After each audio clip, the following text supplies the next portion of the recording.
The banquet hall was decorated especially solemnly. On this day, a red carpet was laid out. Everything sparkled and shone on the occasion of the gala reception. Inside the room, pleasant, quiet music was playing, conducive to reflection and relaxation. The tables offered snacks and drinks to the guests. The young people were dancing in pairs, not paying attention to what was happening around them. One of the girls had just finished dancing with a young man, after which he said to her, "It was a pleasure, Your Highness." It was the young princess. After the young man thanked the girl for the dance, he bowed to her and asked her to take her leave. After that, he turned around and moved somewhere deeper into the hall, and the princess continued to watch him. The next moment she turned around abruptly, as if scalded, and looked back in surprise when someone asked her, "Did she like it?"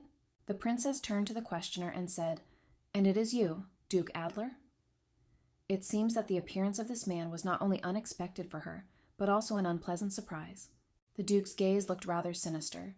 He asked the princess coldly, repeating his question, "Did she like it?" The girl immediately began to stutter, as if taken aback by the question. She said no, just, and then suddenly she stopped and fell silent. After that, the girl looked into the young man's face and told him that she had danced with Archduke Kilian, since she, as the main heroine of the evening, was supposed to be the first to start dancing. When she said this, the duke's eye gleamed ominously. Even his complexion seemed to darken, and it seemed as if a real storm might break out. The princess decided that it was imperative to calm the young man down, so she laughed and said that they should go somewhere, because they were so conspicuous to those present in the center of the hall. But something else happened. The duke grabbed the girl tightly by the hand and pulled her towards him. As a result of his movement, the girl found herself face to face with the young man, and he looked intently into her eyes. After this, Duke Adler said that he would like to ask his interlocutor for a small favor and asked if she would give him one dance. Even if the girl wanted to act differently, she most likely would not have been able to do so, because the man's palm was tightly squeezing her hand. That is why the princess only uses the word duke, as if reminding the man that he too should observe certain rules of decency. At this moment, after a short pause, the music inside the banquet hall resumed and sounded with renewed vigor. The duke and the princess began to dance, and the young man, reminding the girl that she had said she had fallen in love with him at first sight, asked, "Why then does he find her dancing with another man?" When the princess asked him what he was talking about, and said it was just a dance to start the banquet, Duke Adler looked her in the face and said he had a tendency to stumble over his woman's past. When the girl asked what his words meant, the young man touched her hair with his face and began to quietly whisper something in her ear. At this point, Duke Adler whispered to the princess that if her body smelled of another bastard, he had no choice but to kill him. The young princess froze in the duke's arms. She understood that she had tied her fate to a real monster who seemed ready to love anyone for the slightest, in his opinion, offense. Yes, despite everything, there are things that should not be forgotten. Even if you try to forget, they will definitely remind you of themselves at the most inopportune moment. For example, the fact that in this novel, the girl was a time traveler. Everything happened against her will, and now she was dancing with this terrible young man who was actually a serial killer who would take her life in the future. Everything was predetermined. She was to die at the hands of her husband, and the only advantage the girl had was that she knew something about it. She remembered how and when exactly it all happened. The day she came into this world was the worst day of her life. The princess stood before the emperor, who was sitting on his throne at that moment. A young man stood next to him. The emperor turned to her and said, "Princess Charlotte, you are late again." At that moment, the girl could not believe that they were addressing her. In her past life, she was not a princess, and what did the words mean that she was late again? The emperor's next words astonished the young princess even more. He said that tomorrow, at her engagement to the duke, he intended to announce to the entire empire the wedding, which would take place in 6 months. After this, the emperor pointed with his hand to the young man standing next to him and said, "Allow me to introduce your fiancé, Duke Iron Osvan de R. Adler." The young man bowed slightly to the princess, pressing his hand to his chest. Princess Charlotte asked her father, perplexed and capricious, that she had not expected that the question of her marriage would be decided in this way. After that, the girl's face changed dramatically.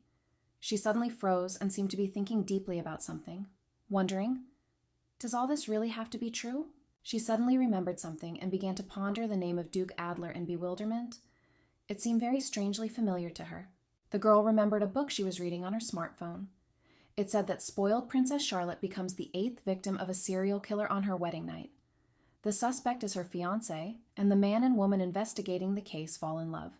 The girl remembered opening this book and remembered the introduction of the novel she wanted to read yesterday in her previous life. That life of hers was very hard. She was forced to plow for 5 days without a break, and as a result, she bowed her head near her computer. This did not go without consequences, and in the end, the girl died of overwork, without ever reading this novel. As a result, she became a time traveler and ended up on a page of a novel she had only planned to read. Thus, she became Charlotte.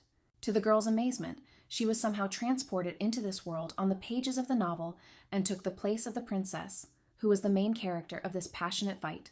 When she found herself in the luxurious Imperial palace, she couldn't understand what had happened at first, and then she thought it was just funny. Why did she manage to be transported here? While Princess Charlotte was once again analyzing and remembering what had happened to her, her attention was distracted by a young man who approached her and said, "Nice to meet you, Princess." It was the same young man whom the Emperor had recently introduced to her. He looked at her face intently and then said that this was their first official acquaintance before His Majesty the Emperor. Princess Charlotte was in a rather belligerent mood. She immediately turned away from the young man, as if trying to run away, and asked, "Oh, did I hear right? Adler? This man?" Hearing her words, the Emperor immediately became angry and loudly exclaimed that his daughter should show etiquette during the engagement and behave more politely. Her father shouted in a furious voice that if she was going to mention marriage to Archduke Killian again, she shouldn't even start. She should fast, and then he asked her if she had ever used polite words in her life, even when she was lying in his study screaming at the top of her lungs. "Where did you hear that?" The girl could not understand what was being discussed. Most likely, she was demanding something from the Emperor. She was also curious about who Archduke Killian was. Princess Charlotte again cried out loudly, demanding to be heard, and declared that this time everything was different, and begged to be heard. But the Emperor was adamant. He turned to the princess and said that if she tried to disobey his orders, then he would deprive the girl of her princess status. Charlotte immediately looked him in the eye and said, "No, wait," and then asked him to listen to her because this was all very important.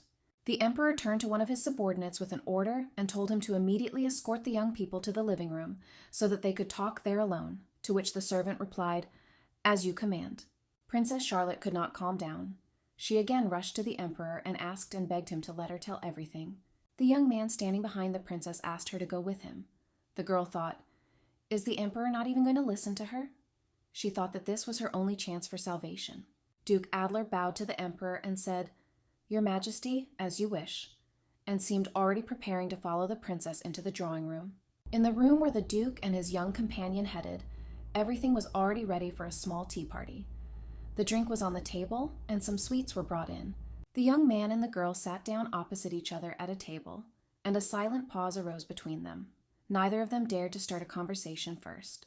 Duke Adler looked questioningly at the girl sitting opposite him, as if asking with his gaze what she would like to hear from him.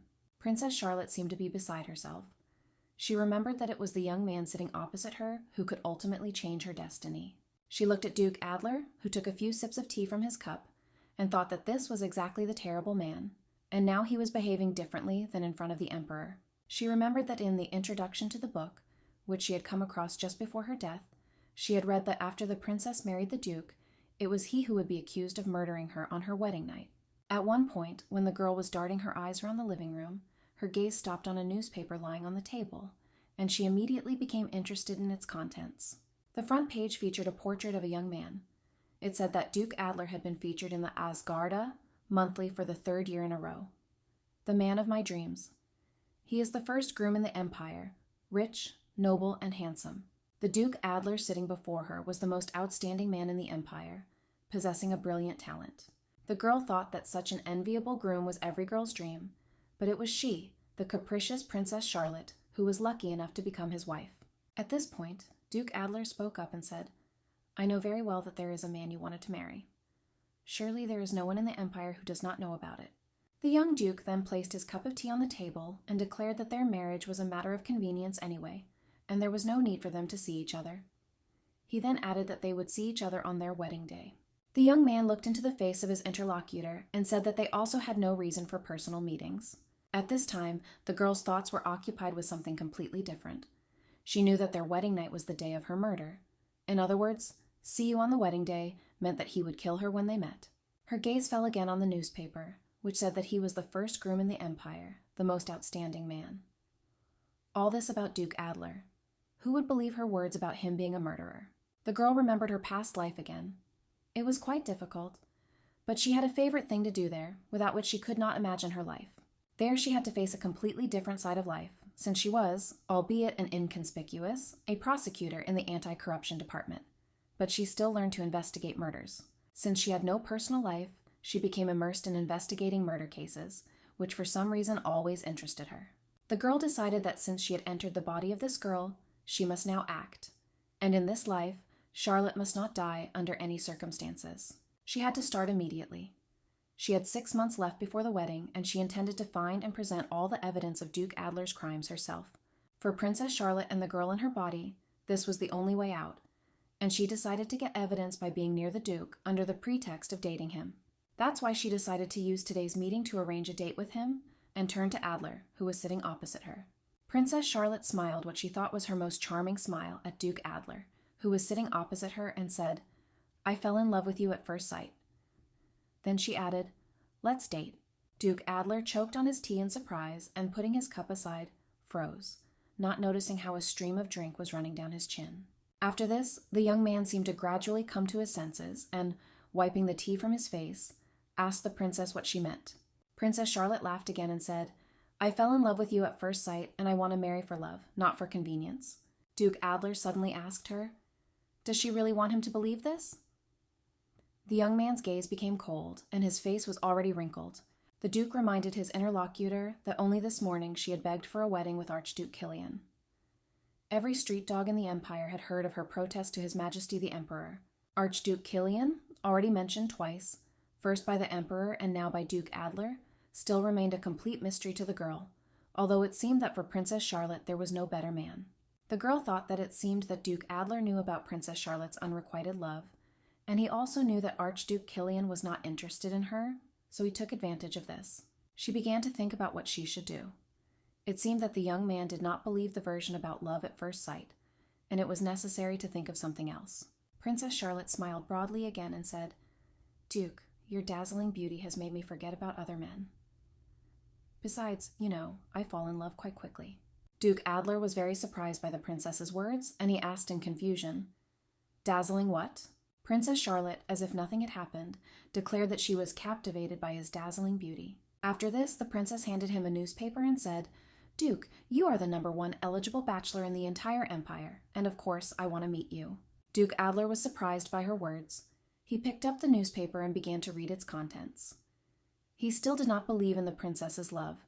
A moment later, Princess Charlotte turned her head towards the front door when someone loudly announced the arrival of His Majesty the Emperor. When the man appeared inside the living room, Princess Charlotte turned to her father and said, "You have no idea how glad I am that you chose Duke Adler as my groom. I will be happy to see him every single day until the wedding." The Emperor smiled and replied to his daughter, "Oh, it seems our Charlotte has fallen head over heels in love with the Duke. How fortunate that you have finally come to your senses."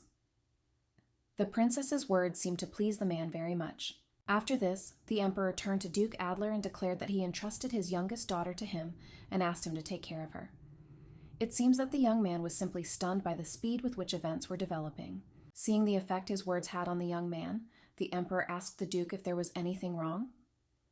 Adler, bowing his head, said no, of course not, and he would do everything as His Majesty wished. After all the ceremonies were completed, Princess Charlotte was able to go to her room, where she sat down at the dressing table and began to reflect on the difficult situation that had arisen. The girl sat and tidied herself up, applying light makeup to her cheek and simultaneously looking at her new face in the mirror. Behind her stood one of the maids. Then, it seemed, this young girl became a little bolder, came closer to her mistress and asked her permission to help her. At this time, the girl again remembered the introduction of the novel she had read, where it was said that the spoiled Princess Charlotte becomes the 8th victim of a serial killer on her wedding night, and none other than her fiancé is accused of the murder. She thought it was a pity that she hadn't read any more of the novel. All she knew was the introduction. Now she found herself face to face with her potential killer, who had become her fiancé today. All she knew about the capricious princess she was cleaning in now was that she would die on her wedding night. She also knew that her fiancé, Duke Adler, would later become the prime suspect in a series of serial murders. Princess Charlotte thought deeply and decided that all this was too little, and she needed more information about herself and the world she found herself in. So the girl decided to act. She turned to face the maid and asked the girl her name. She mumbled something vaguely in response, but then the maid seemed to gather her strength a little and said in a trembling voice that her name was Marta Hudson. After Princess Charlotte asked her maid how long she had been working there, the girl replied that it had been about 4 years. Charlotte thought that this girl must know a lot about her life and her habits, and so she asked her what her name was. Looking into the maid's face, the princess asked my name. Marta bowed deeply before her and said questioningly, "Forgive me." Then she added that she had the honor of speaking with the Princess of the Empire of Asgarda, Charlotte von der Home. Looking at the maid bowing before her, the princess asked her why the name was so long. Marta raised her head and looked questioningly at her mistress, and she repeated the name, Charlotte von der H. Aus. After this, Princess Charlotte said to her maid, "I'll tell you how it is. The situation has become very difficult. I don't remember anything before today." The maid asked what. The princess rested her sad face on her palms and said, "To be honest, I don't even know who I am." While Charlotte was wondering if her idea would work, the worried maid said that you had become so weak over the past few days, and there was nothing surprising in such a result. You had lost your memory because of this hunger strike of yours. After this, Marta burst into tears and, wiping them from her face with a handkerchief, said that the princess had declared a hunger strike, and no one from the Imperial family had even visited her. Then she called her mistress our poor, unhappy princess. Hearing about this, the girl decided that, apparently, because of the malice of the real Princess Charlotte, who was nicknamed Capricious, there were few people left who were ready to tolerate her antics.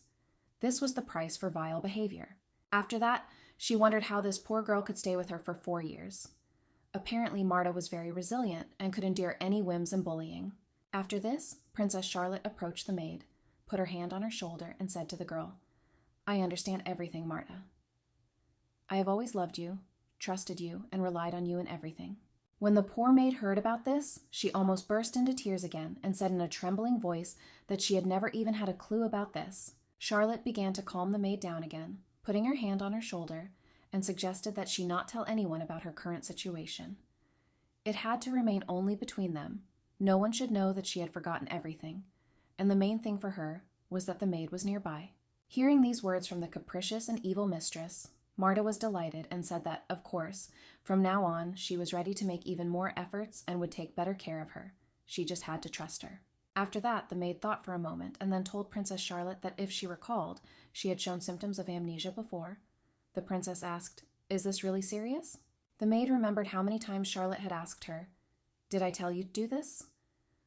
"Don't be ridiculous, that never happened. Why would I tell you to do that, and who are you anyway? I've never had a maid like that.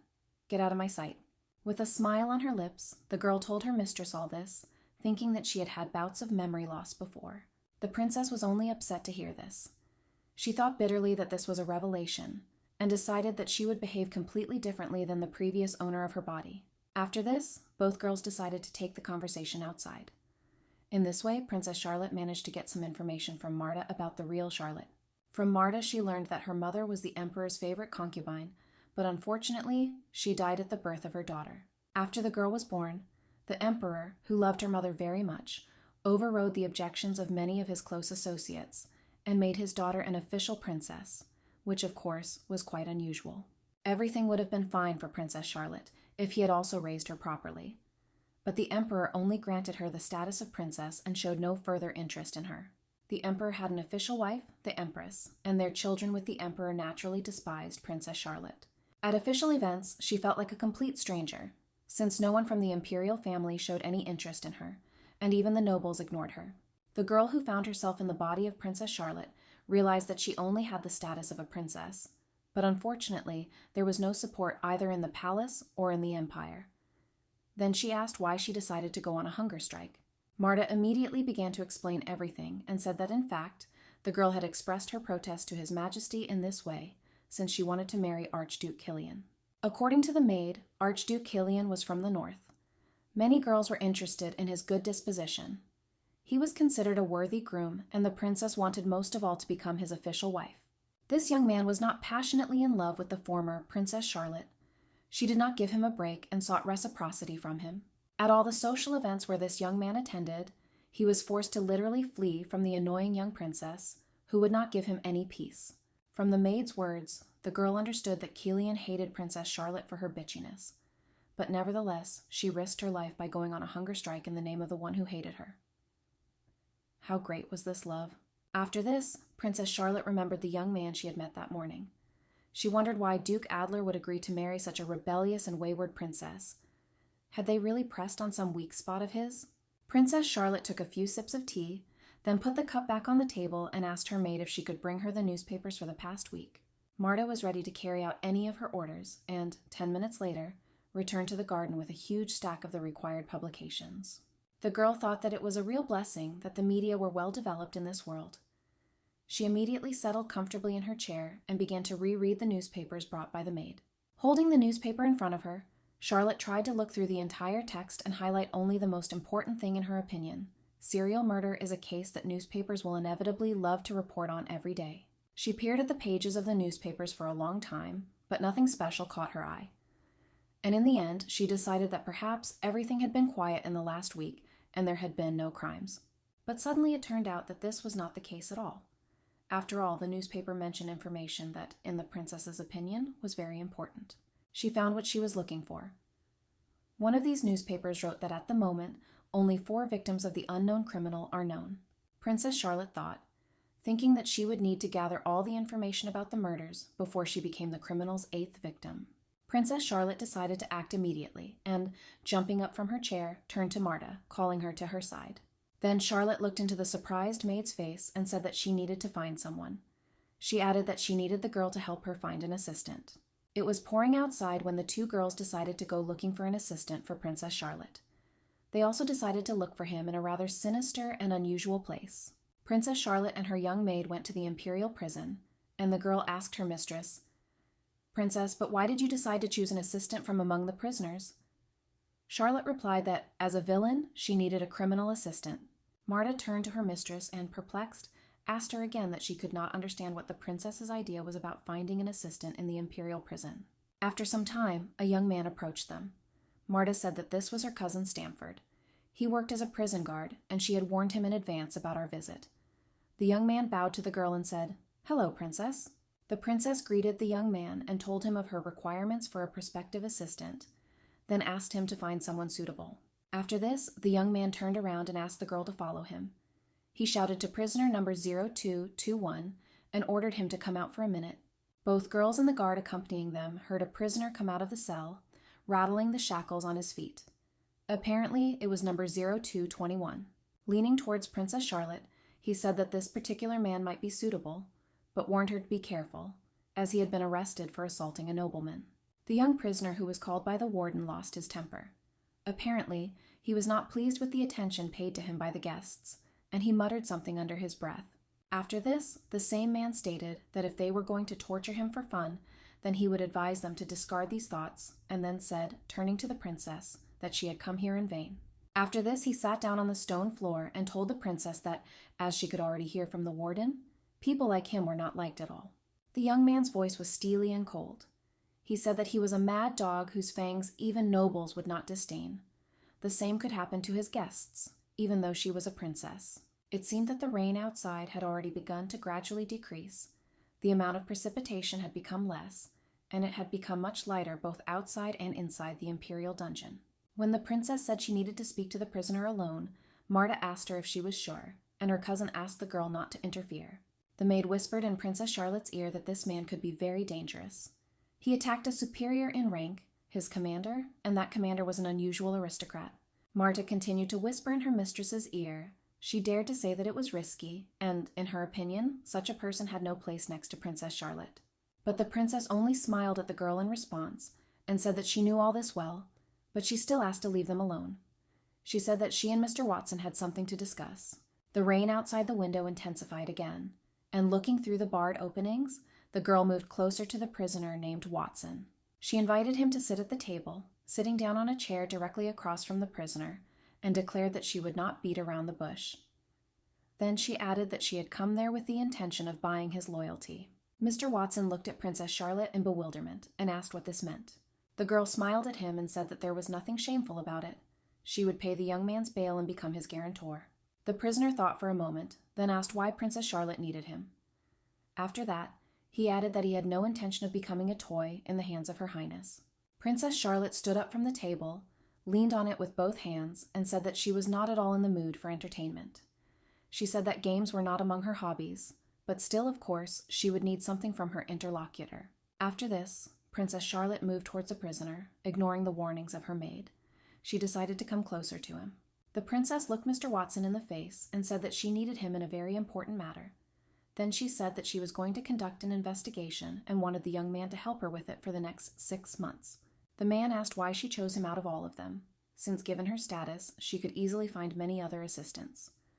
Princess Charlotte replied that she had heard that he was an Imperial investigator and asked if that was true. After this, Princess Charlotte said that it would be advantageous for the young man to accept her offer.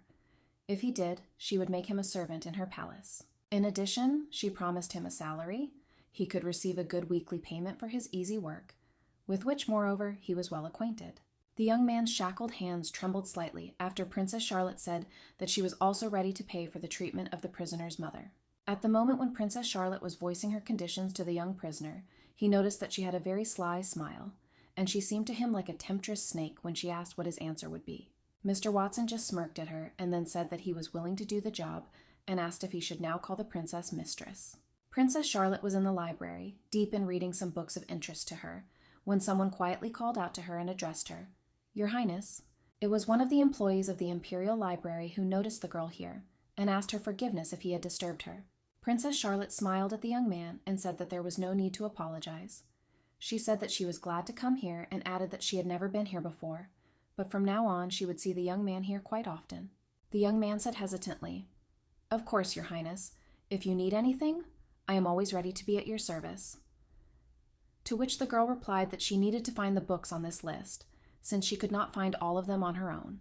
In the end, the young man, who knew his duties well and was well versed in the library, built a whole stack of books on the table according to Princess Charlotte's list.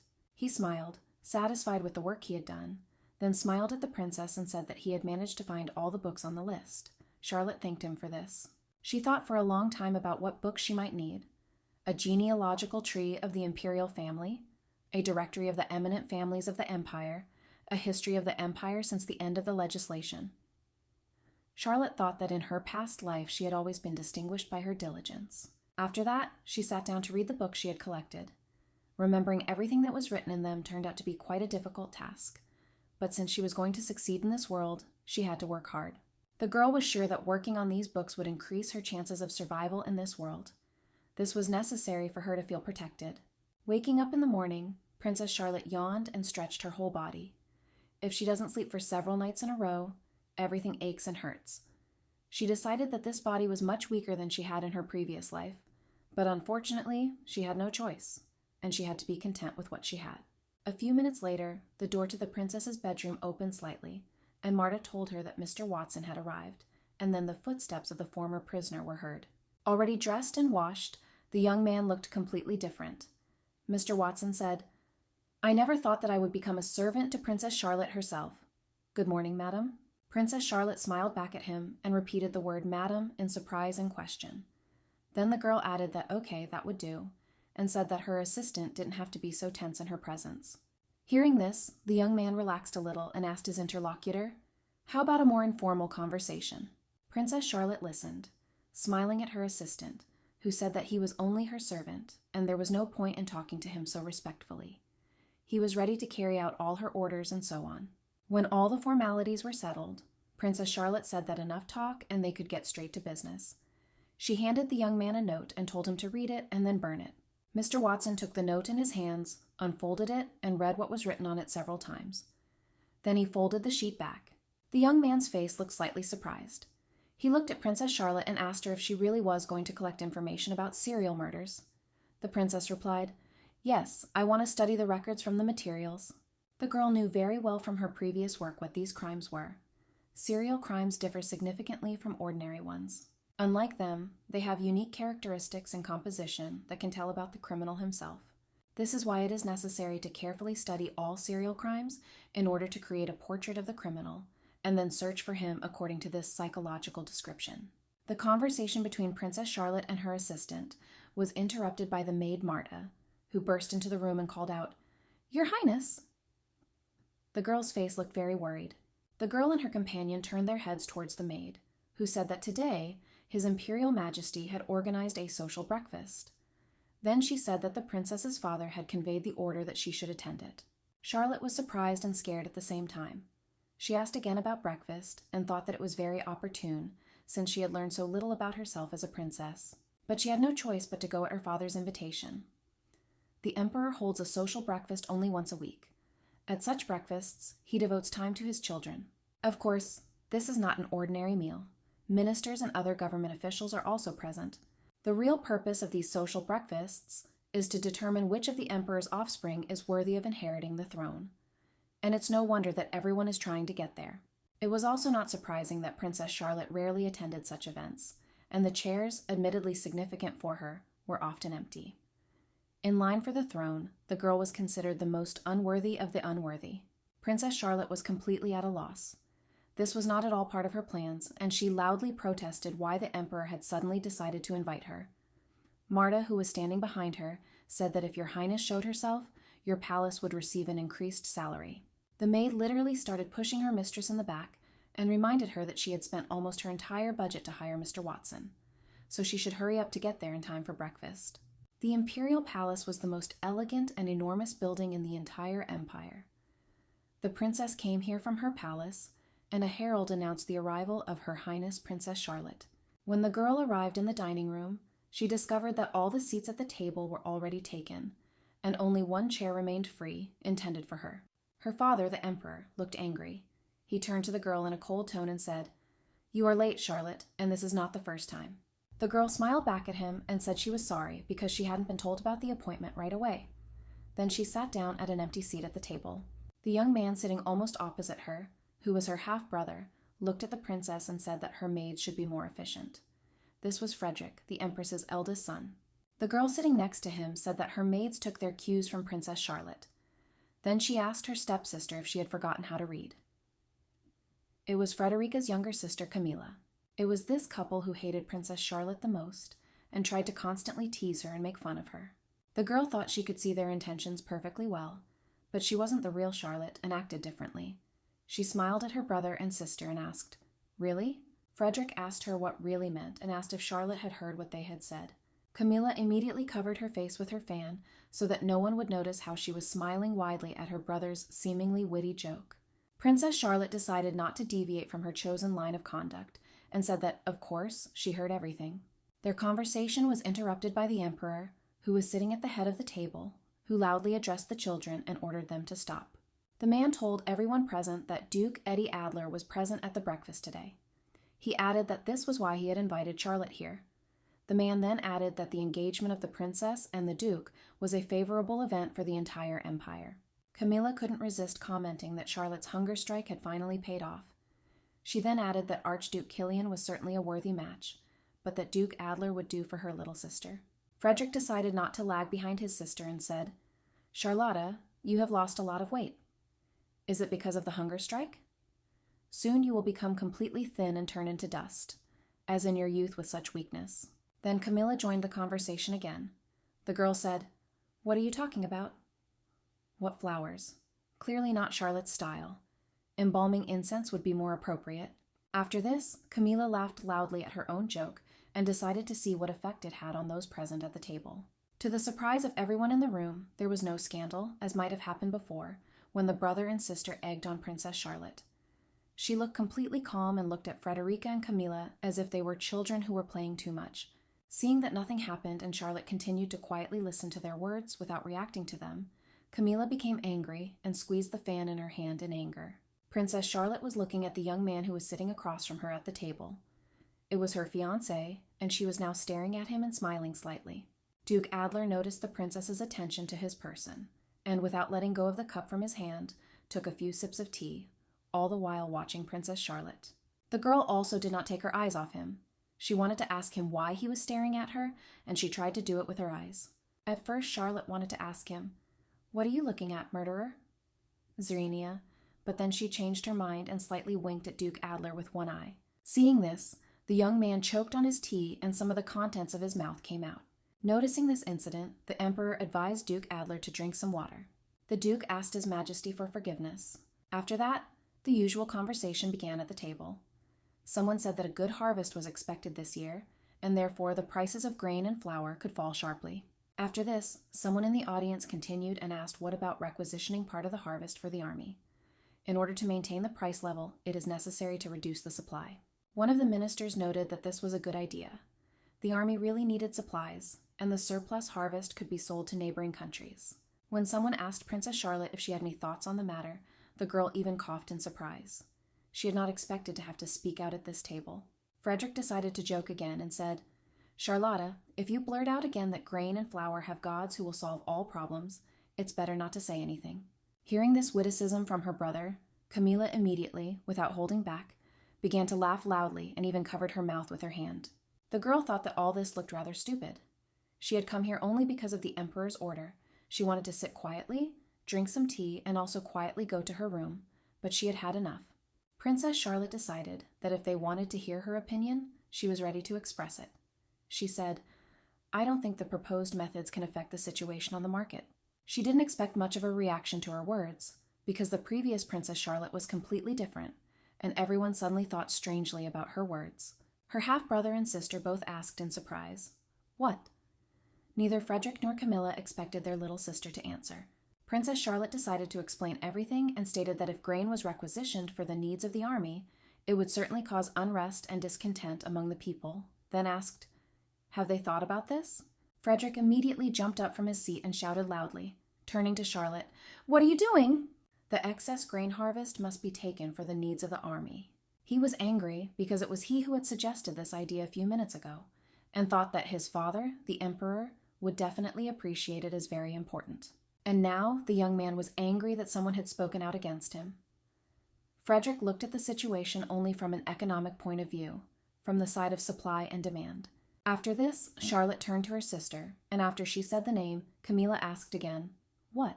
Camilla's answer was slightly better than Frederica's. After all, it was she who, during the first discussion of the issue, said that trading with neighboring countries is in the order of things.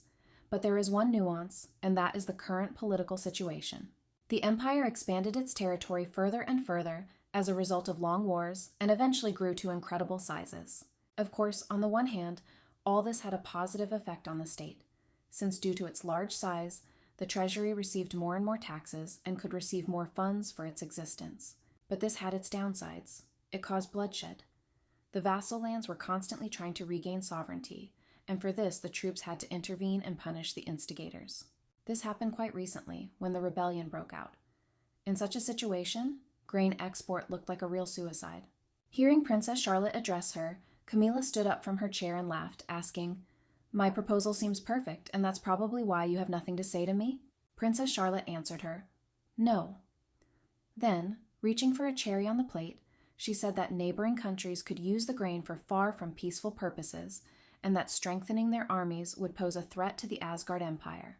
Princess Charlotte looked at the cherry in her outstretched hand and declared that this was a big mistake. Camilla's face turned deep red behind her fan as Charlotte continued and said that if there was a god of war, maybe they should ask him to judge between them. No one present expected what happened next. Princess Charlotte had not been so talkative before, but now she stood up from the table and said that she had another proposal. The girl said that something would need to change. We need to abandon such a huge turnover of grain cultivation and replace it with completely different crops. Princess Charlotte said the government should provide subsidies to farmers to grow vegetables and fruits. Then the supply of grain would naturally decrease. After that, the girl smiled and began to observe the effect her words had on everyone sitting at the Imperial table. The law of supply and demand and pricing on the market was not for nothing that she once chose economics as her second direction. Camilla put down her fan and told Princess Charlotte that she didn't understand anything at all. After this, the girl stood up from the table and asked, "How can you grow fruits and vegetables where, for example, wheat used to grow?" Charlotte told her that there was nothing particularly difficult about it. Large fields could be planted with barley. Indignant Camilla did not want to calm down and asked her stepsister in surprise what barley meant. Princess Charlotte explained that everything is very simple. Barley produces good malt, and it can then be exported to neighboring countries. After this, the girl said that barley malt is a drink that will definitely be in demand, and it will be possible to get quite a lot of money for it for the state treasury. Hearing this, the emperor smiled contentedly and decided that this was actually a very good idea. After this, the father emperor looked closely at his daughter and said that he had never thought that Charlotte was so far-sighted. The girl thanked him for the praise. If at that moment when the Emperor praised Charlotte, someone had taken the time to look at her sister named Camilla, they would have seen how embittered this girl became. Her face looked angry and upset. She was probably even more upset after the Emperor said that from now on Princess Charlotte would attend the social breakfast every week. After the meal was over, everyone present at breakfast began to leave the dining room. Only one person remained, who continued to stand by his chair. Camilla still couldn't hold back and, passing by Charlotte, lightly pushed her in the shoulder, at least to touch the girl. After Charlotte turned her head towards her and said, "You," and then continued, "You just got lucky today. Got it?" So she decided to play her role of a simpleton until the very end of the game. Smiling at her stepsister, she said, Yes, of course, you're right." And the girl smiled. Although she thought that the royal family, even in a fit of anger, was not capable of rude curses, as Charlotte looked at her stepbrothers and sister leaving the room, she decided that none of this mattered. She had won today's battle, even though she hadn't wanted to. Princess Charlotte folded her hands behind her back and moved towards the exit. The girl thought that it did not matter, since she had a completely different goal. While her thoughts were occupied with precisely this, her path was blocked by a young man whose boots were very close to the shoes of the young princess. Right in front of her appeared Duke Adler, who looked intently into Charlotte's face and remained silent. Charlotte spoke up for him, turning to his lordship and asking if he had forgotten. Then she added that they had a date that day. Princess Charlotte came as close as possible to the Duke, who was taken aback by her behavior, and pressing herself against his chest, looked into his eyes. Their meeting was scheduled in the beautiful Imperial garden, where, in addition to beautiful plants and flowers, there were also many comfortable and cozy gazebos. It was in one of them that Princess Charlotte and Duke Adler settled down. At their order, tea was brought to them, and now they drank silently, each of them thinking about something of their own. Princess Charlotte could not shake the thought that the man sitting opposite her would be her killer. She hoped that she would be able to avoid it. Looking at Duke Adler, she thought that the young man had such a direct look, as if he wanted to prove that he was honest and without a single sin. Princess Charlotte decided to start the conversation first and asked the Duke if it was true that his name was. The Duke replied that it was true and asked her if her name was Charlotte von Hauser. At that moment, the girl narrowed her eyes and thought, "Why do we need such long names if we could get by with shorter ones?" Then she smiled at the young man sitting opposite her and said, "Your name is quite unusual and very long. May I call you Wren?" Duke Adler thought for a moment, then frowned a little and declared that this was absolutely out of the question, and that he did not like such abbreviations. When the princess said that he could call her Charlotte in return, the Duke said he wouldn't do it. He didn't need it, and besides, he didn't like it. The girl's thoughts were occupied at that moment with what was wrong with this Duke, why he was so different from everyone else. She smiled at the man and said that in that case they would not hurry. Then she added that she would like to ask his lordship a few questions. She started her conversation quite unusually, because she said, "You have the right to remain silent, because everything you say." And then suddenly she fell silent. Duke Adler looked at his interlocutor in bewilderment and thought that something was wrong with this girl. Then he asked Princess Charlotte, "What are you even talking about?" The girl realized that she seemed to have started the conversation completely wrong, and clearing her throat slightly, decided that it was time to back down and said, "Nothing." Princess Charlotte began to think about how she should structure her conversation with the Duke. She needed to interrogate him, but do it in such a way that he would not suspect anything and would be extremely sincere with her. After that, the girl smiled at her interlocutor, twirling a lock of her hair around her finger, and as if remembering, said, "Oh, right, questions. I would like to get to know you better. Remember, I fell in love with you at first sight." Duke Adler was thoughtful. He leaned on his chin and asked, "So you really have been in love with me since the first time we met? And you told the truth when we spoke last time?" Princess Charlotte realized that her game would have to be played to the very end, to the very wedding, and said that, of course, she could never forget that piercing look, and it struck her right in the heart. The girl smiled sweetly at her interlocutor, and in her thoughts there was only one thing: she would have to sue this man for his crimes to the fullest extent. Duke Adler put his teacup aside and wondered what kind of person this girl was. From the rumors he had heard, he thought she was an empty-headed idler who thought only of having fun. At the same time, Princess Charlotte couldn't take her eyes off him and thought that if he weren't a serial killer, everything would be different. Oh, such a handsome man, and completely to her taste. When the Duke said that it was fine and she could ask questions, and he would try to answer them honestly, Princess Charlotte was delighted, smiled, and said, "Then let's begin." Princess Charlotte took the notepad she had prepared in advance in her left hand and the pen in her right hand, and thought that the first one had gone. Then she mentally addressed her interlocutor. "Well, wait, I have, Duke Adler." The girl did not take her eyes off the young man sitting opposite her, and was ready to expose him completely. Her first question was quite unexpected for the young man. Princess Charlotte asked him, "Who was your first love?" It was indeed sudden and unexpected for the young man.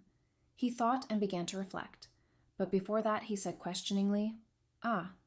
The girl's questions poured out like a horn of plenty. She tried to ask them without stopping for a second, so that the Duke would have as little time as possible to think, and the answers would be as truthful as possible. As a result of the interrogation, she learned a lot about her fiancé. The results of the survey were written down in the princess's notebook. She learned the young man's full name. His age was 27. He had graduated from the Imperial Military Academy and was now a minister and civil servant. His hobby was swimming, and his specialty was shooting. The girl reviewed her notes again. It was also written there that Duke Adler was the eldest son in the family. He had a younger brother and sister, and his father, Duke Adler Sr., had died a year ago of unknown causes. The Duke was 185 centimeters tall, with a sinewy, muscular body type. In response to the first question about first love, the young man asked Princess Charlotte why she needed to know about it. The girl did not miss the fact that the Duke seemed slightly nervous, since his hand was clenched into a fist, and he periodically tapped it on the armrest of the chair. Duke Adler asked in bewilderment, "Who is yours?" After the princess answered him that it was important for her to know her man's past. She had a wealth of experience in such cases. The main thing in any investigation is to determine the motive for the crime. Often, it is judged based on the criminal's past. It is in the past that the motives for crimes are hidden, and childhood and teenage traumas greatly influence the psyche of an adult, which prompts him to commit illegal acts. She knew for sure that facts from a person's biography often help in investigating crimes, and therefore it was important to find out as much as possible about the past of her interlocutor. Princess Charlotte felt it was important for her to understand why he killed his wife on their wedding night, and what prompted him to kill other victims in the same way before that. The girl thought that perhaps the Duke already had a woman, and now that the Emperor had forced him to marry someone he didn't love, this could prompt him to commit murder. The young investigator thought that it would be necessary to consider this hypothesis without abandoning the investigation of other motives for the crime. The princess's thoughts were interrupted by Duke Adler, who said that she might have had a very difficult time in the past. In response to his words, Princess Charlotte smiled and said, "The past is in the past, but we must live in the present and the future." After this, the girl smiled at her interlocutor and said, "Right now, the only one I'm thinking about is you." Duke Adler looked at the princess in bewilderment and could think of nothing better to do than to tell her again, "Ah." Then Princess Charlotte winked playfully at the Duke with one eye again. She thought that her last words about the young man being the only one she thought about were the truth. She had not lied one iota. After this, the princess became completely serious again and told the Duke that he did not have to be so secretive, and added that she was impartial about her man's past. The young man replied that he answered all her questions honestly, and did not try to hide anything from his past, so he was absolutely honest with his bride. When Duke Adler declared that he had no lovers, and added that, believe it or not, it was true, the girl asked again, "Am I really your lordship's first and only lover?" Duke Adler looked the girl straight in the eyes and said that yes, that's right, she was his first girlfriend, and then asked her again, "Any problems?" Looking at Duke Adler, the princess replied that he was not.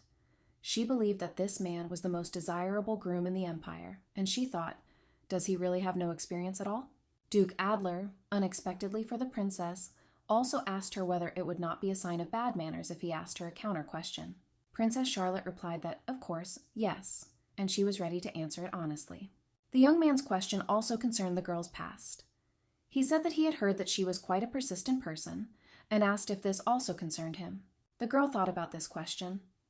It seemed that the Duke was referring to Princess Charlotte's obsession with Archduke Kilian. Was he afraid that she would follow him everywhere and pester him? Or rather, he didn't want anyone to catch him in the act. The young man hastened to explain, and said that he wanted to know why Princess Charlotte was behaving in this way. Duke Adler raised his eyes, looked into the face of his interlocutor, and asked her what was so good about him. His question was quite unexpected and caught the girl off guard. She smiled in confusion and thought, "What do you mean good? What the hell is he talking about now?" She thought that the young man could not help but understand how desirable a groom he was for everyone, and so she reminded him that she had said that she had fallen in love with him. Duke Adler still did not leave the princess alone with questions and asked, "And when, I wonder, your highnesses, did you fall in love with me?" Princess Charlotte realized that she had prepared questions for Duke Adler, but she was not at all prepared for the fact that he would ask her some questions. Princess Charlotte began to think quickly. She had to think of something. She thought that if she couldn't answer, she would arouse the Duke's suspicions. Princess Charlotte looked at the young man and began to speak. "Your Highness, your hair shines like the sun, and your eyes are the color of a cloudless sky on a hot afternoon. You have porcelain skin, a neat nose, and a refined outline of lips." Then the girl smiled and continued. She said, "You are tall and have broad, strong shoulders, but at the same time you have a very graceful physique. And that soft baritone of yours. I fell in love with your aura of elegance and nobility." Hearing this, Duke Adler seemed to breathe a sigh of relief. The princess immediately became worried and frightened. She thought, "Have I gone too far, and have I been too complimentary?" But all her fears were in vain. The Duke looked coldly at his interlocutor and said, "Okay, I understand." Finally, this exhausting date was over, and Princess Charlotte was able to go under the arches of her palace. She entered her room and sighed with relief. When Marta saw her young mistress, she looked at her with concern and, covering her mouth, asked, "Oh my God, Your Majesty, are you okay? You look so exhausted and worn out." Charlotte threw herself onto the bed with her whole body, then lifted her legs up and told the maid that she was exhausted mentally and physically, and that she had practically no strength left for anything. Marta said that she had to disturb the lady. She informed Her Highness that Mr. Watson had arrived and was waiting for her in the drawing room. Then the girl asked if she should tell him that the princess was not feeling well. When the girl asked the maid, "Is John here already?" Logically, she came up to her and quietly whispered that in her condition it would be inopportune to meet Mr. Watson. To which the princess replied, "Yes, I can't stand it." Well, in the end, Princess Charlotte had no choice but to gather her strength and get down to business. She told the maid that Mr. Watson had come on her behalf, so she could not send him away, and ordered her to take the assistant to her chambers. Marta looked at her mistress' raised ankles and asked in bewilderment, "Is it really possible to bring Mr. Watson into the bedroom?" Princess Charlotte replied, "What's wrong with that?" It seemed like she didn't care how she looked now. Then Charlotte said that her reputation was already at rock bottom, and it couldn't get any worse. And yet, when the young man entered her bedroom, Princess Charlotte sat on the edge of the bed and said, "I apologize for being rude, but I was too tired to bring myself to go outside." The young man who entered looked at his mistress intently, and then said that everything was fine and she should not worry about such a trifle. He handed her an envelope and reported that it was what she had asked him for that morning. Princess Charlotte took the envelope in her hands, took out some papers from it, and began to study them.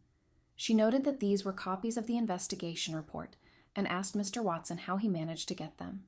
At the moment when Princess Charlotte began to carefully study one of the protocols, her assistant replied that this should remain a secret for now. The main thing is that he carried out her order. 16 weeks ago, the victim, a woman, 20, governess of the family of the Earl of Moston, was strangled to death. On the way to work, the body was found on the pavement with a rope around her neck.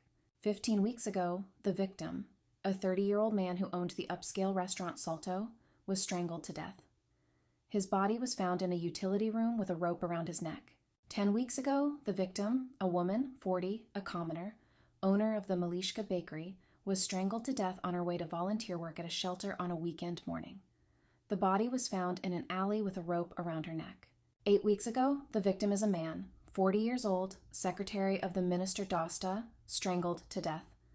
The body was found in the victim's house with a rope around his neck. Princess Charlotte thought about what she knew from the introduction to the novel. Her body would be found with a rope around her neck, strangled. All the victims were strangled. Mr. Watson told what else the police knew. They assumed the suspect was about 180 centimeters tall. He was likely athletic and well-trained. The princess replied that it meant killing random passers-by without any motive. She remembered what her fiancé, Duke Adler, looked like. He was physically well-built, he graduated from a military academy, so he was quite capable of all this. But he is not the only one who fits this description.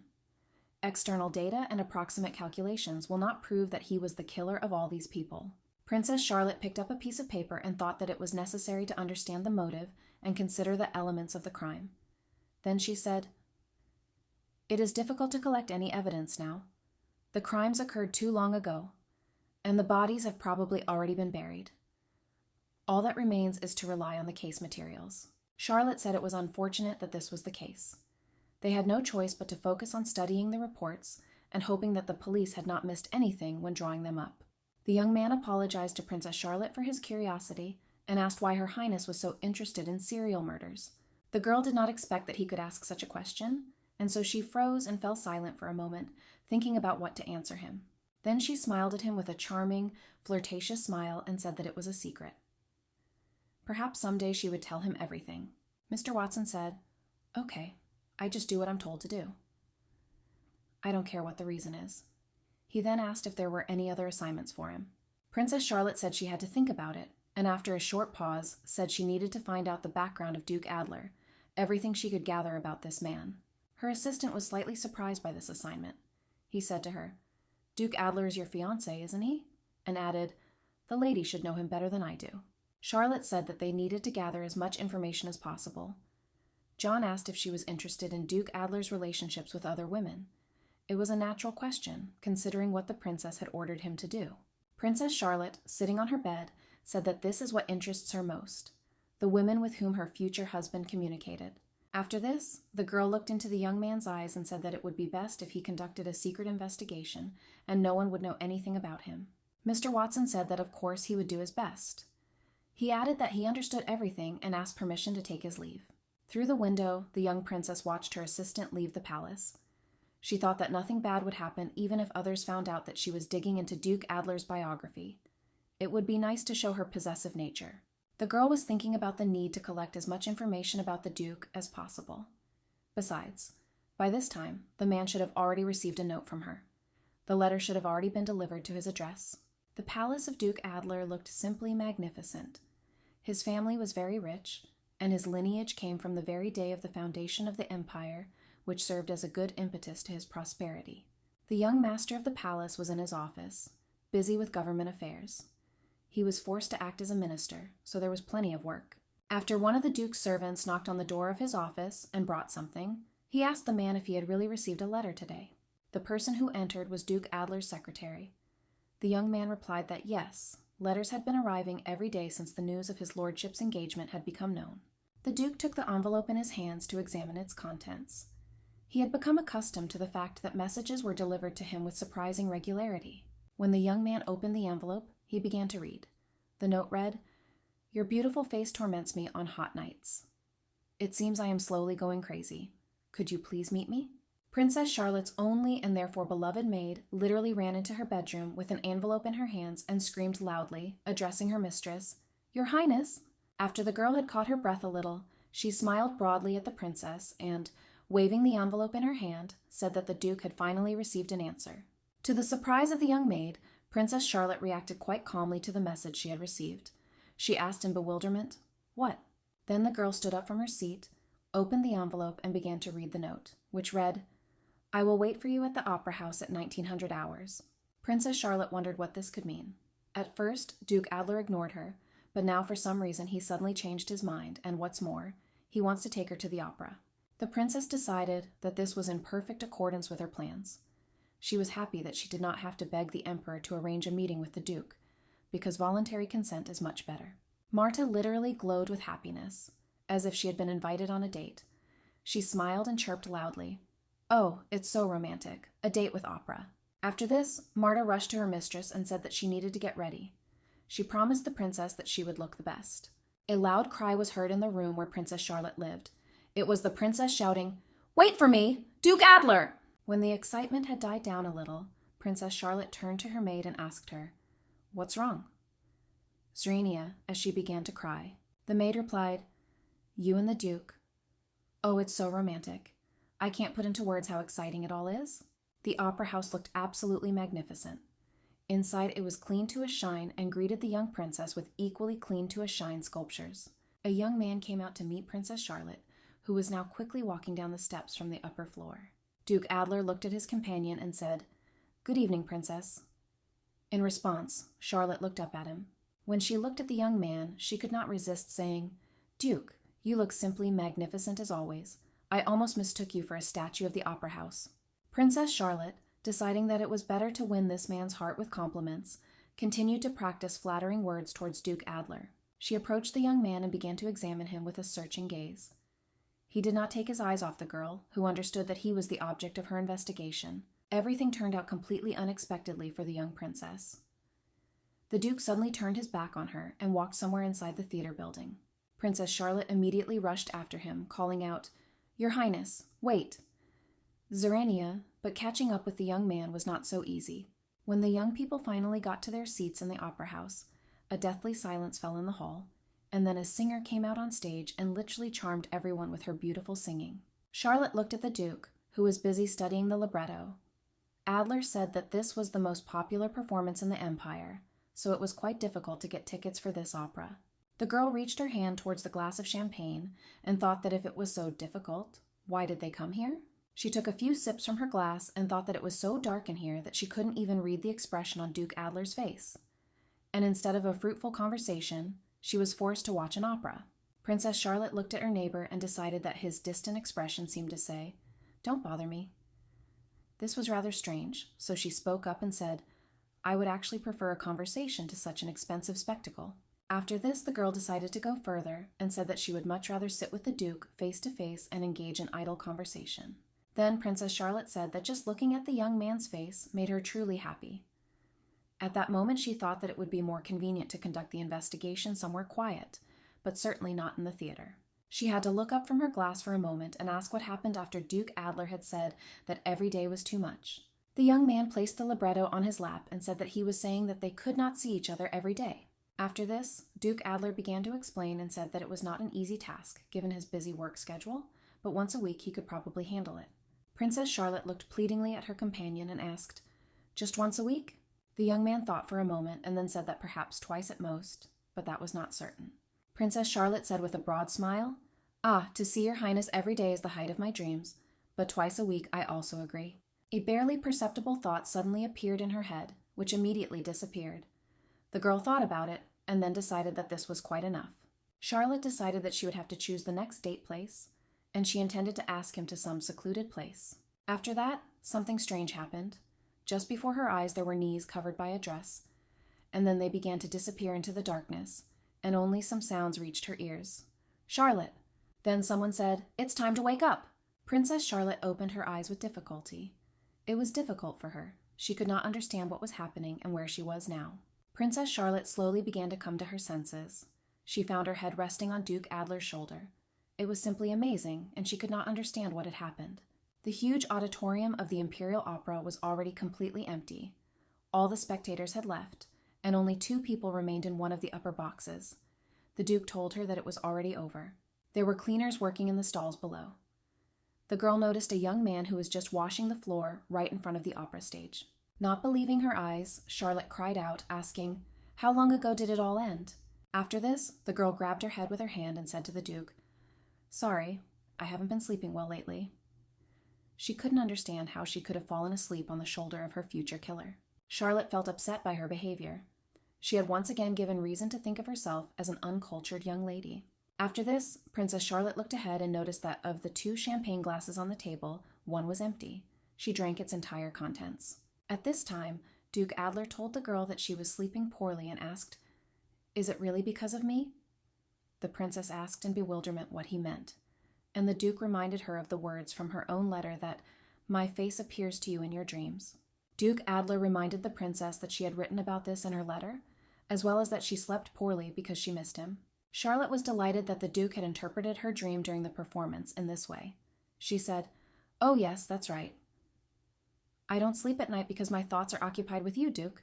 The Duke rose from his chair and, without turning his head towards the girl, said that he would make appointments with her in advance, and asked her to please get better sleep.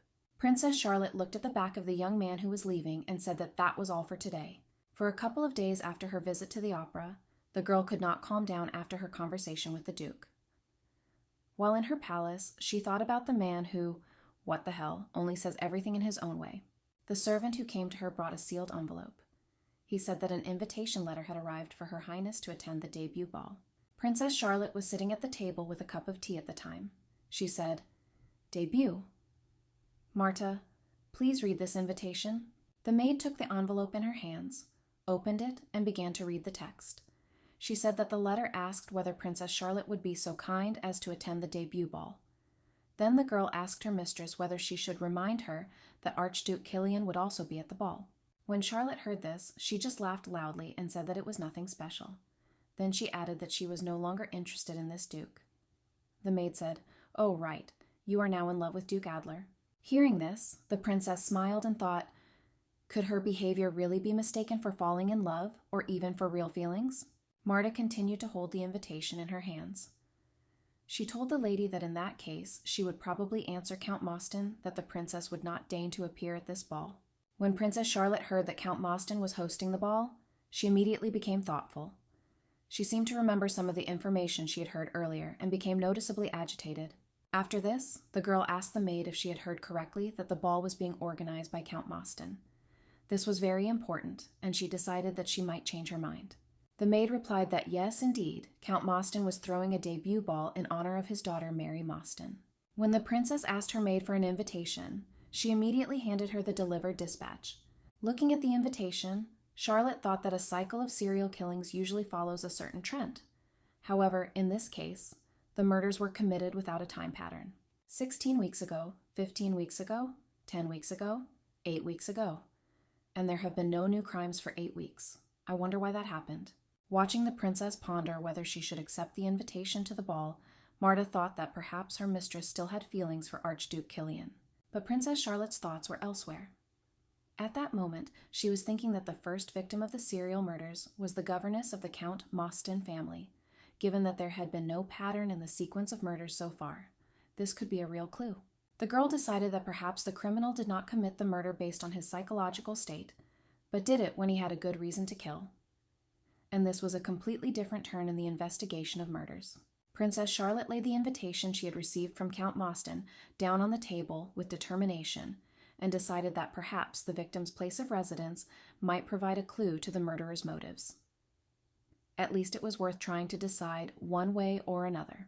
The princess began to walk around the room quickly, and without stopping for a second, informed the maid that she had changed her mind and would go to this debut ball. She said that she was going to attend this event. The girl decided that she would need to get to know the place where the murdered governess lived, and perhaps the answers to the questions she was interested in were hidden there. Marta, as usual, was absolutely delighted. She loudly declared that the princess would be meeting Archduke Killian for the first time since her engagement. That is why, in her opinion, it was absolutely necessary to dress up. Princess Charlotte replied that it did not matter at all. She reminded the maid that she had already told her that she was not at all interested in the Archduke. Then Marta suddenly became sad and, sighing heavily, said, "Oh, Your Highness." Hearing this, her mistress also became slightly worried. Princess Charlotte asked the maid, "Is there something wrong?"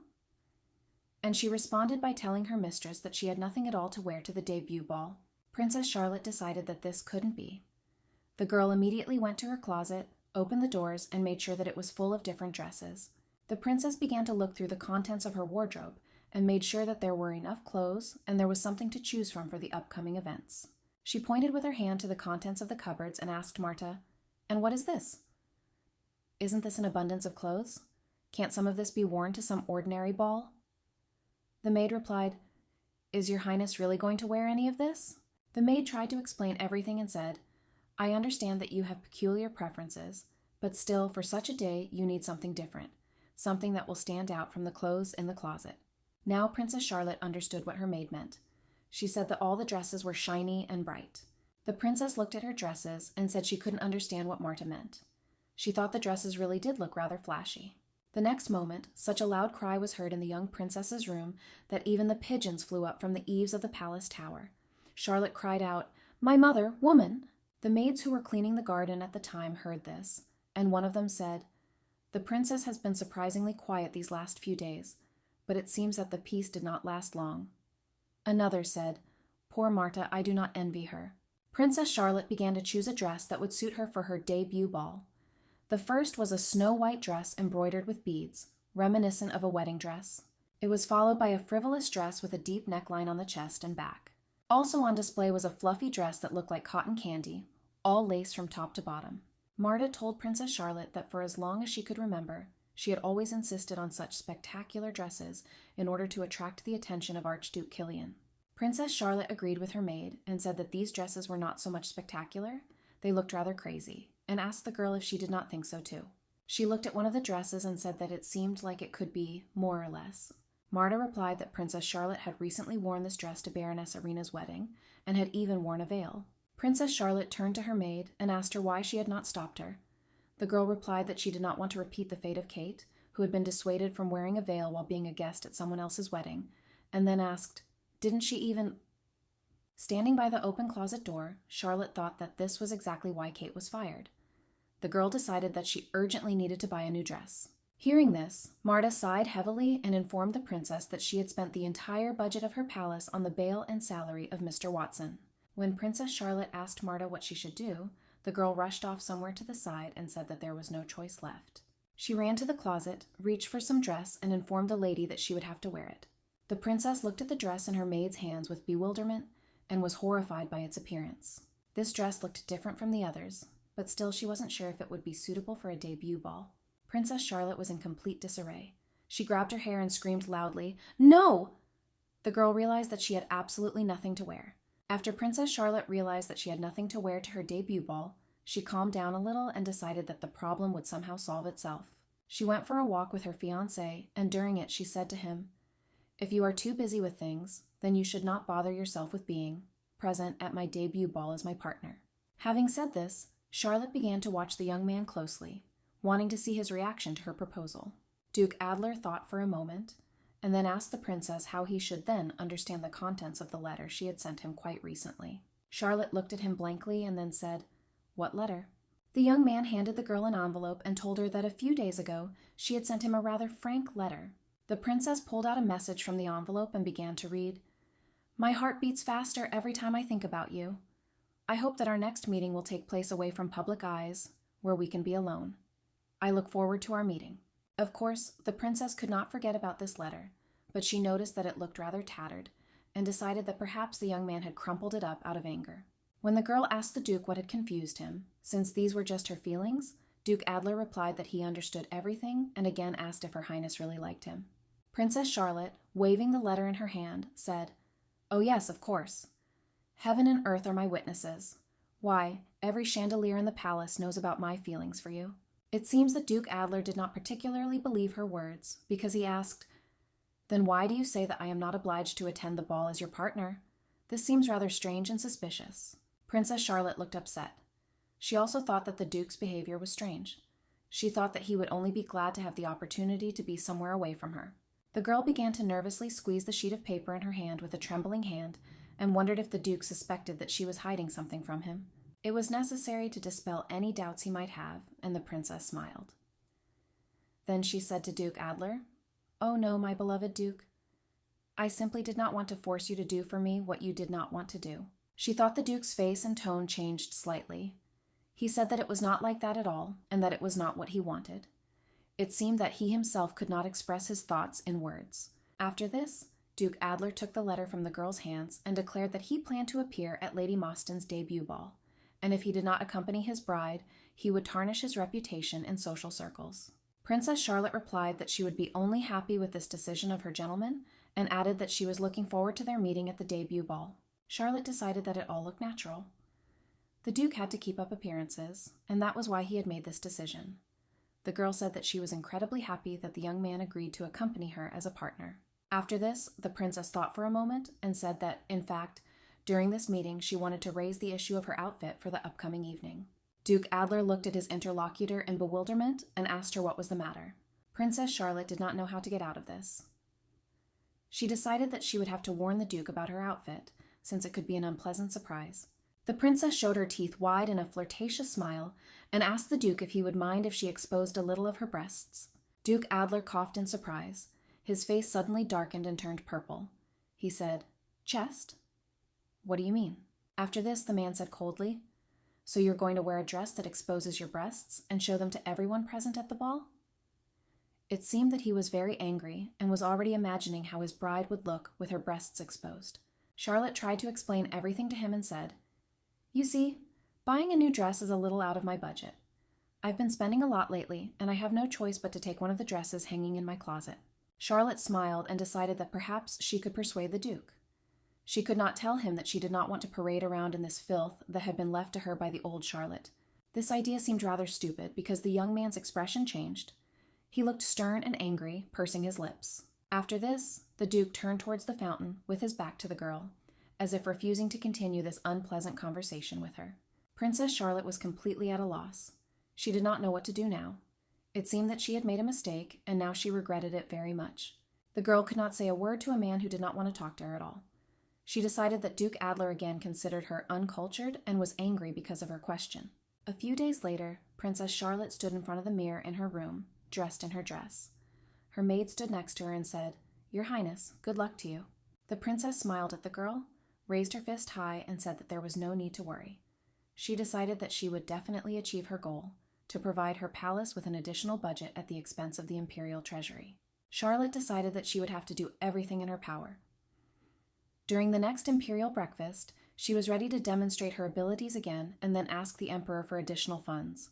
She decided that there was no need to dress up too much this time, and put on the most inconspicuous clothes that she could find in the arsenal of the previous Charlotte. The princess sat down at the table and began to think about how hard things were for her. Despite her status as a princess, her allowance was ridiculously meager, and something had to be done about it. Charlotte prepared to act. She was sure that the Imperial breakfast was the perfect time to do it. Today she had to win the Emperor's trust even more. Right in front of her was Duke Adler, who nodded to the princess as soon as she appeared. The girl thought, well, he's really greeting her first? Charlotte couldn't understand how her relationship with the Duke would develop further after that unfortunate conversation. It seems that he left very angry after that and did not give any news about himself for several days. Suddenly, some noise reached Princess Charlotte's ears. She turned her head towards the loudly speaking girl and was surprised. What the hell is that? Charlotte looked at the table and saw that the head chef of the Imperial Palace had prepared a rather unusual dish. And now one of the girls at the table was indignant about whether the head chef did not know that she was allergic to nuts. As it turned out, the person suffering from this allergy was none other than Camilla. She called one of the maids and ordered her to take it away immediately. The girl asked her for forgiveness. After this, the maid began to explain to the princess that this happened because the head cook was simply absent. Camilla, in response, grabbed a plate and said to the girl, "Eat these pancakes yourself." As usual, the Emperor then took the floor at the beginning of breakfast. He scratched his beard and said that it was time to begin. While the Emperor decided to announce today's agenda, Camilla sighed heavily that someone might not know that she had an allergy, since she always considered herself the Emperor's main heir. The maid who stood next to her tried not to disturb the peace and quietly removed the plate of pancakes from the table in front of the princess. The Emperor finally announced the agenda for today. He said that today they would talk about the impact of the disappearance of the magic stones and wizards on their empire, as well as the path for its future development. Princess Charlotte was the one who was most shocked by his words. She could not believe that she was going to talk about magic and turned her head left and right, as if trying to find someone who could tell her something about it. Charlotte thought that no one had told her that such a thing existed in this world. Then she decided that, okay, she would listen to her relatives' answers, and then, when her turn came, she might come up with something. Everyone who had gathered in the dining room at that time turned their heads towards Princess Charlotte when the Emperor said that last time they all appreciated her opinion. The girl's face literally changed when the Emperor turned to Princess Charlotte and said that they would start with her today. At this point, the maid approached Camilla and said, "Your Highness, I have brought other pancakes without nuts." In response, the princess waved her hand and said, "No longer necessary." Her brother Frederick gloated over Charlotte's answer. The Emperor said that he would be very interested to hear his daughter's opinion on this matter and asked Charlotte to begin. The thing was, Princess Charlotte had absolutely nothing to say on matters of magic. It wasn't her area of expertise, so she said, sort of in general, and then fell silent. At this time, the girl's thoughts were occupied only with how to allude to the answer. She decided that if she did not think of anything, she would never attend social breakfasts again. This would, of course, be very bad. Besides, in that case, she would not be able to get an increase in the budget for her palace, and that was not at all convenient. Princess Charlotte noticed that everyone sitting there was staring at her. She was the center of attention, and unfortunately for herself, she could not come up with anything intelligible about the magic stones and their influence on the development of the empire. Charlotte thought that she could not miss her chance under any circumstances. It would be a complete collapse of her hopes and plans. But Princess Charlotte was saved by chance. At the moment when she had already decided to say something on this topic, a loud cry rang out. "Oh my God!" and one of the chairs fell to the floor with a crash. Camilla jumped up from her seat and, covering her mouth, screamed what had happened to her. The girl's gaze was directed to her feet. Next to Princess Charlotte, the body of one of the maids was writhing in excruciating pain and convulsions, and she suddenly fell to the floor, dropping a plate of pancakes. The poor girl looked simply awful. Her body was shaking in convulsions, foam was pouring from her mouth, and she was still wheezing loudly. Everyone sitting at the table immediately jumped up from their seats. Frederick, his sister, and one of the young men screamed in horror, looking at the servant girl convulsing. The only one of all who decided to do anything was Princess Charlotte. She immediately jumped up to the maid and sat down next to her body, then began to watch the girl. Camilla, standing behind her, immediately asked Charlotte, "What are you doing?" Her half-sister had no time to answer. She was watching the girl lying down, and she urgently needed to find an answer to the question of what had happened to her. Charlotte noticed that the girl's lips and nails had acquired a purple tint. It seemed that these signs had once been known to her. After that, she saw that bright red spots appeared on the exposed areas of the maid's skin, and she completed her observation with something else. Princess Charlotte felt that the bitter smell of almonds was coming from the girl's mouth. Princess Charlotte quickly came to certain conclusions, and turning sharply back, ordered everyone present that no one was to touch anything in the dining room. Her half-sister Camilla literally flinched and screamed in fear when Charlotte added that it was especially not a good idea to bring anything close to your mouth or nose. Princess Charlotte stood up and asked everyone to be very careful. She added that they might all be in mortal danger. Behind the crowd of people, there was a young man who kept his eyes on the girl. It was Duke Adler, who was very surprised by the unusual behavior of his bride. Suddenly, the young princess's gaze also stopped for a moment on the young duke. She thought that this was something else, because this murder did not resemble the pattern of a serial killer, so the duke was now beyond suspicion.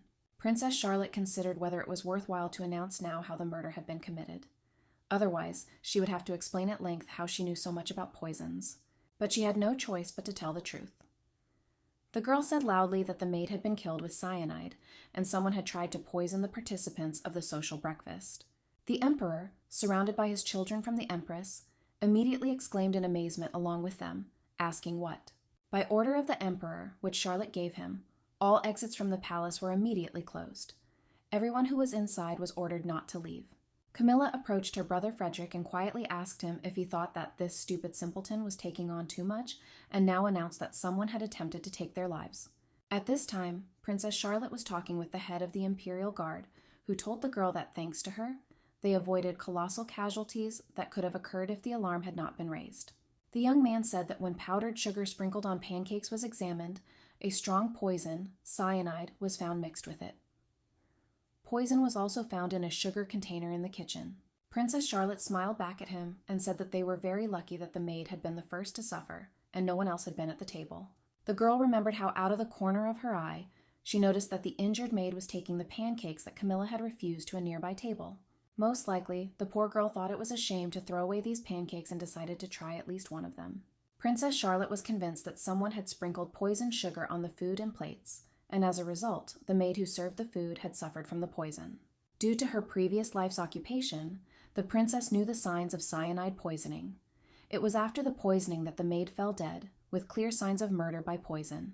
All this time, Princess Charlotte was analyzing the crimes. She came to the conclusion that their main suspect must be the assistant chef. She remembered the maid saying that the chef was away today. Because of that, his assistant had prepared the food, and most likely, he was guilty of the crime. Princess Charlotte's interlocutor told her that he had already been questioned. The cook's assistant does not admit his guilt, and continues to insist that he knows nothing, no matter how hard they try to get him to talk. This changed the whole situation radically.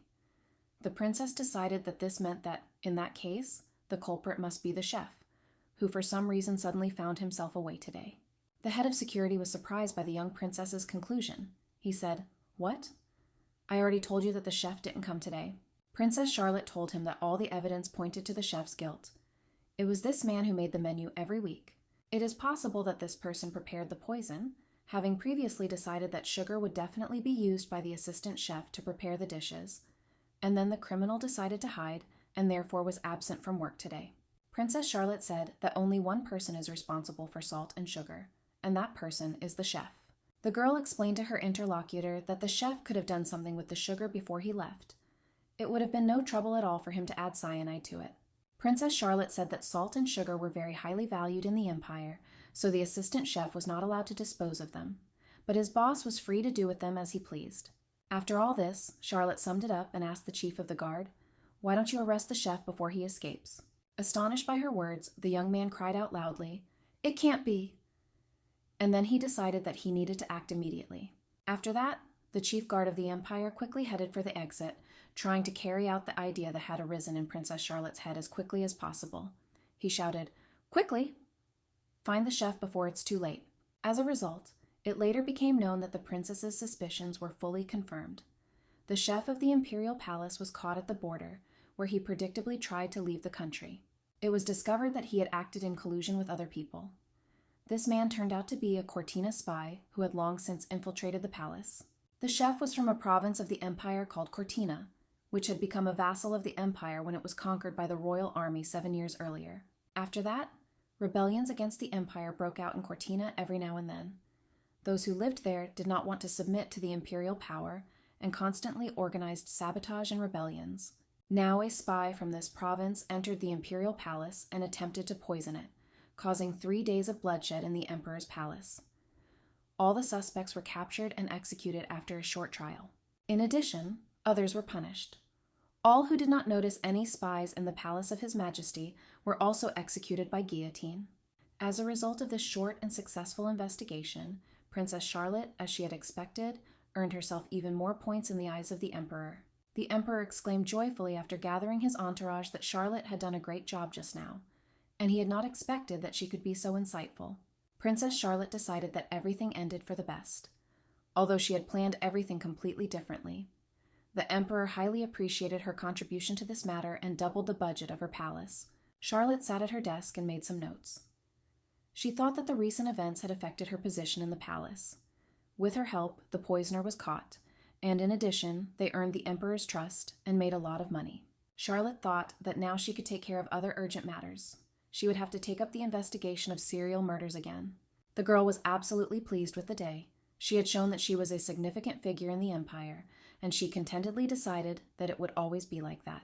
When the girl raised her gaze to the window, she noticed that it was already late evening. Time flew by unexpectedly quickly today. Princess Charlotte thought that this had happened to her for the first time. She had never stayed up so long before. She said, "Horror! How time flies." She needed to go to her bedroom. The girl took hold of the door handle and pulled it towards herself. Although there was a full moon in the sky that night, the clouds covering it made the night twilight, and it seemed a little ominous. Princess Charlotte found herself alone in the imperial palace at such a late hour for the first time. And besides, she was afraid in the open air. But there was no other way out but to bravely set out. Suddenly she felt fear. Something moved somewhere near her, and she thought, "Wait. What if the chef was not the only enemy spy who infiltrated here to kill the emperor's family?" Charlotte quickly rushed to her palace. She thought that not only were there enough people in the palace who could not stand Princess Charlotte, but she also knew that she had changed and now wanted to become completely different. Since it was very dark outside and Princess Charlotte was running, frightened by her fears, she did not notice how her foot caught on a stone. A moment later, the sheets of paper she held in her hand flew high into the air. Princess Charlotte hit the ground hard. The papers and the book she was holding in her hand scattered around her. She screamed loudly. The girl was ready to burst into tears when suddenly she heard a question next to her. "Princess?" Quick steps were heard very close to the princess, and then the one who approached her asked, "Are you okay? I came running at the scream." As it turned out, Mr. Watson came to her. He said that he heard someone screaming, and so he rushed to help, then asked the girl if someone was following her. The young man leaned over Princess Charlotte and asked her not to be afraid of anything. She asked in surprise, "John." After this, Princess Charlotte threw herself with relief onto the chest of Mr. Watson, who had arrived, and swore foully, "Damn it." The young man looked in surprise at the princess trembling at his chest, and then asked, "Is she all right?" Somewhere very close to the young people, they heard a quiet meow, and then they both turned their heads to the side and saw the cutest kitten. The princess again tried to hide behind the young man's back, and then asked the kitten, "Are you the one running after me?" The little kitten meowed loudly again, as if answering the question posed to him. Princess Charlotte was walking angrily along the path inside her palace, and Mr. Watson was walking behind her and laughing loudly at her, saying, "Save me, help me." "A cat is chasing me." Charlotte turned her head and looked angrily at her assistant, then said, "Well, it seemed dark." John started laughing loudly again and said, "Of course I understand." Princess Charlotte looked menacingly at the young man and said that maybe he should stop laughing at her and tell her what he had already managed to find out. Mr. Watson said that he already had some results of his work, and since that was the case, he would start with what interested the princess most. Mr. Watson took hold of the back of the chair, intending to sit down on it, and said that he intended to please his mistress first. After this, the young man told her that everything was clean in Duke Adler's personal life. There were not even rumors of intrigues, which was rather strange for such a handsome man as he was. Princess Charlotte listened to him attentively and thought that there was nothing strange about it. If the Duke had really been completely honest with her, then everything matched the information obtained by her assistant. She still couldn't calm down after her recent incident, said, "Oh, and thought that she wasn't really interested in it anyway." Mr. Watson then went on with his story. He said that, however, the Duke of Adler's father, the previous bearer of the title, was not like that. He had very complicated family affairs. 5 years ago, the biological mother of Duke Adler Jr. died of a serious illness. After this, Duke Adler Sr. married very quickly, and now after his death, the Duchess of Adler is the stepmother of the young Duke. The princess was very anxious to know how the Duke and his stepmother were getting on. Besides, Mr. Watson had informed her that the Duke had a younger sister. There was nothing special about the relationship between a stepmother and a stepson, but he was very fond of Lady Player, his sister and only blood relative. Princess Charlotte asked her assistant if he had found out why the Duke did not join the Imperial Army when he graduated from the military academy, but decided to take up civil service. John explained to her that all this was hidden in a secret. The answer to this question is known only to one person, and that is Duke Adler. The young man said that everyone he had spoken to on the matter thought that it all looked rather unusual. In Asgarda, it was impossible to succeed without serving in the Imperial Army. Everyone in the Empire knew that the Emperor was eager for more wars of conquest, and therefore treated his soldiers very well. And yet, it is unclear why the Duke refused to serve in the army. After listening to the information from her assistant, the princess wondered why the Duke had done exactly that. This, in her opinion, was already suspicious. Then John said that he wanted to tell her something else. The young man said that this, in his opinion, was quite valuable information. The first victim in the series of murders was the Duke's tutor, Adler. Princess Charlotte immediately nodded nervously and thought that this was indeed very important, but this only further strengthened her opinion that her fiancé was a serial killer. She excitedly asked Mr. Watson what it was, then demanded that he tell her the details of the matter. It seemed to be quite important. John remarked to Princess Charlotte that she had recently nearly fainted at the sight of a cat in the garden, and then asked why she was bothering to investigate a serial killer. The girl was completely confused. She was not going to answer such a question, but still, in her opinion, it all looked very strange from the outside. But everything had to be explained, and Princess Charlotte could think of nothing better to say than, "Cat! Ugh, I just thought I was alone in the dark." After that, it was Mr. Watson's turn to be surprised. He propped his chin on his fist and asked the girl, "As a princess, shouldn't she have an escort, especially in the dark?" Charlotte decided to explain everything to him, and said that according to Marta, she had previously dispersed all the guards who were near her, because none of them looked like Archduke Killian. John laughed loudly again and couldn't stop, declaring that this was simply a delightful reason to get rid of the escort. Princess Charlotte replied that she didn't think it was funny at all, and then added that she was now going to recruit new guards. Her assistant said that in that case, there was no need to worry about her safety at all. He also said that perhaps we could talk about serial killings again. But after that, the young man smiled strangely at the princess and said, "I could protect you, princess, if you wish to have me as a guard." The boutique the young people came to turned out to be quite richly furnished, but it seemed that the choice of clothes in it was rather meager, and they were already beginning to regret having come here. Princess Marta's maid turned to the young man and said, "Mr. Watson, don't forget, you must protect Her Highness the Princess. That's what you were hired for." The man to whom the maid was addressing asked her whether it was necessary for him to come in here with the girl and her young mistress. Princess Charlotte said that it was not at all necessary, but she decided that it was impossible to keep the young man outside the building in such hellish heat. After Princess Charlotte said that she especially wanted the young man and the girl to help her choose a suitable dress, Marta ran up to her in bewilderment and asked, "What, Mr. Watson too?" Charlotte immediately began to whisper in her ear. She told the girl that she shouldn't be so mean. Besides, John doesn't charge extra for his escort. Marta decided that this was a valid argument, and so she kept quiet, agreeing to Mr. Watson having a hand in choosing the princess's dress. After the maid found out that the young man was accompanying them absolutely free of charge, she immediately rushed to him and began, "Mr. Watson, we are really counting on you." The young people who were talking did not notice how a boutique employee approached them and said, "Your Highness." Princess Charlotte turned her head to her and said that they needed to pick out something in a fashionable shop. The princess and her accompanying guard and maid were upset when the salesperson informed her that Lady Mostyn's debut ball was just around the corner and that many of the dresses in their collection had already been sold out. Marta approached the princess and said that it looks like we are late as usual, Your Highness. To which Charlotte replied, "Nothing can be done. I am already glad that I can buy something new. The main thing is to choose an elegant and comfortable dress." The boutique clerk who approached them was incredibly surprised by Princess Charlotte's words. He could not believe that he had just heard with his own ears that the girl wanted an elegant and comfortable dress. Princess Charlotte replied that she was still going to pick something out for herself and definitely buy it. Then she asked John not to stand like a pillar in the middle of the store, but to sit down for a while. While Mr. Watson tried to justify himself by saying that it was just his first time in such a place, Charlotte headed to the fitting room and on the way said to him, "I will try on dresses one by one so that you both can appreciate them." Marta, as usual, was absolutely delighted and smiling from ear to ear said, "Yes, I can't wait." In contrast, Mr. Watson looked surprised and asked if he really needed to look at all this too. When the princess came out of the fitting room in the first dress, her maid said that this dress was not able to fully express her beauty.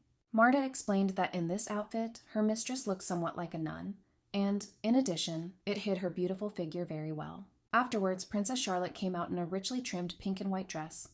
She thought it matched the color of her hair, but this outfit of hers was rejected by the young man already present.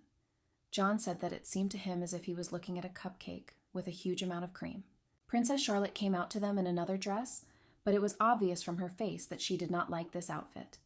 Her face looked sad and upset. John and Marta were of exactly the same opinion. They immediately began asking the princess to go back and take off that awful dress. When the boutique clerk approached them, the young man asked if this was all that was in the store, and the maid asked if everything was as bad as the dresses they had seen. Princess Charlotte was ready to burst into tears.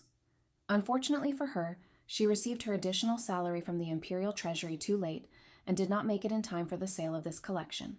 But Charlotte still decided to try on another dress, and when she came out of the fitting room and asked how the young people liked it, Marta looked at her with admiration and said, "My God, Your Highness, it looks perfect."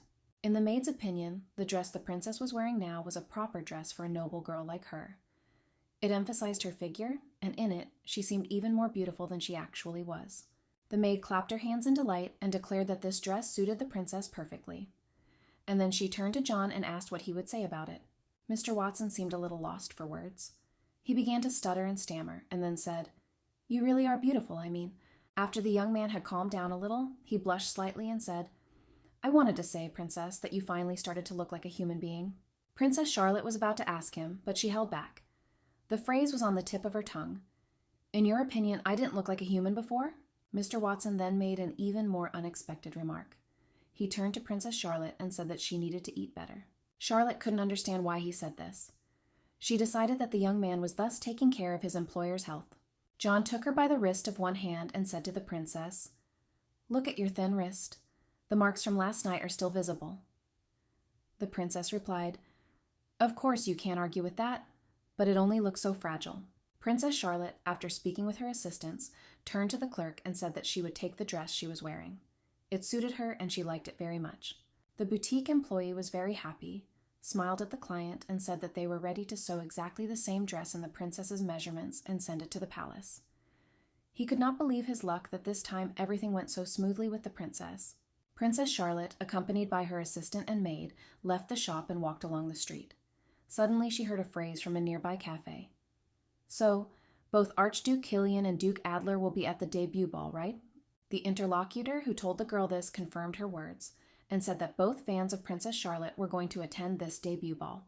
Princess Charlotte turned her head towards the conversation and noticed that there were 4 girls sitting at the table, one of whom burst out laughing and said, "What a sight awaits us." The second asked, "I wonder which of them will fall victim to her omnipresent obsession?" The princess decided to go inside the cafe, and when she was noticed, one of the girls cried out in confusion, "Oh, good afternoon, Princess Charlotte." As soon as the princess appeared inside the room, the girls immediately began to get up from their seats, all but one. They said, "Well, it's time for us to go. Have a nice time, Your Highness." To which the princess loudly said, "Stop!" Princess Charlotte smiled broadly at the girls and said, "What a pleasant chance meeting." It must be fate. Why don't we all sit here together and have a cup of tea? This was done by the princess with a specific purpose. Drinks and sweets were ordered, and Charlotte decided that perhaps by talking to these girls she would find out some useful information. The princess said that she was very pleased to sit with these girls, and then added that they seemed to get on well with Lady Mostyn. To her surprise, one of the girls didn't pay any attention to her words and continued talking to her friend, asking, "Oh, so what did Lady Renee say?" The girl sitting opposite her laughed loudly and began to answer her interlocutor's question, ignoring the princess's words. She said, "My God, so you don't deny that you, Mr. Henry, had this kind of relationship?" Princess Charlotte sat at the head of the table with 4 young ladies who were chatting about their own affairs. The 3 young ladies were Princess Camilla's retinue. They fussed about her like servants. Charlotte thought that since she was a princess, they had no other choice, and they couldn't refuse her offer, so they sat and drank tea with her. But apparently, that was all they could offer her. The girl came to the conclusion that these ladies obviously did not want to talk to her, and therefore showed this with their entire behavior. At this time, one of the girls loudly exclaimed that the profitability was at least 500 million gold, and this amount was announced only to them. The woman sitting next to her added that if everything goes well, she intends to open her own salon with the proceeds. Princess Charlotte listened attentively to their rather empty conversation, when the girl sitting next to her said, "Vi, I will definitely invest all the money I have in this enterprise." Charlotte decided to say something, by the way, but no one let her finish the sentence. Hearing that Princess Charlotte wanted to say something, one of the girls jumped up abruptly, leaning on the table, and said that it was time for them to go. Then she added, "Oh, have you seen the time? I must hurry to dinner with my mother." After that, one of the girls looked at the silent girl with straw-colored hair and asked her, should she join them too? She answered that, of course, yes. The girls from Princess Camilla's retinue quickly jumped up from the table and began to leave the building. One of them said, "Then we will leave you, Your Highness." "Thank you for your time." Charlotte looked sadly after the departing girls, the last of whom cried out, "It was very nice to see you, Princess. Have a safe journey home." After the girls left, Charlotte smiled skeptically and thought that she had been left without any success. They left as if she was nothing. The girl with the straw-colored hair lingered near the princess. She bowed and, turning to her, said, "Good day, Your Highness." "Until next time, and forgive me for today." The princess could not believe that any of these girls had a sense of shame. This young girl looked very upset. Most likely, she was the most well-mannered of this company, and, leaving, said to Princess Charlotte, "Goodbye." A moment later, the princess grabbed the sweet girl by the wrist and asked her to stay a moment. She said she had something to tell her. Intrigued by her proposal, the girl immediately stopped in surprise and looked at the princess, who advised her not to invest in the perfume business that Lady Christina had talked about under any circumstances. Princess Charlotte said that as a result, everyone involved will only suffer because all these stories are pure fraud. The surprised girl looked back and asked Princess Charlotte what she meant. Charlotte stood up, leaned on the table, and said how they could guarantee such a profit when their business hadn't even started yet. They were simply raising money without any clear plan. Charlotte said this as someone who had dealt with scammers in her previous life who only take away gullible investors by promising them mountains of gold. Princess Charlotte said that the guarantee of a permanent high income is a synonym for the word fraud. So the girl may find it difficult to take her word for it, but she should listen to her advice and under no circumstances invest funds there. After this, Princess Charlotte told the stunned girl that if it suddenly turns out that this is not a scam, but a profitable business, she will definitely compensate her for the lost profit. The girl asked, "Why do you need this, Your Highness?" The princess explained to her grateful interlocutor that she was saying this out of sincere motives. After all, they were soon to become a family, and this was just a small favor for her future relative. Lady Blair looked at Charlotte with gratitude. She said that she was very grateful for her advice and would certainly take advantage of it. It was Blair von Adler, the younger sister of Duke Adler. After this, the girl bowed to the princess, once again thanked Her Highness for her advice, and said that she must take her leave. Princess Charlotte laughed and said that if her advice was not empty, the girl who was pursuing their meeting would have to tell her more about her brother. Charlotte smiled and said that she had a lot of questions about the Duke, and it would be great if she could get this information from the young man's own sister. Blair smiled back at her and said, "Of course, Your Highness. I will help you in any way I can, and thank you so much again for the advice." As the carriage with the Duke's younger sister drove away, the princess waved after her and thought that the girl would most likely be smart enough not to get involved in the scam. Marta, standing next to the girl, asked Her Highness if everything was all right. She said that those ladies were known supporters of Princess Camilla, but Charlotte only waved her hand in response, showing that everything was in order and under her control. After this, Princess Charlotte said, "You know what they say. If you sit by the river for a long time, sooner or later you will see the corpses of your enemies floating by." The maid immediately asked her mistress where she had heard such a terrible and strange expression, but the cafe owner did not give her an answer, and she came up to them and said, "Sorry, but you haven't paid the bill." Marta immediately asked, "What other score?" And Princess Charlotte thought that in this world, as in her previous life, everything was the same. It looked like she had been scammed. Mr. Watson grabbed the bill from the transported woman and said, "My God, are these desserts really that expensive?" Time passed inexorably quickly, and finally Lady Mostyn's debut ball was to take place today. At the palace, the princess was awaiting the arrival of her dress for her appearance. The maid Marta jumped into the princess's room, shouting that it seemed Her Highness's dress had been sent, then added, "Oh my God." Princess Charlotte and Mr. Watson, who was also standing next to them, were stunned by what they saw after opening the box with the dress for their mistress. The first to come to his senses was the young man, who said that this was not the dress the princess had tried on. Then the maid said that this was indeed true, and that it must have been delivered by mistake. This dress bore very little resemblance to the one the princess had tried on in the boutique. Its tone seemed a little darker, and the cut was completely different. It was unclear whether it would suit the young princess. Princess Charlotte looked at the dress that had been brought in with bewilderment. She said that apparently someone had messed up the delivery, and then asked if she was the only one who thought it was a very expensive dress. At that moment, Marta called out. She said, "Oh, Your Highness, it must be from Duke Adler." She said that there was an envelope in the dress box, and it had the Duke's seal on it. Charlotte opened the envelope and read its text. It read, "On the day of the debut ball, I will pick you up at 6 p.m., Irenaeus von Adler." Marta could no longer hide her delight.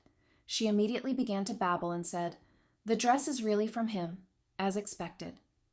The Duke is so considerate, Your Highness. How lucky you are with your groom, aren't you?" But Princess Charlotte did not share her maid's feelings at all. She looked angry, and thought that if the maid only knew how cold Duke Adler was with her alone.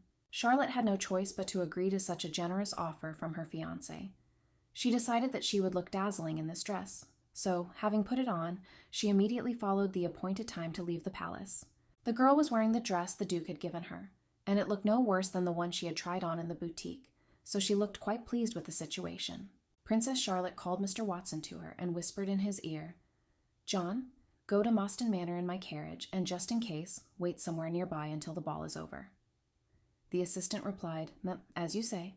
When the girl came out to meet Duke Adler, who was waiting for her, and behind her was her maid Marta and her assistant, the Duke said, "I've been waiting for you for a long time." Princess Charlotte looked at the Duke and asked questioningly, "Why, Your Highness?" Duke Adler immediately hastened to straighten up and called the girl, "Princess Charlotte?" The young man extended his hand to his companion to accompany her, and the girl immediately extended her hand to him in response. When the young people got into the carriage of Duke Adler, it moved. The Duke asked the princess, "Do you really have no thoughts at all about my evening dress coat?" Princess Charlotte smiled, laughed, and said, "Oh, what are you saying? I never tire of admiring your elegant and refined style. You look simply stunning today. I bet there will be no one more beautiful than Your Highness at this evening."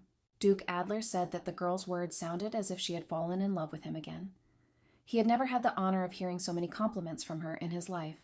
Charlotte decided that the best way out of this situation was to continue to compliment, and said that, of course, the Duke's charm was simply boundless, and she loved him even more. The girl thought, "Why is he doing this all of a sudden? Does he really think he is a pretentious prince?" After a short journey, they arrived at the palace of Count Mostyn, where the debut ball of his daughter Lady Mostyn was to take place. As soon as they arrived, the words were heard, "Look, it's Duke Adler." Someone else said, "Even heaven doesn't care about her." The girls present at the ball immediately began gossiping about the arrival of new guests.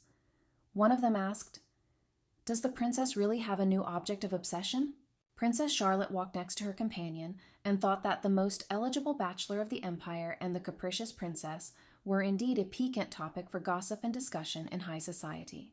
But if the previous Princess Charlotte didn't care what they said about her and what they thought, then the girl in her body felt rather awkward, because she was at such an event for the first time, and didn't know whether she could count on the support of Duke Adler. When the young people were passing through a crowd of some invited nobles, someone's voice suddenly rang out, "Duke Adler, I didn't expect to meet you at the debut ball. It's been a long time since we've seen each other." A man came up behind them and put his hand on the Duke's shoulder.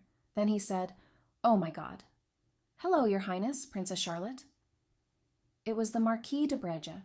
After this, the young man spoke to the princess again and told her that he almost missed her, since usually her outfit is, let's say, more striking. The girl was puzzled by the Marquis's verbosity. He said that he had no idea that Princess Charlotte could appear in such a modest outfit. The princess decided that it was not worth answering with silence, and said, "Recently I have been expanding the range of my preferences in clothes." Then she added, "Thank you for your concern, Marquis de Breja." After this, her interlocutor looked closely at the girl and said that if he had known earlier that the princess had such a soft and docile character, he would have been the first to propose to her. After that, the Marquis said something that seemed simply deadly in this situation. He added that he would have proposed to the princess even when His Majesty the Emperor was looking for a candidate for the role of her voluntary groom. The girl thought, did she really hear that? She thought, voluntary? Are you openly mocking me, like voluntary? No one wanted to propose to me? But Charlotte was forced to restrain herself, and smiling said, "What a pity. You are late, and now I have a wonderful fiancé." The Marquis de Breja realized that his barb had gone unnoticed. The princess had not responded to his words as he would have liked, in order to cause another scandal involving the girl. After this, the young man said, "Well, let me steal your escort Duke Adler from you for a while. I would like to talk to him a little." There were some noblemen standing next to them, talking, and the Duke said that since Adler was not a regular in their circles, everyone was too interested in him, and he asked the princess, "Do you understand him?" The young man's smile, in the girl's opinion, looked simply impudent and nasty, but she decided that she would not get involved with this impudent man and would remain silent. Princess Charlotte smiled at the Marquis and said, "Yes, as you wish." Although a storm was raging in her soul, she tried not to let it break out. The girl was angry with the behavior of this man. Moreover, she was puzzled why during the conversation Duke Adler remained silent the whole time, without uttering a single word. After Duke Adler left accompanied by the Marquis, Charlotte had no choice but to sit on a chair against the wall in the hall, and from there watch what was happening inside the room. She looked closely at the girls chatting sweetly, and thought that all these people did not dare to come close to Duke Adler while she was with him. And now they have surrounded the young man and are bombarding him with questions. But it seems that the Duke does not particularly like the attention to his person. Princess Charlotte noticed that Duke Adler stood out from the crowd. While they were smiling and whispering, he was thoughtful and serious. Princess Charlotte also noticed that all these people were together. They seemed to be closely connected. She thought that perhaps this was not without reason. The girl nervously clutched the hem of her dress, and decided that perhaps the reason for this was the previous Charlotte, who wore crazy dresses online just to attract the attention of this indifferent crowd. The girl thought that she had lived in the body of Princess Charlotte for several weeks, and it seemed that during this short time, she had already managed to love her and was even beginning to feel sorry for her and understand her. Princess Charlotte stood up from her seat and walked somewhere deeper into the palace. She decided that if she thought about it, the lack of general interest was only to her advantage. If you think about it, the girl had a lot to do in the palace of Duke Mawston. She came here with a specific purpose, and it was already time to start studying according to her plan. But before Princess Charlotte had even walked a few dozen meters, she suddenly stopped abruptly and looked ahead in surprise. A figure of a young man appeared right in front of her, and the girl said in surprise, "Archduke Killian." At that moment, the princess thought, "This is real shit." It really was the Archduke of the North, James von dem Killian. To her delight, the young man walked past her and headed in the direction from which the noise of the merry celebration was coming. Princess Charlotte decided that Archduke Killian had nothing to wish for from the Imperial family. He was a completely self-sufficient and well-off young man. As she learned from the princess's maid, this man did not hesitate to publicly humiliate Princess Charlotte, who was in love with him. It was Archduke Killian who was largely to blame for the fact that Charlotte became the object of general ridicule, and many in high society began to despise and avoid her. And now this impudent and daring man passed by the princess as if she were some empty space that was not worth the attention of such a dignified and respected person as he. Princess Charlotte could not stand it and shouted at his back, "Archduke Killian, this is quite a rude attitude towards the princess of the empire." Thus, the girl decided to restore Charlotte's honor, or rather, her honor specifically in front of this man. Duke Killian was forced to stop and turn to face her, and the princess screamed in his face, "You must remember to be polite the next time we meet. I am Princess Charlotte, and you must treat me as such, or I will accuse you of insulting the ruling family." The young man seemed simply stunned by the girl's words. He stared silently ahead and did not utter a single sound in response to her tirade. His gaze expressed complete helplessness. Princess Charlotte was quite pleased with this conversation. Everything turned out exactly as she wanted. At the end, she said, "All the best." It seemed that Archduke Kilian had finally found his voice. He said to the girl's back, "Is this really serious?" And she would just leave like that? The princess decided that it would be the best decision on her part not to answer the questions of this impudent and bad man. The Archduke looked at the princess with a puzzled expression, but still the girl couldn't resist asking, "Haven't we discussed everything with each other?" After this, Princess Charlotte turned to the young man and said in a serious voice, "As you already know, I am engaged to Duke Adler, so don't be fooled into thinking that I have any feelings left for you. It's all in the past."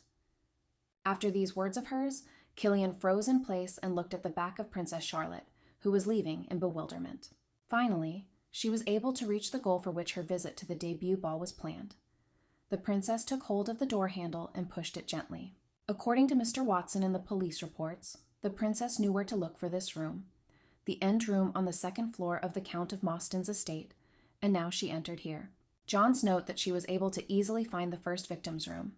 It read, "First victim, 28 years old, governess, graduated from the Imperial Pharmaceutical School, lived in the last room on the second floor of Count Mostyn's estate."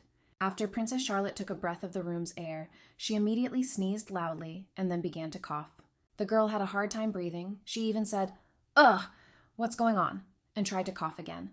Princess Charlotte thought it might be some kind of allergic reaction. She couldn't figure out what was going on, but she hoped it would pass. As Princess Charlotte told herself that she had to leave this room quickly before her allergies got worse, someone entered the room and stopped behind her. When the maid who entered addressed her with the question, "Hey, who are you?" Зрение, принцесса Шарлотта повернулась в замешательстве и посмотрела на девочку. She decided that it might be Count Mostyn's maid, and if word got out that the princess was investigating the serial murders in the count's estate, it could lead to bad consequences. The princess decided that this maid did not recognize her as a princess. She had to take matters into her own hands before it was too late, so she shouted loudly at the maid, "Don't you know who you are talking to?" It seemed her idea that attack was the best defense worked, because the girl suddenly fell silent and asked haltingly, "With whom?" Princess Charlotte could no longer be restrained. She shouted loudly, "Did Count Mostyn really recruit his maids through an ad?" And she said that it looked completely unimaginable. The frightened girl lowered her eyes and asked for forgiveness from the guests she found in this room. After this, Princess Charlotte, realizing that everything was now in her hands, asked the maid if she was responsible for this room, and then asked how she cleaned, because she'd only been here for a minute, and her skin was already all blotchy and itchy. The girl bowed low to the stranger and said, "Lady, forgive me, but you have misunderstood everything." She explained to Princess Charlotte that it was not a matter of poor cleaning, but rather of the peaches. The maid said that the man who lived in this room experimented with peaches, and the entire carpet and cracks in the floorboards were covered in peach fluff. The other maids who cleaned here immediately broke out in hives. This was quite unexpected for Princess Charlotte. So it was all about the peaches, but it is not yet clear how these fruits are connected to the serial murders. But still, the girl understood that it was not in vain that she had reached this room. Thanks to her visit, several more pieces of information about the victim were added. Princess Charlotte wanted to look as stern as possible in front of this maid. She said to the girl, "Okay, if everything is really as you say, then I forgive you for the first time." The maid bowed low to the noble lady and thanked the lady for her kindness. After that, Princess Charlotte left the room and walked down the corridor. As she walked, she thought that it seemed like the maid had not realized that she was a princess. She couldn't help but wonder why there was so much peach fuzz there. Peaches and serial killings. What connection could there be between them? She had to find out. As Princess Charlotte passed by one of the rooms, she heard someone talking loudly inside. One of the girls cried out, "We are all ruined." Another answered her, "Who knew that Viscount Ian would just run away with our money?" Charlotte decided to find out what was going on there. So she went to the door, looked through the crack, and wondered if those ladies from the pastry shop were really there. The princess decided that it did not concern her at all, and had already gone on, but the next moment she heard one of the girls scream about Lady Blair. "A real traitor!" Charlotte stopped and said, "Damn." When she heard the girl's threatening tone as she said, "If you decide to keep to yourself among your friends, do you think we're going to turn a blind eye and get away with it?" Princess Charlotte turned back resolutely. The girl decided that she had to act, and grabbed the door handles with both hands. When she opened the door, she noticed 4 girls talking to each other. They were indeed the young ladies she had met in the pastry shop, and they were now reproaching one of their friends. She decided that Lady Blair definitely needed her protection now. And entering the room, she asked loudly, "What are you doing?" Princess Charlotte noticed that there were tears on the poor girl's face. After her friends began to pester her with questions and reproaches, seeing the one who entered, she quietly said, "Princess." Hearing this word, the girls present immediately left their friend alone and turned their heads towards Princess Charlotte, who had entered. One of them did not even greet Her Highness and said, "This does not concern you." Looking at the tearful Lady Blair, the princess did not even think of stopping and returning, and immediately asked, "It does not concern you, you say?" Princess Charlotte was determined to protect the girl and said that Lady Blair should soon become part of the Imperial family. One of the girls laughed loudly and said, "God, seventh water on jelly. Not all blood is blue." Her words made Princess Charlotte even more annoyed and angry, and she loudly asked the girls, "Are you truly noble persons if you try to blame other people for your stupidity?" Hearing this, the girls began to loudly protest. They shouted, "What? How dare you?" Charlotte replied to them, "Well, you have gone too far in taking out your anger on the innocent, and you must answer for your own actions." One of the girls said that Lady Blair was to blame for everything. The girl she named looked puzzled after she said that she had promised to invest her money in the business with them. Now Blair also realized that she shouldn't stand silently. She shouted loudly, "I told you that you shouldn't make hasty decisions, but rather think everything through before investing." One of the girls looked into her face and said, "I didn't know Lady Blair was a traitor." Then she asked, "But you probably learned that from your new relatives?" Princess Charlotte understood that this was a direct hint at her person, and asked the girl, "Is she ready to answer for her words?" She looked closely into the girl's face and asked in a stern voice, "Does she want to be accused of insulting the Imperial family?" She asked the princess again, "Insulting the Imperial family? Did I ever say your name, princess?" After that, this impudent and rude girl smiled and said to the princess, "You are still as harsh in your categorical statements, and I think that I will not be punished for anything." Princess Charlotte also smiled back at her and asked the girl, "Are you really sure that you will get off so easily after what you said?" The girl asked Charlotte, "Isn't that so?" After this, Princess Charlotte went off somewhere with a quick and decisive step, and everyone else present in the room began to watch her. Princess Charlotte walked up to the wall, next to which was a shelf with bottles filled with wine, and grabbed the neck of one of the bottles with her hand. The girl always remembered that the fist works better than the law. In the same way, force is stronger than any word. She turned around and, with a bottle in her hand, began to move towards the girls gathered in a circle. After the girls saw what Princess Charlotte was doing, they started screaming loudly, calling her crazy. There was a squeal, and someone shouted that she really was crazy. All the girls, except one, immediately ran out of the room screaming, and Princess Charlotte, with a bottle in her hand, came close to Duke Adler's sister. After that, Charlotte smiled pleasantly at the girl and said, "Don't get me wrong, I didn't want to resort to such methods, but they just forced me." Then she asked, "I hope I didn't scare you." Blair replied that she was fine. The girl looked sad and then told them that, according to the girls, the business investment had been a failure. Rumor had it that Viscount Ian was quite in debt due to gambling. "Thank you, Your Highness." Princess Charlotte smiled and said, "Oh, come on, you're welcome. I was only too happy to help you in any way." At this time, she still had a bottle of wine in her hand, which she seemed to have completely forgotten about, and therefore waved it around carelessly. Since the princess's attention was distracted by the conversation with Blair, she herself did not realize how her hand loosened for a moment, and the bottle fell to the floor with a terrible crash and ringing. Blair asked Her Highness if everything was okay. Charlotte replied, Yes, I'm fine. I just forgot myself, and the bottle slipped out of my hands." At this moment, a loud cry was heard, and Duke Adler literally burst into the room. He breathlessly uttered the excited name of his younger sister Blair. After this, the young man's gaze stopped on the shards of the bottle and the puddle of wine at the feet of both girls. The man asked indignantly, "What happened? Why?" Then he turned to Her Highness. She replied that she had broken the wine. "But everything else?" To which he thought, but she did not have time to say anything else. Duke Adler did not let her do this. He shouted loudly at the princess, asking what she had done to his sister. Instead of the princess, Blair answered. She said, "Brother, it's not what you think." But the Duke interrupted his sister before she could finish her sentence and said, "I saw those ladies you were so good with run out of this room screaming." Duke Adler continued and said that as he approached this room, he heard the sound of breaking glass. He did not see what happened here, but it seems he's beginning to guess everything. Princess Charlotte tried to explain everything to him. She thought that since he only heard the sound, he must have misunderstood everything, so she said, "It's not what you think. Duke Adler looked very angry. He interrupted the princess and asked her if she would ever tell him again, looking him straight in the eye, some story she had made up. Then he added that she always succeeded in that. Duke Adler stood in front of the princess, with his younger sister behind him. He asked Charlotte if she wanted to continue to act like an innocent lamb. The young man said that this was just a lame excuse in response to the princess's words that everything was absolutely wrong. He added that he thought the princess had changed, but that did not seem to be the case. He didn't let Charlotte even say a word. She was simply dumbfounded by his accusations that the true nature of a person cannot be hidden, and it seems that it is not going to change. When she looked into Duke Adler's eyes, she suddenly realized that no matter what she said now, he would never believe her. Charlotte realized that she had gotten herself into a very unpleasant situation. She decided that she had probably overestimated her faith in people and was now forced to pay a heavy price for it. After that, Princess Charlotte turned the other way without saying goodbye and headed towards the exit of the room. She thought that, unfortunately, no one cared about her feelings and the truth. After this, the girl decided that she no longer needed to stay in Count Mostyn's palace, and so she went outside and quickly began to descend the marble steps of the staircase. The girl's face looked very upset. She couldn't understand why she had to pay for her kindness.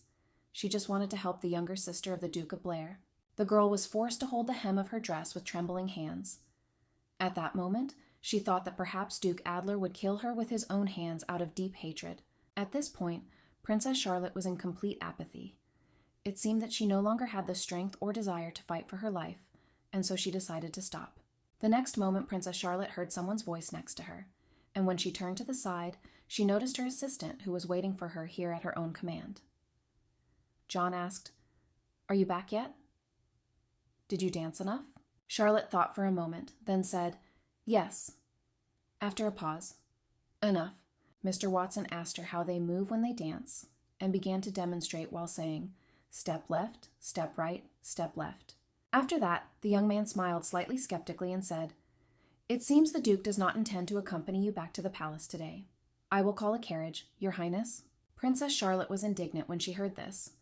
Not wanting him to leave, she said that she did not like to be left alone in the dark. "Is Your Highness afraid of anything?" Mr. Watson said to her in response. The girl touched Mr. Watson's chin to silence him after he said that it was indeed dangerous at night, and that the princess might run into a rabbit and it would eat her. After this, the young man quietly laughed and said that he would escort the princess to her carriage. In response, Charlotte asked the man to stop. Mr. Watson held his hands out in front of him expectantly and asked Princess Charlotte if he should hold her. Charlotte was completely at a loss. The young man's proposal was rather ambiguous, and she did not dare to do anything. But then the girl put her hand on Mr. Watson's shoulder and said that she wanted all the events of that evening to end as soon as possible. John lifted Princess Charlotte into his arms and looked closely into the face of the girl, who asked him if he was feeling heavy. In response to her words, Mr. Watson said, "Amazing. Are you feeding on the Holy Spirit, or what, Your Highness? You, so feeble, will definitely be blown away by the wind one day." Neither the young Princess Charlotte nor the young man saw another man watching them from the top of the steps. It was Duke Adler, who saw a man carrying his bride away. Charlotte seemed to sense that she was being watched and turned her head back, meeting the eyes of Duke Adler. The young man's face looked angry, but he still managed to restrain himself and did not betray his excitement at the scene he had witnessed. Princess Charlotte decided that it was not worthwhile to linger her gaze on the man who did not dare listen to her explanation, and turned her head towards Mr. Watson, who said, "Princess?" When Charlotte responded to his words and said, "Yes," John said, "The dress you wore last time in the store was more becoming." Charlotte looked gratefully into the young man's face and smiled happily. Finally, this ill-fated evening ended, and the princess could not recover from its events for several days, rarely leaving her apartments. Marta came up to her and asked Her Highness if she was not going to send a letter to Duke Adler today either. She reminded the girl that she always sent him letters and wondered if they had quarreled at the ball. Princess Charlotte did not have time to answer this question, because the next moment John literally burst into her room, shouting loudly from the threshold, "Princess!" Marta exclaimed, "Oh my God! Mr. Watson, how can you burst into the princess's chambers like that?" Princess Charlotte sat quietly at the table. She was in apathy and reminded the young man that she had already said that she did not need an escort today, so he had come here in vain. Mr. Watson immediately bowed low before his mistress and said the word, "Fifth." Charlotte decided that it seemed like he was playing riddles with her and asked the young man again, "What? Still bent over, John answered his mistress that it was a serial killer. Today his 5th victim had been discovered. Princess Charlotte clapped her hand over her mouth after her assistant told her she knew the killer's latest victim. After this, Mr. Watson told the girl that early this morning the Marquis de Brege had been found dead, the very one she had met quite recently during the ball. Duke Adler came from the most respected and richest family of the Asgard Empire. His family has been known since ancient times. Irenaeus von Adler, Ren for short, was a boy who was raised lovingly by both parents until his mother died very recently. When the Duke appeared at social events, all the girls immediately lost their minds and the gift of speech. They sighed loudly, turning to the young man. The young Duke Adler was very handsome. He absorbed the best features of his parents and grew into a fine and noble man with a magnificent upbringing. One of the girls Duke Adler met at his debut ball, Lady Mostyn, asked him, "Have you entered the military academy?" The life of the young Duke was serene and easy. He was completely independent and did not need anything until misfortune came into his life. One completely ordinary day, his secretary approached him and told the gentleman that he had received an engagement proposal. Duke Adler asked again, "What other proposal are we talking about?" and then ordered it to be burned immediately. His sick mother immediately asked, "What does it mean to burn?" The secretary sitting at her mother's bedside said that his mother would be very glad that the Duke had finally come to her bedroom. At that time, the young Duke's mother was seriously ill. She asked a servant to leave her alone with her son. After the secretary left, she said, "Rennie, I'm worried about your future. You need a wife." To which the young man replied, "Right now, your health is a priority, mother." When the young Duke Adler said that after his mother's recovery he would think about marriage, he began to beg her to do it as soon as possible, and asked him if perhaps she should arrange another viewing for the last time. The young man fell face down on his mother's bed and began to sob. He said, "Mother, please don't tell me." He didn't want his mother to die.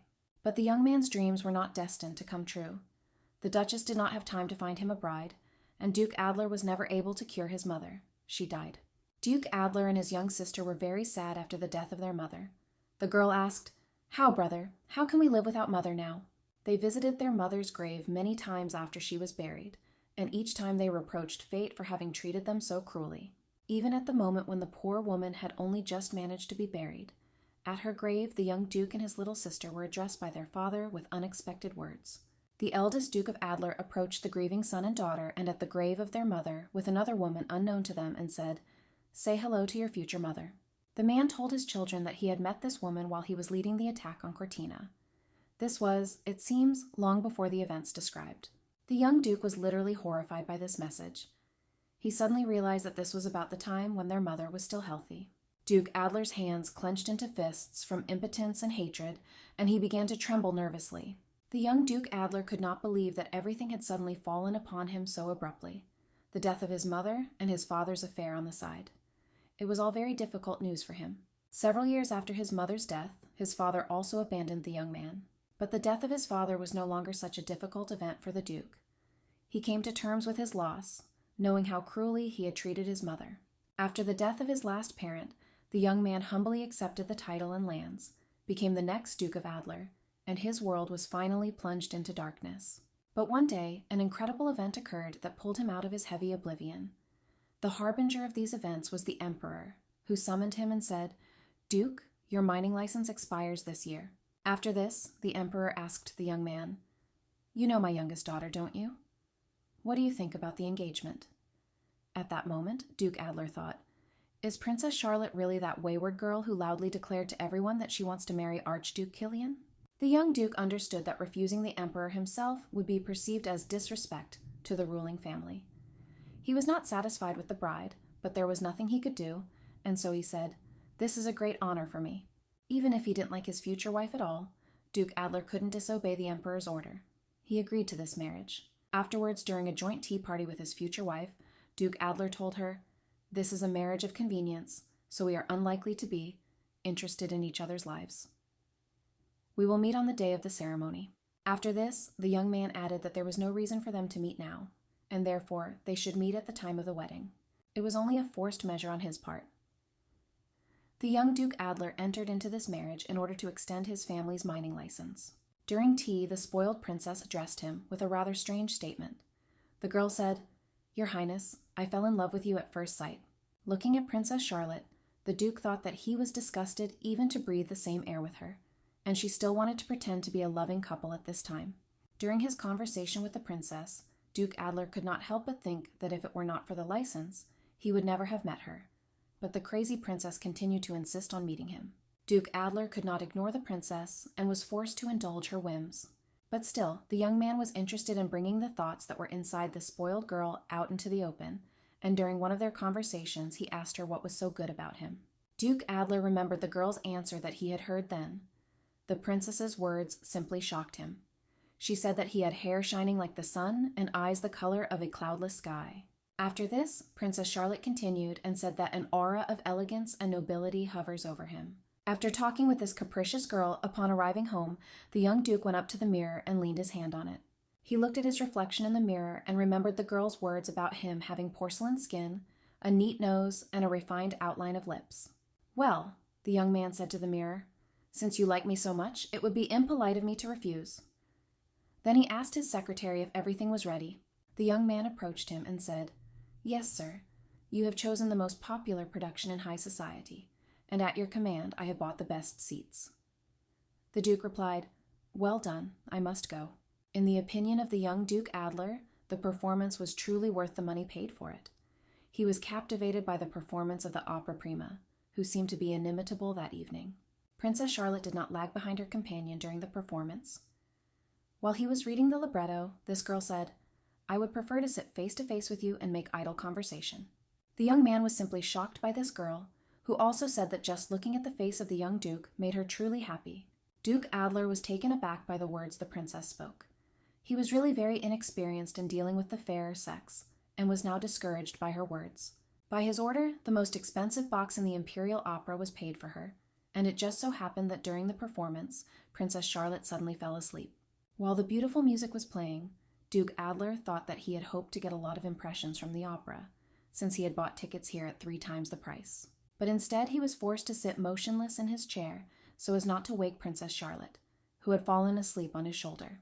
Duke Adler turned his head towards Princess Charlotte and almost buried his nose in her hair. He could not understand how it was possible to fall asleep during the performance. After this, the young man's gaze fell on the empty champagne glass left on the table by the girl, and he thought, "What a tactless and uncultured woman. She hasn't changed at all." Duke Adler thought at one point that immediately after this aria ended, he would shake the girl off his shoulder. Princess Charlotte continued to sleep, and the Duke thought, "Okay, one more aria, and then he will definitely wake me up."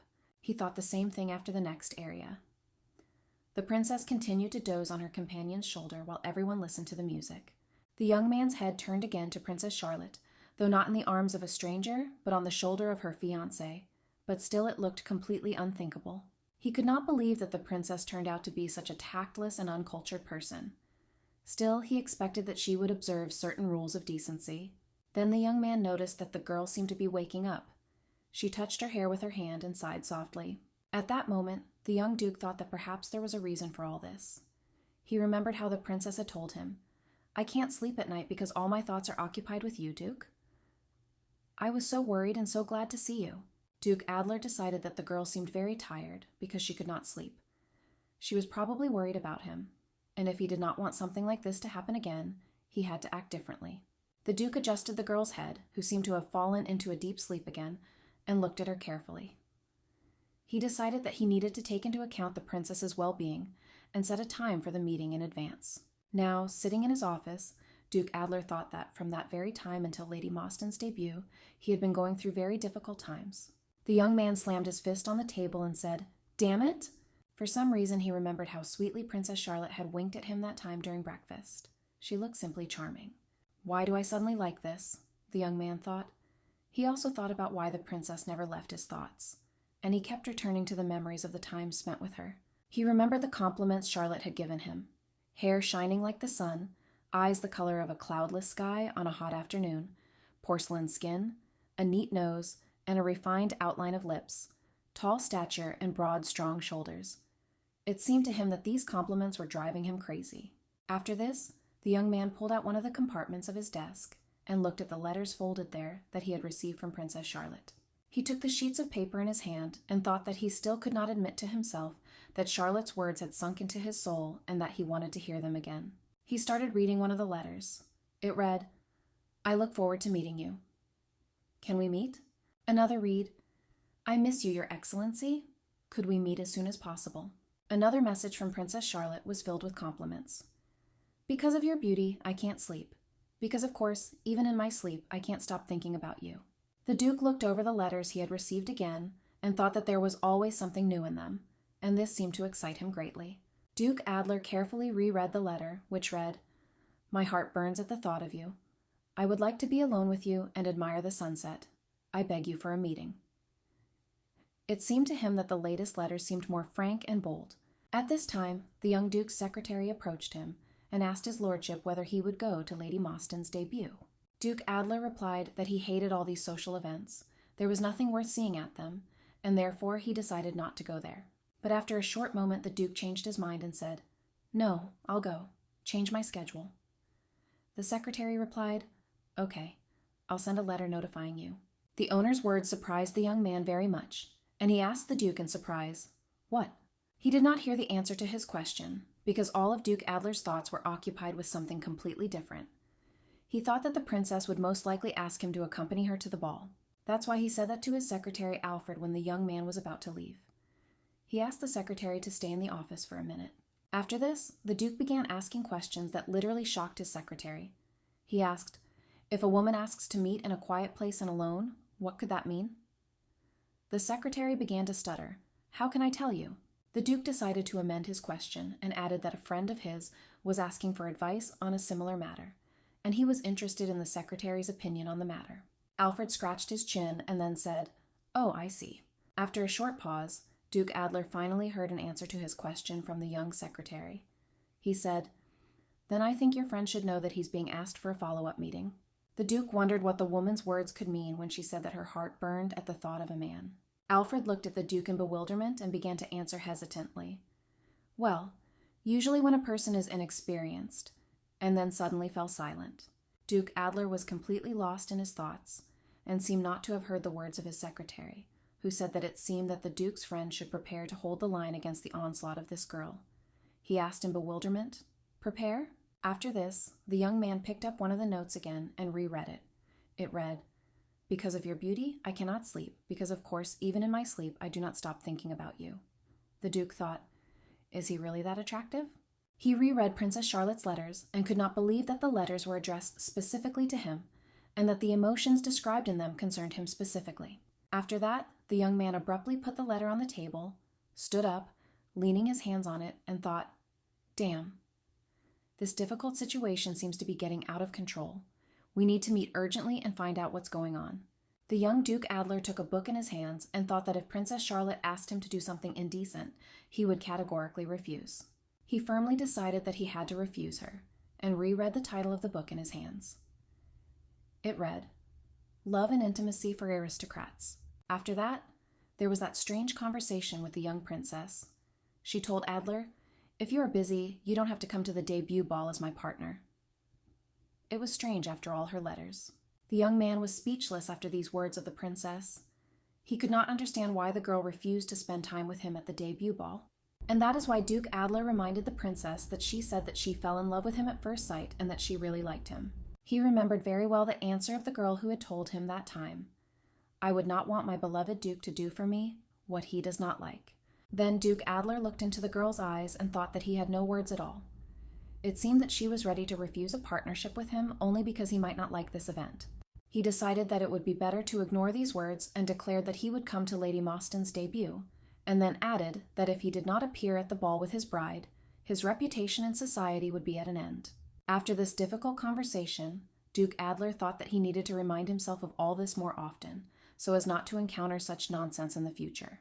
It seemed that their whole conversation went quite well, but everything was spoiled by the last words of Princess Charlotte, who said, "By the way, would you mind if I flashed my charms that day?" At that moment, Duke Adler was ready to swear. That's how the question sounded to him about whether Princess Charlotte could wear a dress with a large neckline to her debut ball. The day when Duke Adler made that decision was quite ordinary. The sky was blue, slightly covered with snow-white clouds, and the same white doves were circling there. That day, the young man, as usual, was working in his office and ordered Alfred to do something, to which he asked, "And what? You?" Duke Adler folded his hands in front of his chin and said that he had ordered a dress to be bought. The secretary standing in front of him asked, "Are we talking about a dress for Princess Charlotte?" To which its owner replied, "Yes, there is nothing strange in such a gift from the groom." Duke Adler recalled a conversation with his bride, and how she said that, frankly, her palace budget did not allow her to buy a new dress, and therefore she was limited in her means and desires. The Duke thoughtfully said that the mining license was about to be renewed. Perhaps he should have shown more loyalty to the Emperor's family. Alfred couldn't understand what this had to do with it, but he still replied, "Okay, I'll prepare everything as you said, arrange the purchase of the dress, and send it to the princess." When Duke Adler mentioned the word cleavage, Alfred immediately raised his head with interest, looked at the gentleman, and asked, "What?" The young Duke replied that nothing. Then he added that he would have to approve the design of the order himself. After he was presented with sketches of the proposed dresses for the princess, Duke Adler could not choose what he liked, and all the time categorically rejected all the options presented. Duke Adler categorically rejected most of the outfits offered to him. He did not like them for many reasons. There was even a moment when the young man became so angry that he angrily threw all the sketches on the floor, and poor Alfred had to collect them on all fours. After this, Duke Adler, accompanied by his secretary Alfred, decided to go out into the city with his secretary and find a dress suitable for Princess Charlotte in one of the shops on the shopping street. They visited many boutiques, but nowhere could they find what could satisfy the young man's demanding gaze. But finally, it seemed, it happened. In the window of one of the boutiques, the prince saw a dress that he liked at first sight. He decided that perhaps this particular outfit would suit his bride for her debut ball. The Duke walked up to the display case and began to admire the dress with a smile on his lips, while behind him the secretary watched him in surprise. A moment later, the young man rushed into the boutique with such speed that Alfred could only catch up with him on the run. The secretary asked his master not to run so fast. The dress was not going to get away from them anyway. The owner of the store herself came out to meet him, and turning to the Duke, said that she was very sorry, but this dress had already been reserved earlier. The woman's words did not seem to disturb Duke Adler at all. He said that he was ready to name any price for this outfit, and added that he would definitely buy it. To this, unfortunately, the shopkeeper said, "Of course, Duke, you have excellent taste, but unfortunately, the daughter of Viscount Whittaker has already reserved this outfit." To which the Duke said that he intended to buy it at any price. He turned to the woman again and reminded her not to forget who she was talking to. Alfred's indignant voice was heard next to him, asking the gentleman not to make hasty decisions. But it seemed that the loud and menacing words of Duke Adler had their effect on the stubborn salesman. Stammering, the woman said, "As you say, Mr. Adler. As you wish, Mr. Adler." And this was the owner of the most popular boutique. The woman was simply stunned by the words of the young man, who said that he would pay triple the price for this dress. She could not even count on being able to earn such a sum. At that moment, the woman thought that the Duke was the master of his world, for whom any money was nothing. He was used to those around him being ready to fulfill his every wish. After Duke Adler asked the woman if the price he offered would cover her losses, she could only imagine a rain of gold coins falling on her body, so lucrative was the Duke's offer. After this, there was a social breakfast at the Emperor's palace. During it, Duke Adler tried to tell Princess Charlotte that he had bought a dress, but suddenly poisoning occurred. The young man was unable to talk to his fiancée, no matter how hard he tried. The Emperor's palace was closed, and after that he lost contact with Charlotte for a long time. It was quite surprising that it was the girl who made the greatest contribution to preventing the assassination of the Emperor. Duke Adler watched Princess Charlotte's actions all the time. It looked very convincing. And what's more important, when he learned that she had found the culprit of the crime first, he even felt some inner pride. After this came the day of the debut ball, which had a huge impact on the development of the relationship between Duke Adler and Princess Charlotte. When they appeared, everyone literally couldn't take their eyes off them. At that moment, when they entered, and Duke Adler saw the gaze of all those present directed at them, the man thought that he had done the right thing, and was glad that he had bought a dress without a neckline for the princess. Adler noticed that too many men were staring at the princess. He even thought that perhaps she should have bought an even less noticeable dress. And at that moment, he heard someone behind him call him by name, Mr. Adler, and said, "Long time no see." "Didn't expect to see you here." Then said, "My God, here comes Her Highness Charlotte." Duke Adler was not at all pleased to meet the Marquis de Braga. It would have been better for him not to meet him at all, so disgusted was he with this man. Ever since the military academy, the Marquis de Braga had inspired in him a strange sense of rivalry. this unpleasant man was in fact only pretending to be friendly. Duke Adler was even more angered by the Marquise's words that if he had known that the princess had such a gentle character, he would have asked her to marry him long ago. Adler was irritated by absolutely every word of the Marquis. After this, the Marquis turned to Princess Charlotte and asked her to lend him Duke Adler for a short time, since he was very much needed by everyone. He would have liked very much for the princess to refuse, but to his regret she smiled and agreed to the Marquis's request, saying, "Of course, as you wish." Duke Adler was simply outraged by this, because he had not given his consent, but he thought that if he showed his displeasure at least in this way, maybe it would become an excuse to stay with her. Turning back to Princess Charlotte, he saw her wave her hand and smile slightly. It was little consolation to him. The Marquis de Brege led the young man to a circle of nobles who had stopped near a table with refreshments. Someone present immediately exclaimed, "Well, well, Mr. Adler." The Marquis de Brege said, "I have rescued Duke Adler from the clutches of the worst woman in the Empire. He has just finally gotten rid of Princess Charlotte." Everyone present immediately began to greet the Duke. One of the women said, "What a surprise to meet you at the ball." Duke Adler was not pleased with the conversation and all these people. Someone said that the princess was probably nothing but trouble. Another added that she had never been known for her docile nature and well-mannered behavior. After this, one of the women asked those present if they had seen the dress that Princess Charlotte wore to the ball today. The Duke listened and heard her companion whisper that she had heard that the princess had stolen the dress from Lady Whittaker. The girl she named immediately took the floor. She said that she was simply shocked by this event, and even lost sleep over such injustice. She had chosen her dress so carefully and had already paid, but in the end she was left with nothing. The girls present were shocked by her words about how Her Highness Charlotte had shamelessly shown up at the boutique and demanded her dress, which she had already paid for. One of the girls said, "Oh my God, how can this be possible?" Lady Whittaker sighed heavily and said, "What was I to do? I simply had no other choice but to give up this dress before the princess could take it by force." One of the women immediately began to support her and said, "Between you and me, how shameless this princess is. You ladies are probably very offended by this." Duke Adler got tired of listening to this nonsense, and he turned to Lady Whittaker and asked her who told her about the dress. The girl answered the Duke that no one had told her anything, and that she had personally seen all of this in the boutique. Then she added that the Duke would have been very surprised if he had been there too. After this, the little liar blushed, shed a single tear, and whining, told everyone that the princess had said very cruel words to her. Duke Adler decided to find out everything to the end and asked Lady Whittaker, "How can you confirm that you are not lying?" Since the girl was silent, he said to her, "I asked if you were telling the truth." The frightened girl did not take her eyes off the Duke, who insisted on his question, but then she grew bolder and said, "Of course, Princess Charlotte stole my dress." The young man's face changed, but he didn't say anything, just chuckled with satisfaction. Lady Whittaker was even more frightened when Duke Adler told her to her face that he was the one who bought the dress. She tried to say something. "But what?" So the young man had to repeat his words again, emphasizing each word.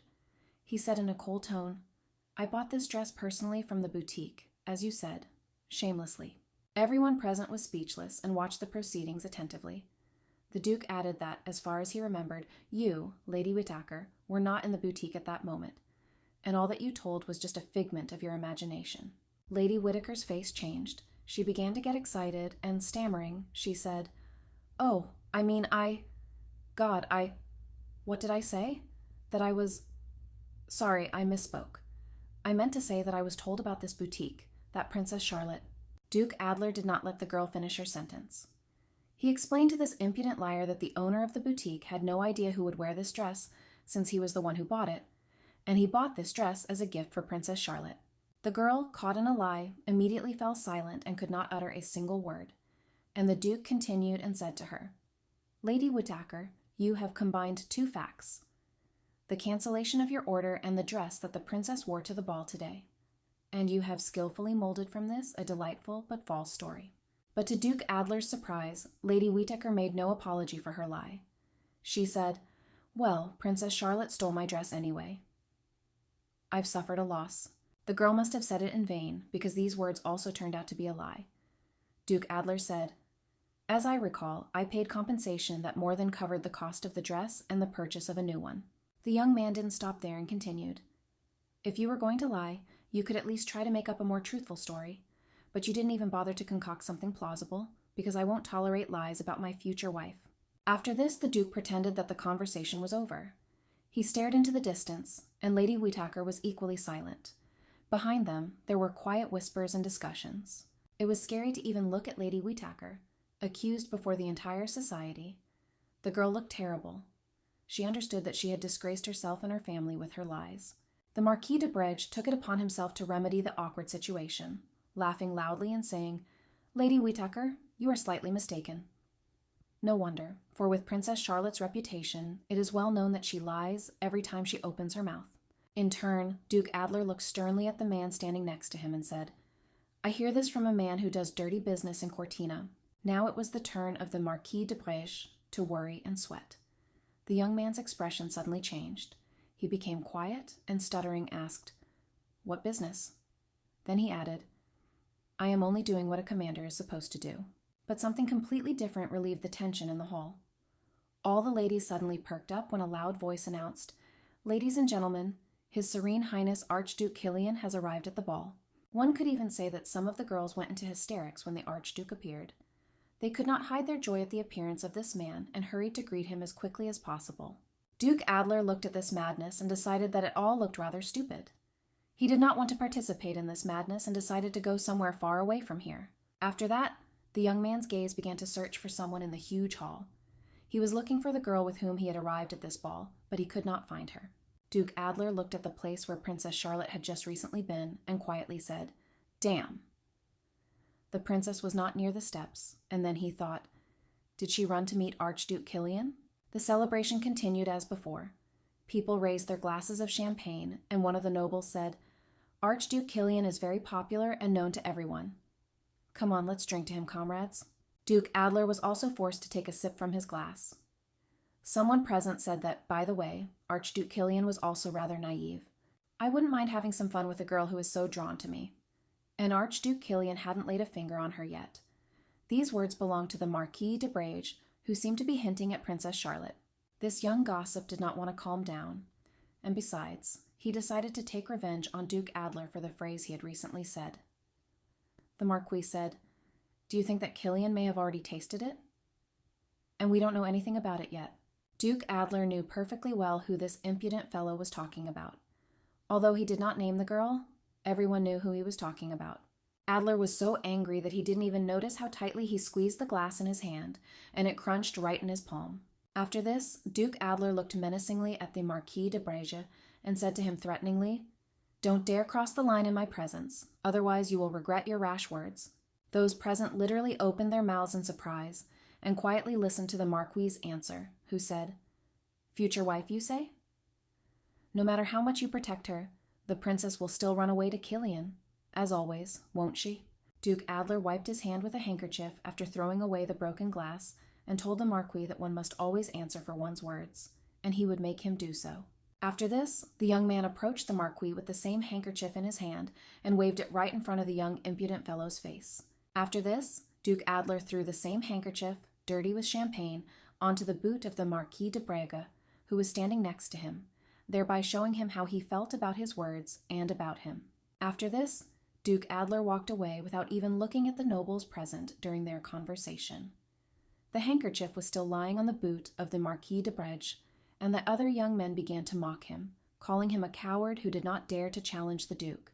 All the emotions that the Marquis de Bredge was experiencing at that moment could be seen on his face. Hatred, cowardice, and a desire to take revenge on this proud Duke were mixed there. Duke Adler considered that the matter was already done and left the hall. On the way, he thought about how tired he was of all this. If he had not been Princess Charlotte's partner, he would not have had to go to such events. But then the young man stopped abruptly and began to watch the scene unfolding before his eyes. He assumed that something like this was possible, but he did not want to believe it.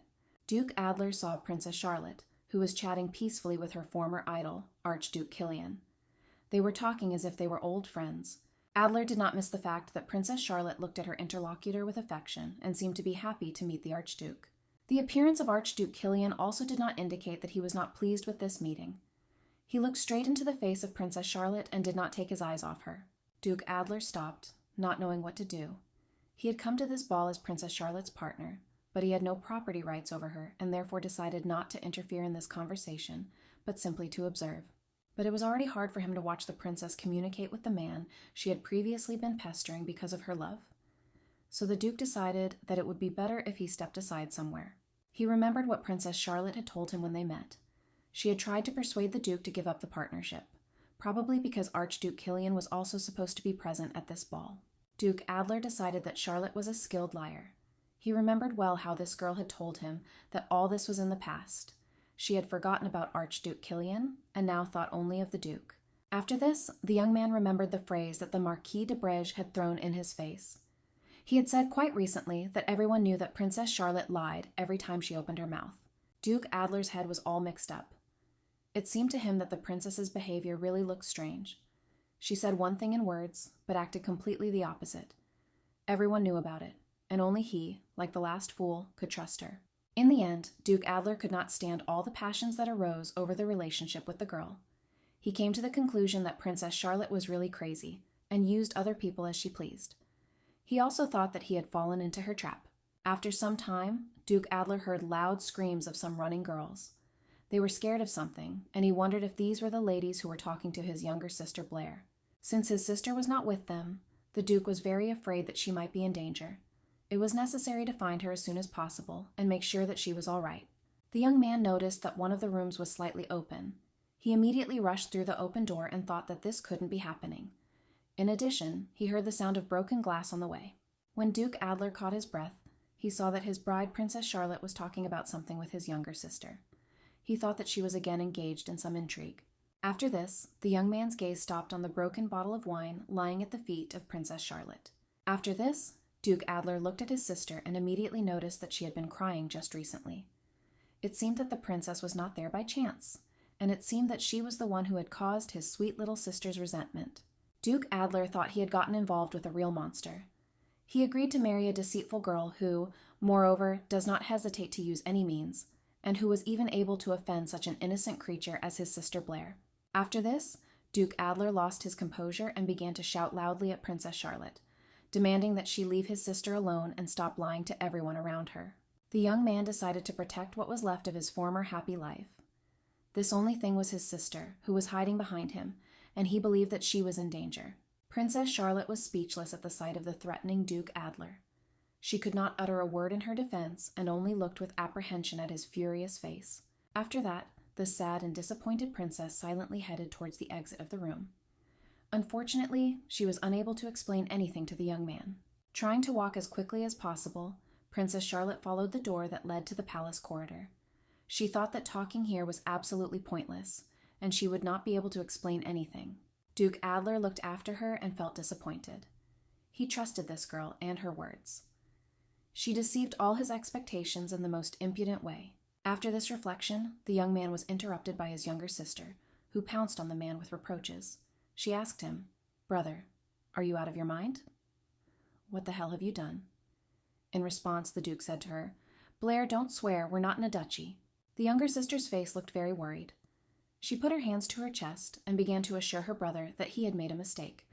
The girl said that the princess had helped her at the moment when others were bullying her. Duke Adler realized that he was deeply mistaken and very wrong when he blamed Princess Charlotte for everything. The sister explained that the bottle of wine accidentally slipped from the princess's hands.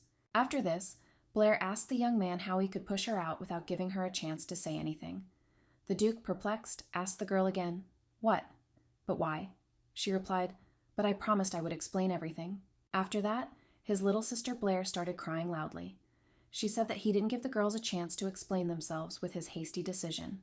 Then she asked, "Why did you just blurt out everything you thought instead of listening to me and Princess Charlotte?" Duke Adler was completely confused. He had just made a big mistake, and Blair continued to cry and asked him how she could look Princess Charlotte in the eyes now. Duke Adler, without thinking twice, decided that everything needed to be fixed.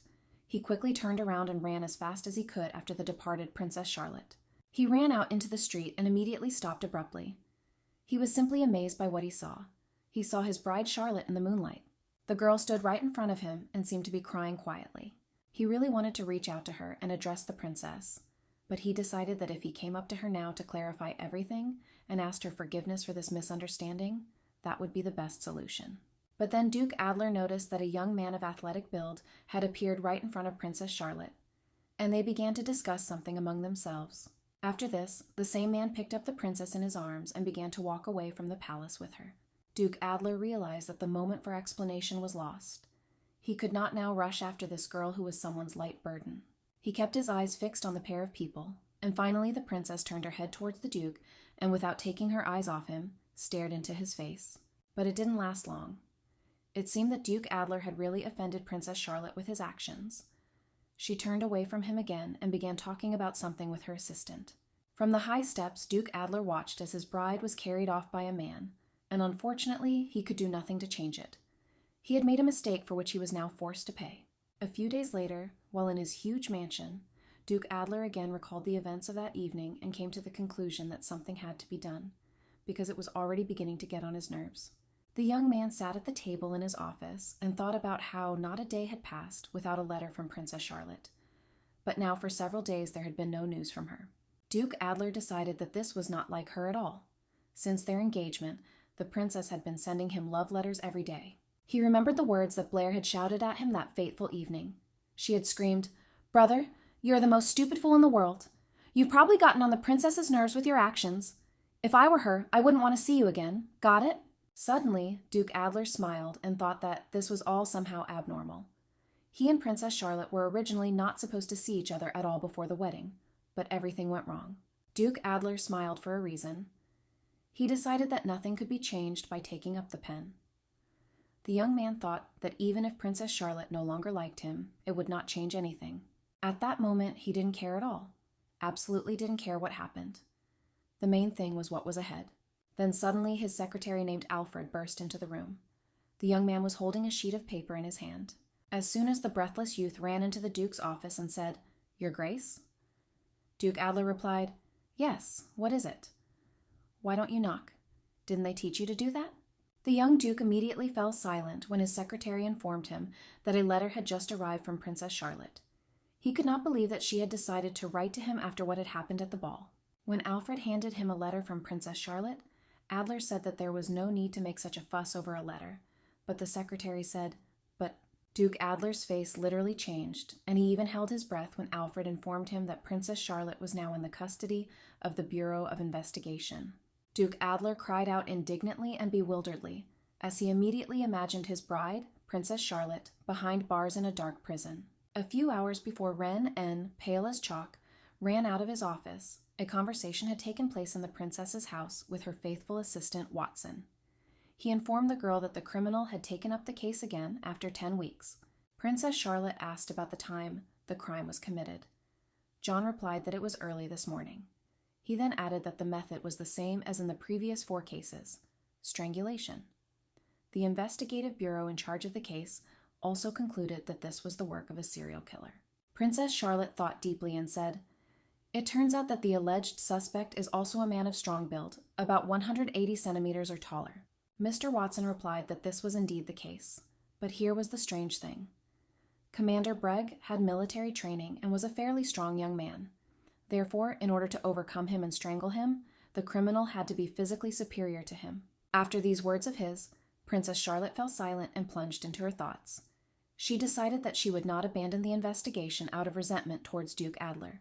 She asked, "The scene of the crime has probably already been cleared?" Where exactly was the Marquis's body found? Mr. Watson replied that it had happened in Norwood Lane. He then added that it was there that he himself had been born and brought up. However, it was far from being a favorite haunt of the upper classes. According to the young man, Norwood Alley is a place where polite and decent people should not go.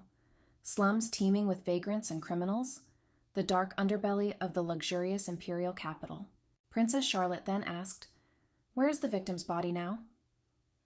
Watson replied that it was most likely in the morgue of the investigative bureau. The young man's face changed strangely the moment Princess Charlotte asked him, "Wouldn't it be suspicious if a princess from the Imperial family were to look at a corpse?" He immediately asked the girl if she was sure she wanted to see the body. Charlotte was absolutely sure of it. "The body of the victim should tell about the murder convincingly any evidence, and I wanted to see it with my own eyes, to perhaps find at least some thread for the investigation."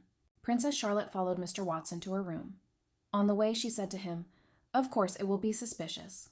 Frankly, I don't understand. but still it is necessary to get to the Bureau of Investigation and try to see the body. Mr. Watson tried to object to her and said that, frankly, he did not understand why the princess was so interested in investigating this matter. To which she replied, "Whatever the reason, I was hoping you could help. I would not be grateful if you put your curiosity aside." After this, Charlotte stopped, turned to the assistant accompanying her, and said, "One way or another, I must see the body of the Marquis de Breche." Then she asked, "What, most likely, they have a pre-trial detention center in the Bureau, right?"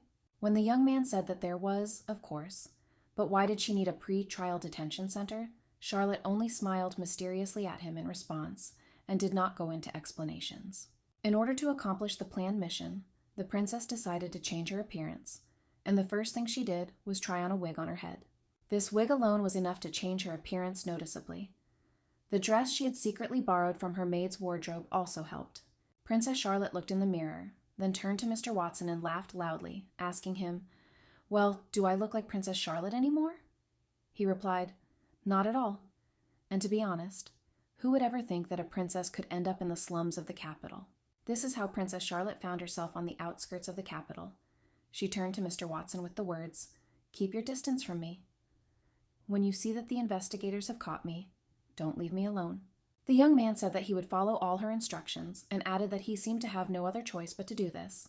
After this, Charlotte pulled the cork out of the bottle of wine that she had brought here in advance. A moment later, Mr. Watson was almost speechless. Princess Charlotte, who was still a well-bred girl, began pouring the contents of a wine bottle straight from the neck into her mouth like a seasoned drunkard. Mr. Watson watched the princess closely and thought that perhaps this was just some strange dream. At least it was not very similar to reality. The young man was even more surprised when Princess Charlotte, holding a bottle in one hand, began to walk, swaying like a drunk person, from side to side and loudly shouting some obscene song. The princess had to pretend to be drunk for about 30 minutes, until she attracted the attention of several police officers, one of whom turned to her and said, "Oh, young lady, is this possible? Such a sight. And in broad daylight." Both policemen saw some drunk commoner in front of them. One of them said, "Oh my God, don't even mention it." Drunk and in broad daylight.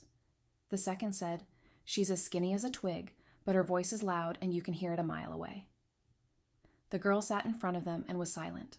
Princess Charlotte was accused of drunken, disorderly conduct. A person who is intoxicated, according to the law of the empire, and who also disturbs the general peace with rude words or actions, is placed in a pre-trial detention center on charges of drunkenness and hooliganism. Princess Charlotte had planned it all out. Before she went out on the streets, it was a minor offense that allowed release upon posting a small bond or surety. And for her, it was the perfect offense. Serious enough to be detained, but too minor to reach the emperor's ears. Once inside the pre-trial detention center, the girl immediately began to scream loudly. She shouted, "Hey, policeman, why exactly did they arrest me?" "I won't leave it like this, you'll see." To which the policeman was forced to calm her down. One of the law enforcement officers approached the girl's cell and said, "Come on, young lady, are you out of your mind? If you keep acting like this, you'll get another charge." After this, the policeman began to talk calmly to the girl and asked her, "Do you even understand what is fraught with the consequences of getting drunk to the point of unconsciousness in such a neighborhood?" Then he asked, "Didn't you hear that there was a murder in that alley this morning?" Charlotte shouted loudly in his face, "You're lying." "What murder?" Then she said that it couldn't be. The policeman replied that indeed, a nobleman had been killed in that alley today and asked her if she didn't read the newspapers. Princess Charlotte smiled slightly when the same policeman, to prove his point, informed her that, by the way, the victim's body was right now in the morgue next door. She thought, excellent. So the morgue is right next door. Well, yes, we still had to get to the morgue, and for that we had to act further. That's why Charlotte said to the policeman, "Oh, uncle, I need to go to the restroom." The policeman looked at her through the bars of the door and said, "Well, a drunken young lady has fallen on my head. Now I have to take her to the toilets too." Princess Charlotte looked at the policeman and said to him, "What if I pee myself right here?" "Are you going to clean up?" "What, pee right here?" The dead drunk girl screamed loudly. After that, she began to run around the cell, lifting the hem of her dress up. The policeman was forced to give in, seeing that he was completely powerless against the demands of this girl, and said, "Okay, just stop lifting your dress in front of me." Then the policeman led the girl out of her cell into the corridor. On the way, she thought, "That's right, there's no point in ignoring me." I'm conducting an important investigation here, and you shouldn't interfere with me. A policeman walked in front of her, remaining completely silent the entire time. He only sighed heavily, complaining about his fate and about such prisoners. During the journey, Princess Charlotte kept looking around. She absolutely had to find the place where the body of the strangled Marquis de Brégues was kept. She read the signs, and on one door she noticed something that resembled the word morgue, and decided that perhaps the goal of her search was behind this door. Luckily, it was not far from the restroom. The policeman accompanying Charlotte pointed to the door and said, "I'm going to go help with a murder case for a while. Don't be late, do your business and come out quickly." Princess Charlotte nodded her head to him. After the policeman told her not to even think about running away from here until her sponsor arrived. The girl tried to move as quickly as possible. She decided that the investigators didn't really care about some tipsy, fragile hooligan.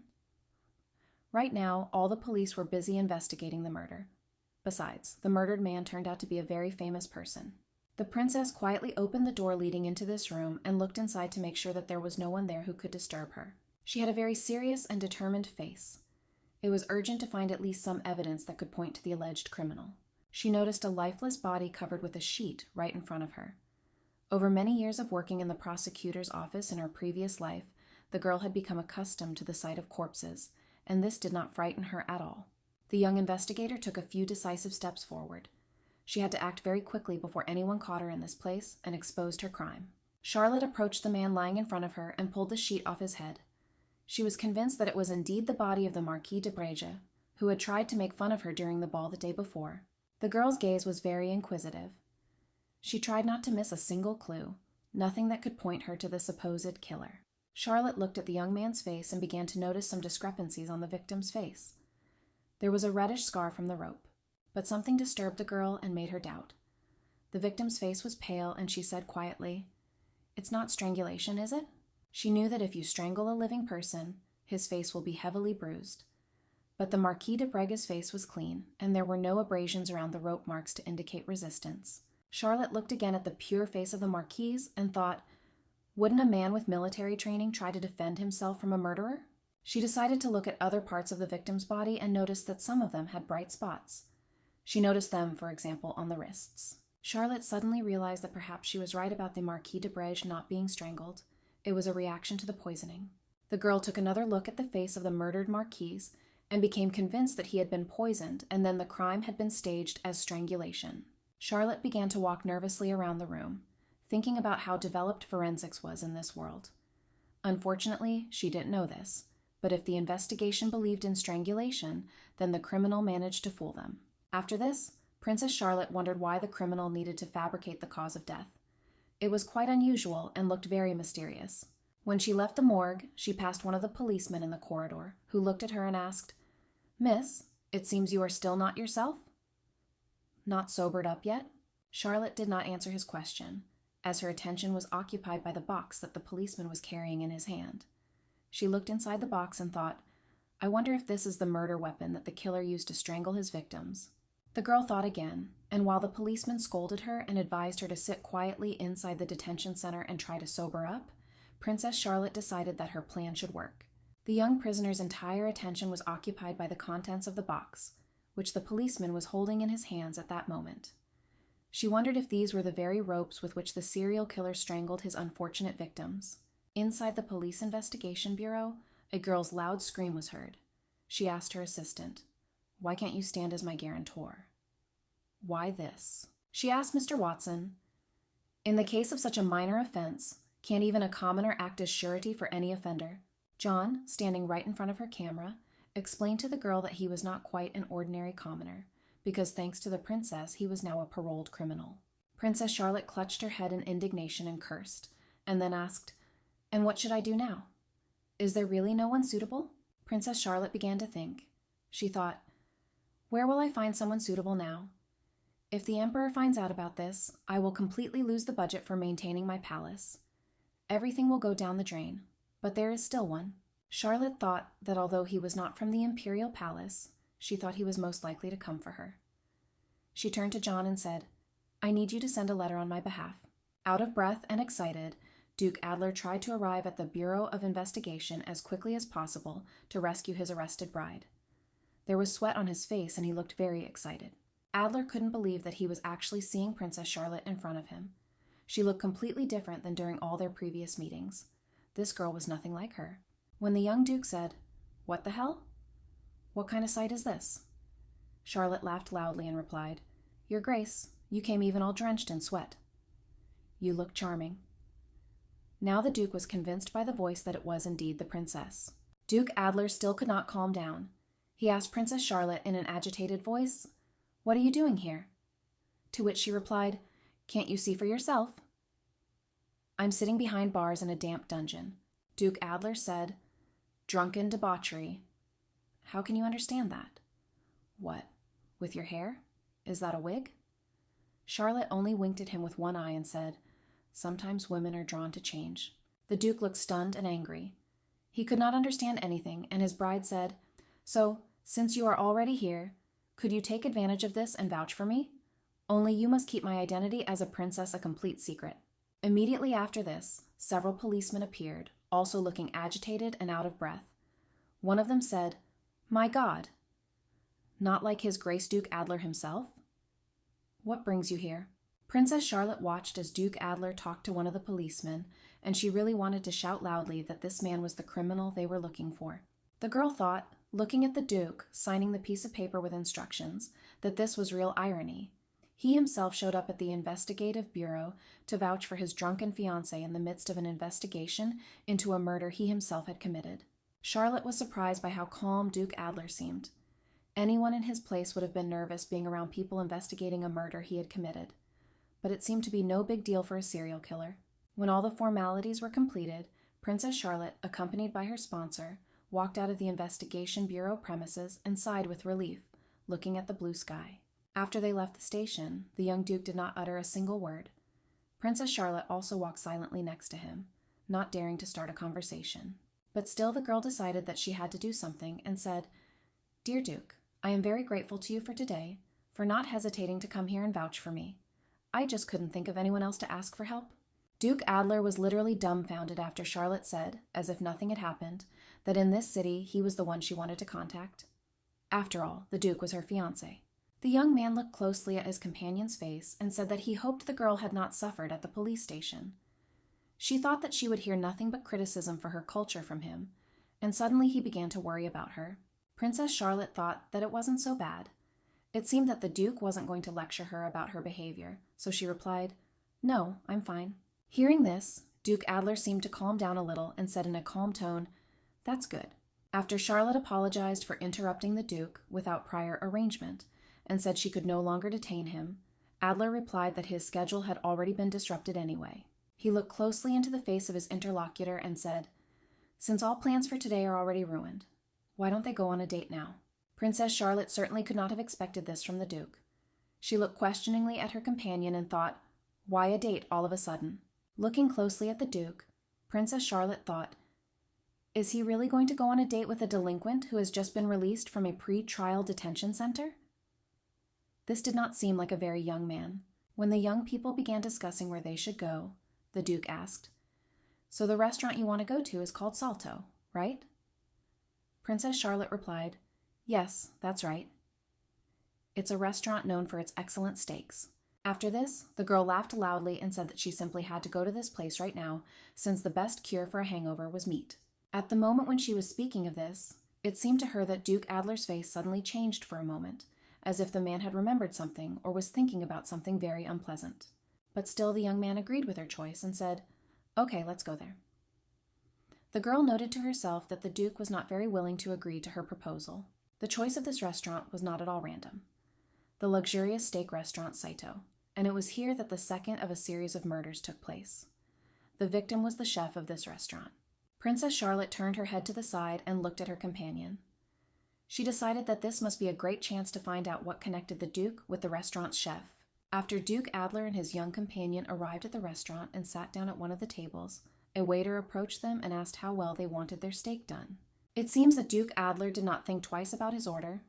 He immediately told the waiter that he wanted his steak well done. Princess Charlotte couldn't believe her ears. The girl thought that this was the wrong choice. It was impolite to beef. Everyone says that beef tastes best with blood. Princess Charlotte waved her hand and ordered her steak medium rare. After that, she decided to give a short lecture to her companion and stated that they say that the real taste of a steak can only be felt when there is blood in it. Hearing this, Duke Adler did not argue with her. He only grinned skeptically in response to her words and seemed to be lost in his thoughts. After that, he literally stunned Princess Charlotte with his question. He asked her, "Why were you drinking alcohol?"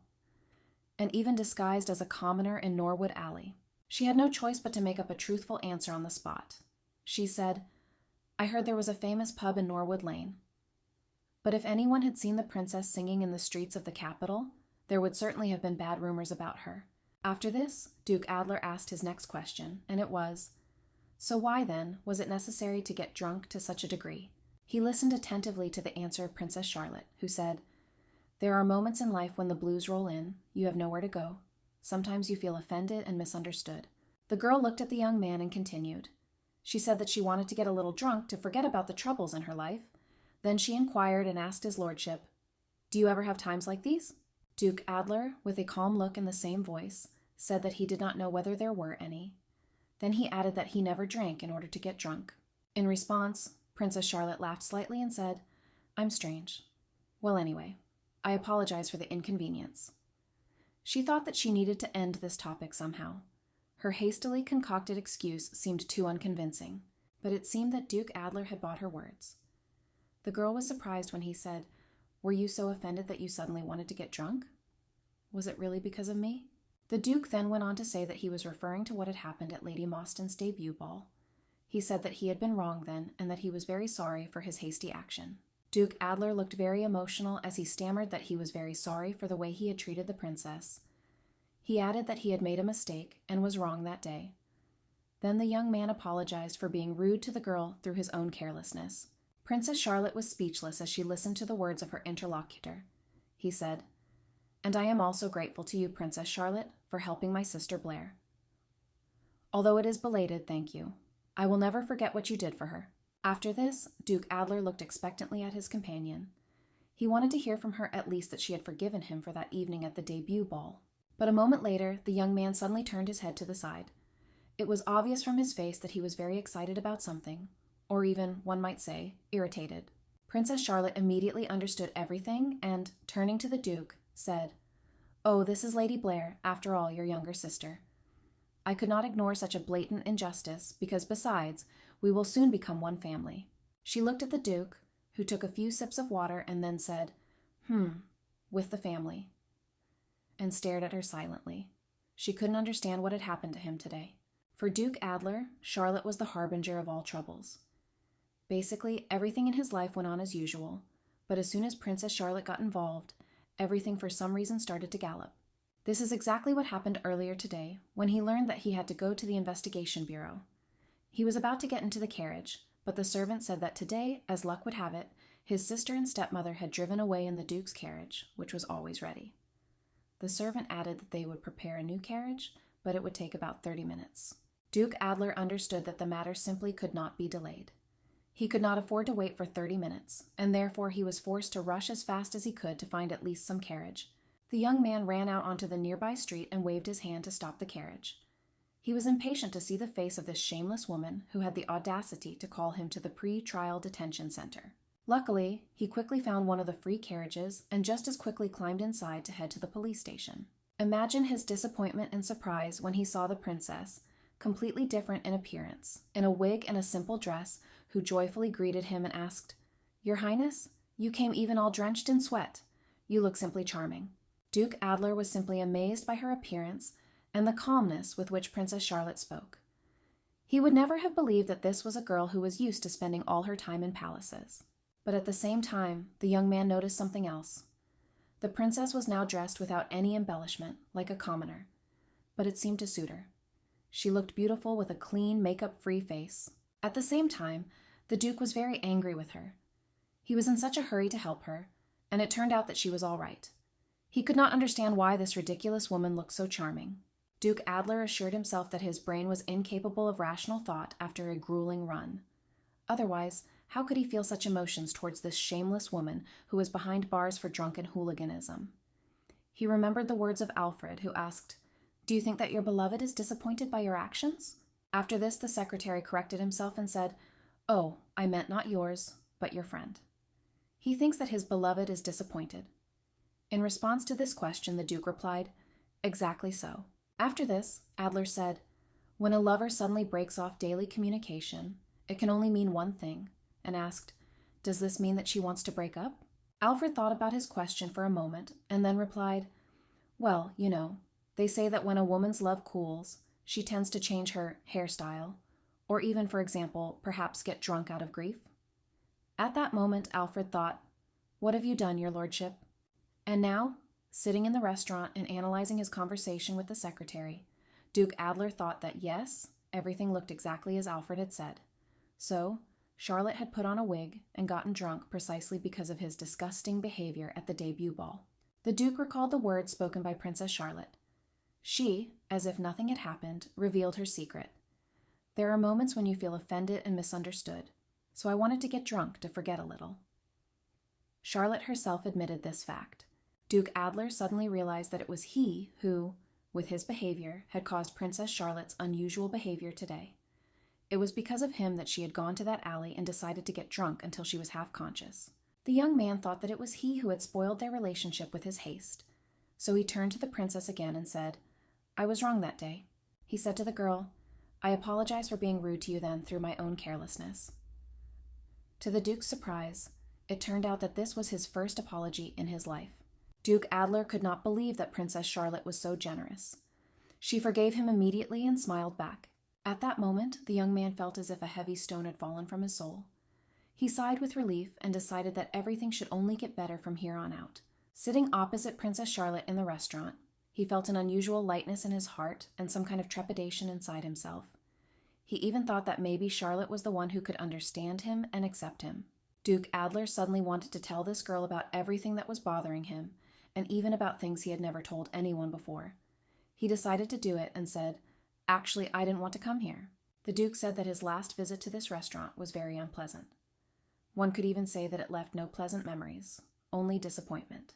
Although Princess Charlotte wanted to know what connected Duke Adler with the chef of this restaurant, who was killed by a serial killer, she still did not expect such frankness from the young man. The girl even opened her mouth in surprise. Mentally turning to the Duke, Charlotte asked, "What do you mean? Are you really going to confess to me right here and now that you committed a murder?"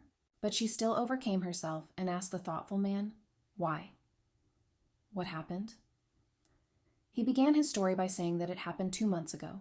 Duke Adler said that he stopped by the restaurant to have a bite to eat as usual, but the chef arbitrarily changed his usual way of serving his steak. Instead of a well-done steak, he served him a medium-rare steak. Princess Charlotte was very surprised when the Duke said, "I have heard that the most delicious steaks are medium-rare steaks." The girl thought, "My God.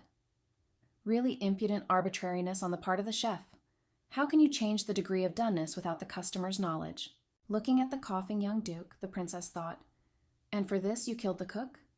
But the Duke said, "Perhaps this will sound funny, but still I must confess something." Charlotte was struck by Duke Adler's admission that he said, "The smell of blood always makes me panic." The girl expected a completely different confession. Surprised, she asked her interlocutor, "What do you mean? Do you really panic when you smell blood?" It seemed quite implausible. It was very difficult to believe it. Could this man, who had killed so many people, really suffer from such a trivial matter? In the opinion of the young Duke's interlocutor, all this sounded quite implausible and had very little resemblance to the truth. She simply could not believe it. An adult who graduated from a military academy. Seeing how the girl did not take her eyes off him, Duke Adler asked her not to make such a pitiful face. After that, the young man explained everything. He said that he was next to his mother at the moment when she was dying, choking on blood, and he was crying over her body the whole time. The Duke said that from then on, whenever he smelled blood, the scene of his mother's death appeared before his eyes, and he found it difficult to breathe and lost consciousness. After this, Princess Charlotte asked Adler if this was why he refused to join the Imperial Army after graduating from military school. The Duke replied that this was exactly the case. He had no business being in the army with such a disorder. He also told the princess that sometimes he thinks, especially often in the cemetery at his mother's grave, that if he had not gone to school but had stayed on the estate, his mother might still be alive. Duke Adler told Charlotte, who was upset by his revelation, that his father had not been attentive enough to his mother's illness to take care of her illness. Princess Charlotte said, "I'm very, very sorry to hear that. "Does anyone else know about your disorder?" The Duke replied, "No, I've never told anyone." "You're the first person I've told." After that, Charlotte simply had to ask why he told her this. Duke Adler said that he would try to find an answer to this question too. He looked at Princess Charlotte, who was excited and thrilled by his story, and said, "Maybe I did this because you and I will soon become a family." The princess thought about his words and suddenly, saddened, fell silent. She thought that their family life would be very short if she could not prevent anything. A few seconds later, Princess Charlotte called the waiter over and said to him, "Could you please change my steak from medium to well done?" The waiter replied that, of course, he would do so. Duke Adler immediately understood why the princess did this and said, "You don't have to adjust to me. The smell of blood on someone else's plate doesn't bother me at all." But the girl remained unmoved by his words. She said, "I just wanted my steak well done, so I decided to change my order." Now it was the turn of Duke Adler to ask questions. He smiled and asked, "Didn't you say that the real taste of meat can only be felt with blood?" The girl answered, "Meat is delicious in itself, and it doesn't matter in what form it is eaten." Charlotte could not help but think that witnessing the death of a parent is a very difficult experience for any person, and the Duke is no exception to this rule, even if that person is the villain of the novel. She once begged her parents to go to an amusement park, and that was her mistake. She regretted this decision for a long time. On the way back, her family got into a terrible accident. She was a little girl when both her parents died. She was the only survivor. If she hadn't insisted on the amusement park, no one would have died. Charlotte thought of the days when she was drowning in her guilt. Was Duke Adler like her, eating away at himself with guilt for countless nights?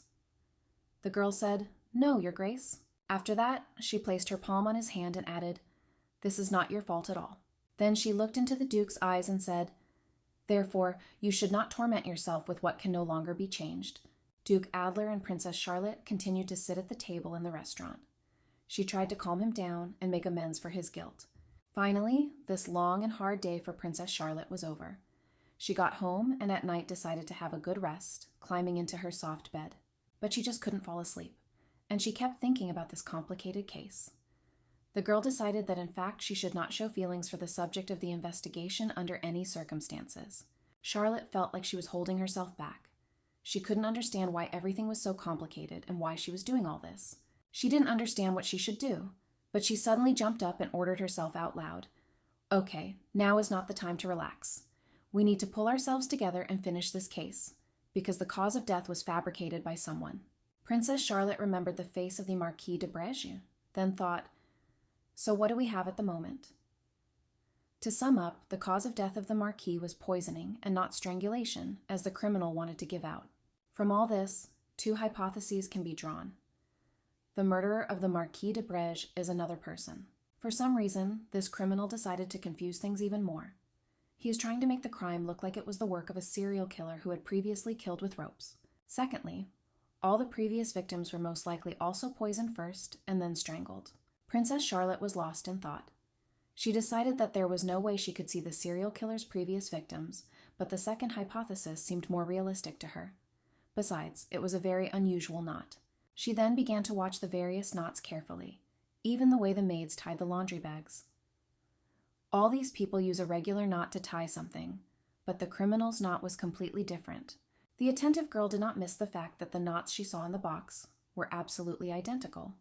The same knot was used in all the murders, so the killer was definitely the same person. After this, Princess Charlotte began to reflect, and came to the conclusion that if the cause of death of the victims was not strangulation, but poisoning, then all previous conclusions may be wrong.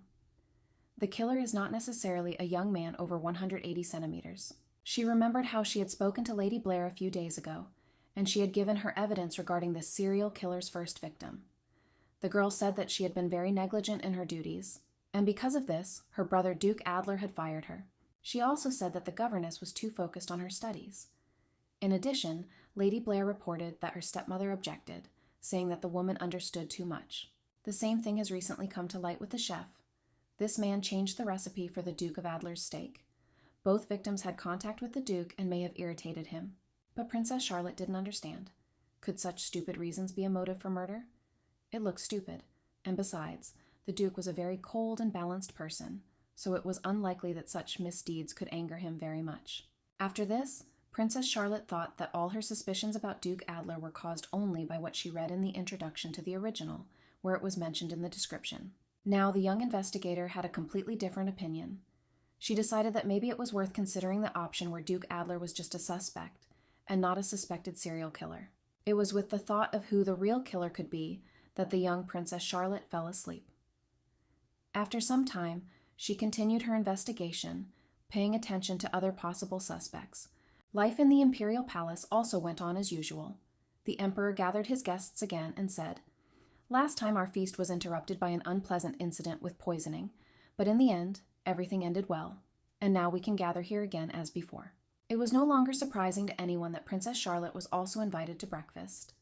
The Emperor, sitting at the head of the table, said, "So, let's begin breakfast." Today, Princess Charlotte's half-sister sat down directly opposite her. The girl looked hostile and did not take her intense gaze off Charlotte. Charlotte thought that Camilla seemed to be preparing for something today, and then her gaze fell on one young man, and she decided, "I see, Marquis. Dorst is present at breakfast." Camilla had influence on this man. The Emperor turned to the young man and asked, "Marquis Dorst, is there anything you would like to tell us?" The Marquis replied, "Yes, thank you, Your Majesty. I have something to say." When the young man began to speak, Frederick and Camilla could not contain themselves from boredom. The Marquis said that although 53% had often arisen over the past 10 years, it was difficult to completely solve the 53% problem because of our legal system. Princess Charlotte realized that the man was speaking in judicial terminology, and Frederick, on the contrary, asked, "What advantages will this give, and what problems will it bring?" After all this, they turned to Princess Charlotte and asked, "What do you think about this?" The princess immediately rose from the table and leaned her palm on its edge. She was ready to speak, since judicial terminology could be considered her strong point. After this, Princess Charlotte smiled widely and asked, "So, where should I start?" Some time later, the guests present at the table were literally amazed at how much Princess Charlotte knew about a field of knowledge in which it would seem she should be a real layman. Even Marquis Dorst was forced to acknowledge Princess Charlotte's knowledge, and after her report, he declared, "I think I have nothing more to say. It was a very good answer." The Emperor looked very pleased. He laughed loudly and said that Princess Charlotte had surprised him again. He had heard that Charlotte was studying hard in the library, but he had not expected her to be so hard-working. Charlotte immediately smiled and said, "Oh, thank you so much. So much praise. I probably don't even deserve it yet, but thank you anyway." While the princess thought that no one could compete with her in this area, Camilla looked at her half-sister with fury, ready to tear her apart. At this time, one of his ministers approached the Emperor and said, "Your Majesty, here is a list of upcoming events." The Emperor looked at the list on the piece of paper and said, "It looks like it's time to hold the Imperial Federation event, so we can have some fun and relax." The event of the Imperial Federation was a real holiday in the state, which was celebrated at the highest level. High-ranking officials and leaders of vassal states would gather together in the capital. There, representatives of the vassal states that are part of the Imperial Federation will be able to strengthen the friendship between their countries that belong to the Empire. However, it is also an opportunity for the vassals to demonstrate their loyalty to the imperial family. The Emperor continued to read the list of upcoming events. The minister reminded him that due to the poisoning incident, the painting had been excluded from the participating countries at the last moment. The Emperor replied, "Okay." After this, the Emperor declared in a loud, ringing voice, "This time we intend to hold this event on a larger scale than before.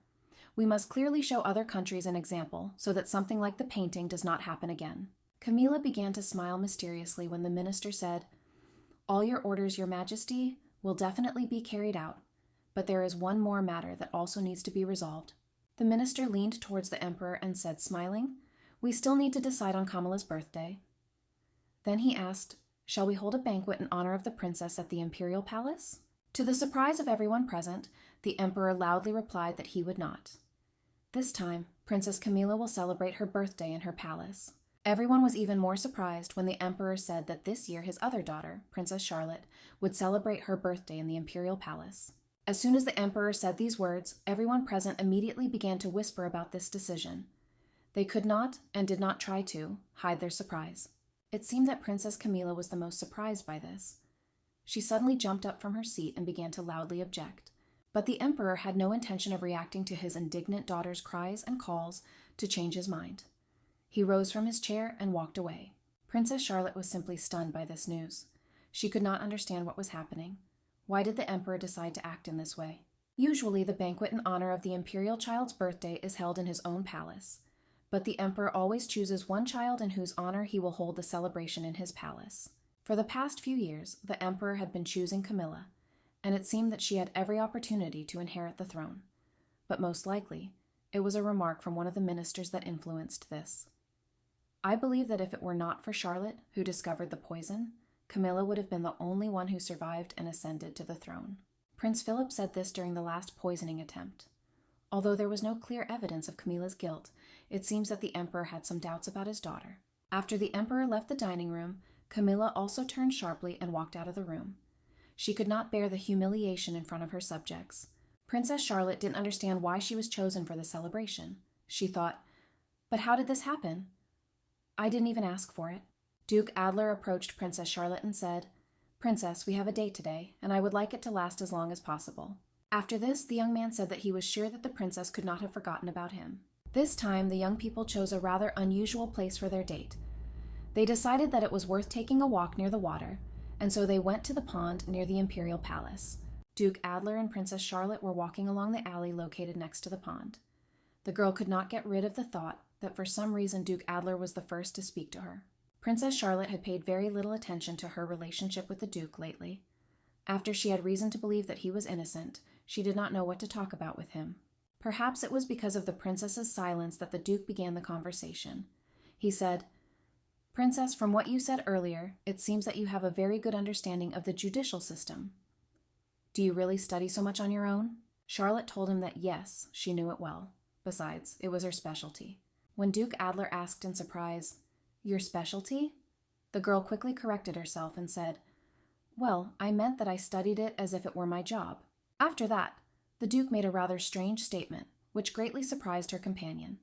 He said, "If you don't mind, may I be your partner at the upcoming Imperial Federation banquet?" Duke Adler explained that he usually did not like such events, but was forced to attend them due to the nature of his service. He would be very pleased if the girl agreed to his proposal. Princess Charlotte was surprised by the young man's words. She could not even imagine that she would hear something like that from his lips. Although it was not very strange after their engagement was announced. After this, Duke Adler decided to explain everything. He said, "Just to clarify, I just really like this event."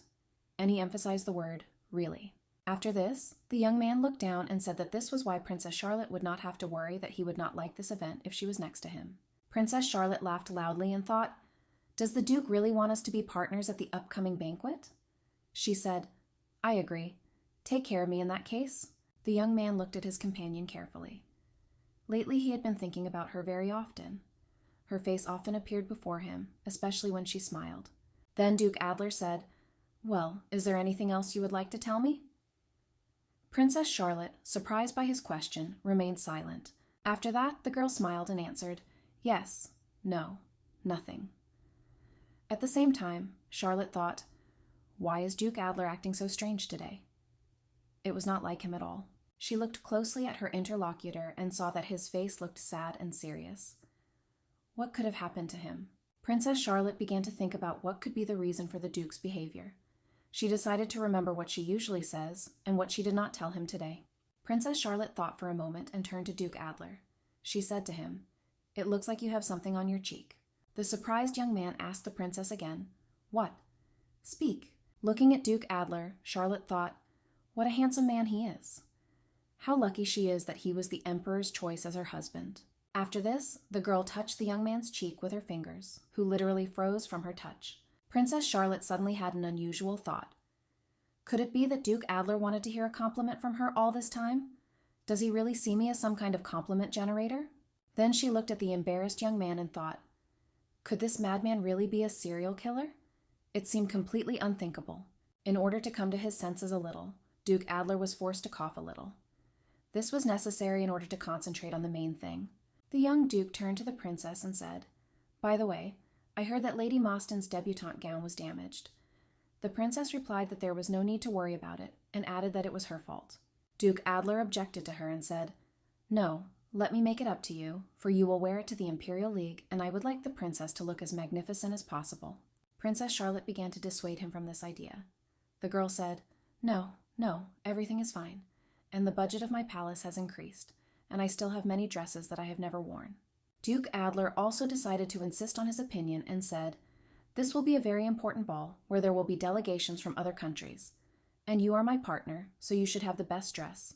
The young duke was taken aback when his interlocutor cried out loudly, Do you mean that my dress will not be the best? He immediately replied, I didn't mean it, but why not buy a dress at Amer's? After all, it is the best store. After this, Duke Adler explained, In general, I misspoke, and now I want to make amends in some way. Charlotte thought about it.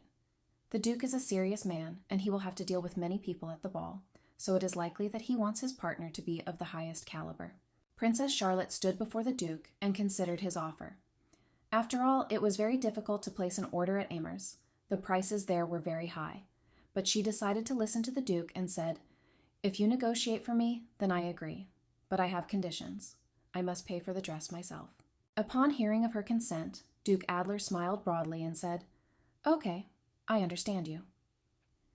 It seemed he was already pleased that the girl had decided to listen to him. Charlotte looked at Duke Adler carefully. She liked this young man more and more, and now he was as happy as a small child who was allowed to buy some desired toy. In the end, he just wanted her to have a dress appropriate to her status. In the palace of Princess Charlotte, a loud cry was heard from her governess Marta. She did not hold back her emotions and shouted loudly, Princess! I heard that you made an order at Amer's? Charlotte answered her in a rather indifferent tone. Yes. She thought, It's scary to even imagine how much this dress might cost. It will probably take up the entire budget, and perhaps even that might not be enough. At the same time, the young princess's maid triumphantly raised her hands high and shouted, But you will be in everyone's sight, and also, the ball in honor of your birthday will be held in the Imperial Palace, and your influence will grow even more. Marta couldn't be happier. She said, Now I can wipe the nose of the haughty maids from Princess Camilla's palace. After all, the main banquet will now be ours.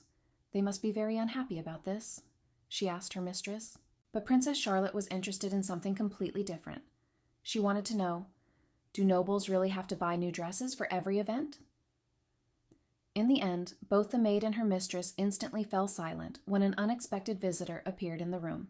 The person who entered turned out to be Mr. Watson, who entered and silently began to watch both girls. Marta immediately rushed to the young man and said to him, Mr. Watson, please refrain from making rude comments in the presence of the princess. Charlotte said, To be honest, this is such a waste of money. After this, Princess Charlotte said, I haven't even worn the dress I bought yet. Marta immediately objected to her mistress and said, But you never wore the same dress twice. You just forgot everything. Charlotte calmed down and thought. Somewhere deep in her soul she felt it, but still she understood that everything was very different from the previous Princess Charlotte. The girl thought that she was a complete stranger in this world. She had so much to learn before the big ball, and therefore she did not have much time to choose a dress. After the princess plopped down on her bed, a maid came up to her and said, Princess, please maintain your dignity. Charlotte asked, What's wrong? It's just us here?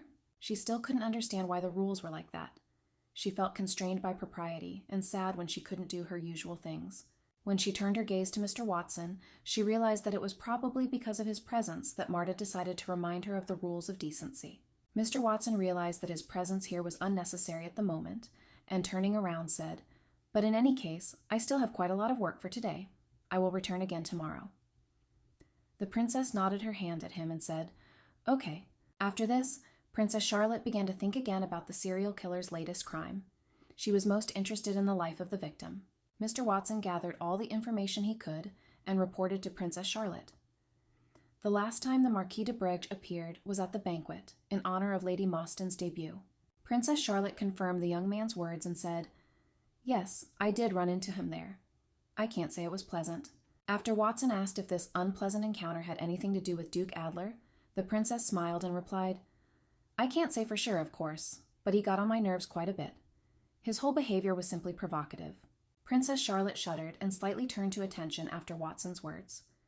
It is said that between the Marquis de Brege and the Duke of Adler on the day of the debut ball there were very tense relations.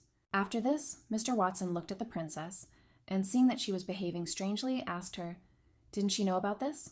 The girl answered him that she really knew nothing about it. The princess's assistant, who was aware of everything, said that from that very day no one had seen the Marquis de Brege again, and then she herself knew what had happened to him. The girl thought, it turns out that the victim was in conflict with Duke Adler again? After this, Princess Charlotte asked Watson if he knew what connected such a famous and rich nobleman with Norwood. Mr. Watson explained to her that little had been found out yet, but it seemed that he was somehow connected with human trafficking. At least, that was what was being rumored. The Marquis de Bregge had a far from the best reputation in society. After joining the Imperial army, he received many achievements and became a commander. He was known for his cruel treatment of its inhabitants. It also became known that, quite recently, orphans from the war were brought from this occupied province and sold as slaves throughout the empire. Princess Charlotte was simply outraged by what she heard and asked, "What? The empire just watches this calmly? Are they making money on its territory?" He calmly answered her that, according to the laws of the empire, human trafficking is prohibited, but various swindlers find loopholes in the laws. The young man explained that no one could punish a nobleman without clear evidence, and that obtaining such evidence was very difficult, and in some cases simply impossible. Princess Charlotte was amazed by everything she heard. She had no idea about such a side of life in the empire. Watson told her that the laws of the empire are very harsh to ordinary people who seem completely unprotected from the tyranny of the rich. After this, Mr. Watson, as if remembering something, said, "By the way, were you at the morgue that day? Did you check the body? Is it okay?" Princess Charlotte immediately smiled broadly and said, "And that's what you mean." She didn't want to share her thoughts on this matter at all. When John asked Princess Charlotte what else she had managed to find out, she narrowed her eyes slightly and tried to avoid answering, saying, "Well, actually, I went with the purpose of looking into their archive, and the corpse turned out to be quite creepy." Charlotte decided it was not a good idea to tell Watson what she had learned just yet. It might be premature. Charlotte decided to look at the documents she received from her assistant. It was the trial transcript of John Watson. John served as a military investigator, investigating the atrocities of the Marquis de Bregge against the inhabitants of Cartina. After all this, he made a report to his superior, Major Kensington, but that man was also involved in these crimes. Pointing a revolver at Mr. Father, he ordered him to hush up the matter, which John refused, and in response, he warned that he would shoot him. Naturally, John Watson, feeling threatened by his superior, reacted quickly and disarmed the major. And it was John who was ultimately tried for assaulting an officer.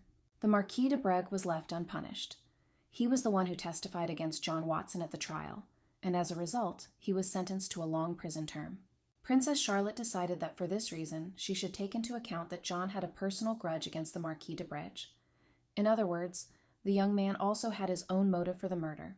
The princess stood up from her place at the table and began to walk around the room. She suddenly realized that at this moment she could not trust anyone at all, and was forced to rely only on her own strength. When the princess, accompanied by her servants, arrived at the shop where Duke Adler had previously arranged for her visit, the shop owner came out to her and said, "I have been waiting for you, princess." The woman bowed low to such a high-ranking person, who, moreover, was visiting her shop for the first time, and said, "It is a great honor for me to serve Princess Charlotte." Marta, as usual, could not hide her delight and exclaimed, "Princess, we were expected at Amers." The owner of the shop told them that Duke Adler had ordered everything to be done at the highest level so that his bride would be satisfied and would choose the most beautiful dress for herself. After this, the woman waved her hand and exclaimed, "Allow me, princess, to show you the best dress in our store." While Princess Charlotte's eyes sparkled with pleasure, her maid leaned over to her and asked, "How are things with our budget?" After Marta saw Princess Charlotte in an exquisite dress, she declared, "We must take this dress, even if we have to delay Mr. Watson's salary." It seemed that Princess Charlotte suited absolutely every dress that the owner offered her. Marta and the woman standing next to her did not hide their delight at what they saw. By the end, the princess had chosen a dress that simply sparkled on her. She herself looked simply brilliant in it. It emphasized her beautiful figure and perfectly matched the color of her hair. While Marta liked absolutely everything and was ready to buy all the dresses if they had the money, Mr. Watson looked gloomy and upset.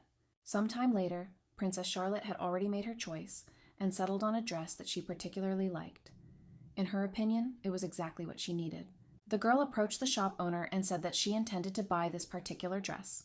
She thought, anyone would be able to tell that this was the most expensive dress in the shop, but maybe she should have accepted Adler's offer when he offered to pay for the purchase.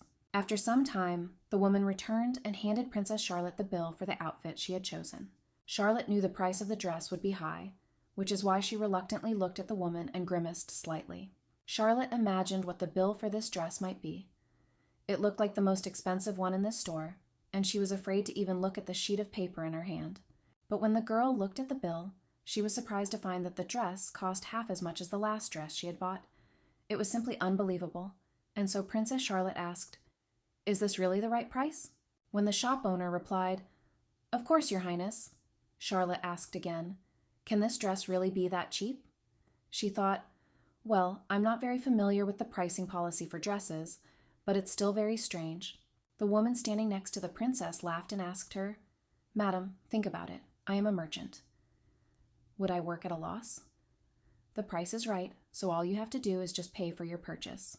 Princess Charlotte never understood what had happened. She didn't believe the woman, but she still liked the dress very much, and besides, it was affordable for her, so it would have been simply stupid to refuse it. After the dress was paid for, the shop owner smiled and said, "Thank you for your purchase. I will send this dress to your palace." Princess Charlotte felt very awkward as she left the store. She still felt that the dress should have cost much more. When the girl, accompanied by her servants, went outside, she noticed that it had started to rain. This was completely inopportune. Marta said that she needed to go to the store to pick up her order anyway. She really didn't want to get wet in the pouring rain. Princess Charlotte walked out onto the porch, then stepped into the falling drops of water and said, "It looks like this rain won't last long." Mr. Watson, who was standing behind her, immediately asked the girl to stop. He grabbed her hands and said, "You can't walk around in the rain like this. What if you suddenly get sick?" After this, John reminded the princess that she already looked bad, because she had been ill just recently. Looking at the young man, Charlotte could not understand. Was he swearing or worried? After this, John Watson asked the girl to wait while he brought her an umbrella. He was also going to take a carriage for them on the way. Princess Charlotte told him that in that case, he would get wet in the rain himself. Mr. Watson turned to her and, smiling, said, "In case you forgot, I am a military man with training. Such a run in the rain is absolutely no threat." Princess Charlotte and her maid stood under the porch of the shop, while her assistant quickly ran to get her an umbrella and find a carriage for them. Looking after the departing man, Princess Charlotte thought that despite the fact that John Watson is often quite rude, he is absolutely honest and, moreover, always ready to help. It turns out that she has chosen a very good assistant for herself. After she told Marta about this, the girl remarked, "Yes, but it is not entirely clear what his feelings are. In any case, when you marry Duke Adler, your contract with Mr. Watson will be over." Princess Charlotte smiled and answered the maid, "Yes, I know." She thought that John was faithful not to her, but to the money she paid him. After that, the princess decided to ask Marta about something and asked her, "By the way, is the dress I bought really worth the money? There's something strange about it." Perhaps even Duke Adler tried. The next moment, a man's voice was heard next to her, asking Princess Charlotte, "I wonder how hard I tried?" Charlotte, puzzled, turned back and saw Duke Adler. She said anxiously, "Wow." Right in front of her, in person, was Duke Adler. His face, as always, showed no emotion. It seemed that he was still dissatisfied with something. The young man said, "It seems that the princess likes to talk about me when I'm not around." Hearing this, Princess Charlotte smiled broadly and loudly declared, "No, no, you are mistaken. It was only thanks to you that I was able to choose the best dress for myself today." Duke Adler said, "I am very glad you have chosen a nice dress. Let us hope it is the best. I suppose you are here sheltering from the rain?" Charlotte replied, "Yes, and we are waiting for the carriage. What are you doing here?" Duke Adler raised his head and, looking at the huge house, said, "Actually, this building belongs to me." Princess Charlotte did not take her eyes off the Duke, who added that he had obviously come there on business, not expecting to meet the princess here. She thought, what a coincidence. She looked at the young man. The princess thought about how she had reserved a dress in his shop, and then suddenly, by pure chance, he had appeared here. It looked strange. She even thought, maybe the Duke is following her? Princess Charlotte said, smiling, "I'm so glad." But at the same time, she thought, I have a lot of questions. And by the way, the Duke is still a suspect. Perhaps he is watching me to study and kill me. Duke Adler smiled slightly when the girl said, "It was fate that we met here. There was no other way." He was happy to see her smiling face. At that moment, Duke Alfred's secretary approached them from the side. He said, "Duke Adler, it is time for you to leave." The young man turned to his somewhat surprised secretary and said, "Yes, you're seeing him for the first time. Let's get acquainted. "This is Alfred, my secretary." The young man with an umbrella in his hand bowed to Princess Charlotte and said, "Pleased to meet you, Your Highness." Charlotte was curious about the man's identity. She thought, "I wonder, a secretary? If he's a secretary, he'd probably know the Duke's full schedule." After this, Charlotte thought that it would be great if she could get all the information that Alfred knew out of him. The next moment, the Duke nudged his secretary and shouted to him, "Come on, get the carriage quickly, so that it can be here with her at once." The secretary exclaimed, "Ah, yes, that's right." Duke Adler looked sternly and with interest at Princess Charlotte and asked her, "What is this strange interest you have in my secretary?" "The princess cannot have any business with him." The girl hastened to answer, "What, no business?" Then Adler asked her again, "But why then did you look at Alfred so strangely?" Princess Charlotte winked coquettishly at her interlocutor and said, "Duke, I have absolutely no idea what you're talking about. I always look only at you and do not notice any other men around." Charlotte looked at the real Duke next to her and decided that he was quite smart. It was as if he could read her mind. Duke Adler, Princess Charlotte, and her maid Marta stood at the porch of the store and waited for the carriage, while the rain became even heavier. A few minutes later, a carriage drawn by 4 horses stopped near them. All this time, the Duke remained completely silent. He looked somewhere past himself, as if lost in his thoughts. But when the carriage arrived, he handed Princess Charlotte an umbrella and asked her to take it. The girl, without taking her eyes off, looked at it in her hands. One of its features excited her very much, and she could not believe that it really was not her imagination. After this, Duke Adler said to the princess, "I take my leave here, since it is really time for me to go on further business. I was very glad to meet you here." He said goodbye to the girl and headed toward the carriage, from which his secretary jumped out with an umbrella to protect his grace from the rain.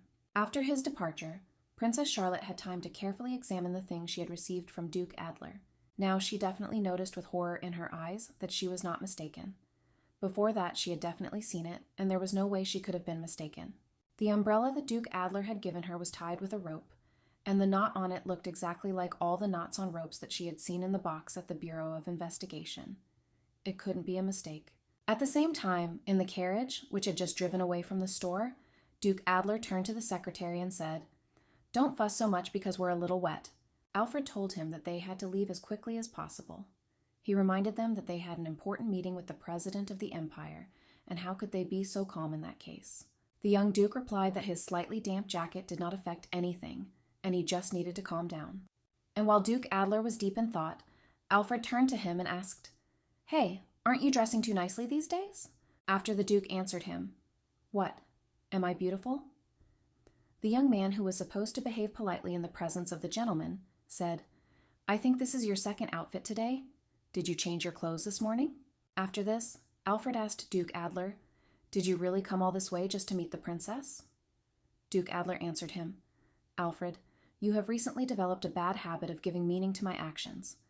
The secretary said, "No, I beg your pardon." After this, the young Duke looked at the secretary and said, "In any case, you are a good boy. You did well." Alfred replied, "Yes, the Duke's family will pay the difference in price, and the princess only paid 10% of the real price." After that, the secretary said that he told the saleswoman to tell the princess that this was the real price. Duke Adler said, "We also canceled all reservations from the Imperial members. It seems that today we have lost an amount of annual income from the Emer's store." After this, Duke Adler thought about it. He decided that in any case, he had made it so that the princess could pay for the dress she liked herself. He remembered how the girl outside the store smiled at him and said, "I can't believe that we just met by chance. It was fate, nothing else." Duke Adler smiled, remembering his meeting with Princess Charlotte and his conversation with her. She had chosen the best dress from Emmer's. Duke Adler closed his eyes and, smiling, thought that now the best dress from Emmer's would be worn by Princess Charlotte, the girl who would soon become his wife. As inopportune as it could be, the downpour that had broken out did not stop. It seemed that on this day the heavens had opened up and decided to pour all the water onto the surface of the earth.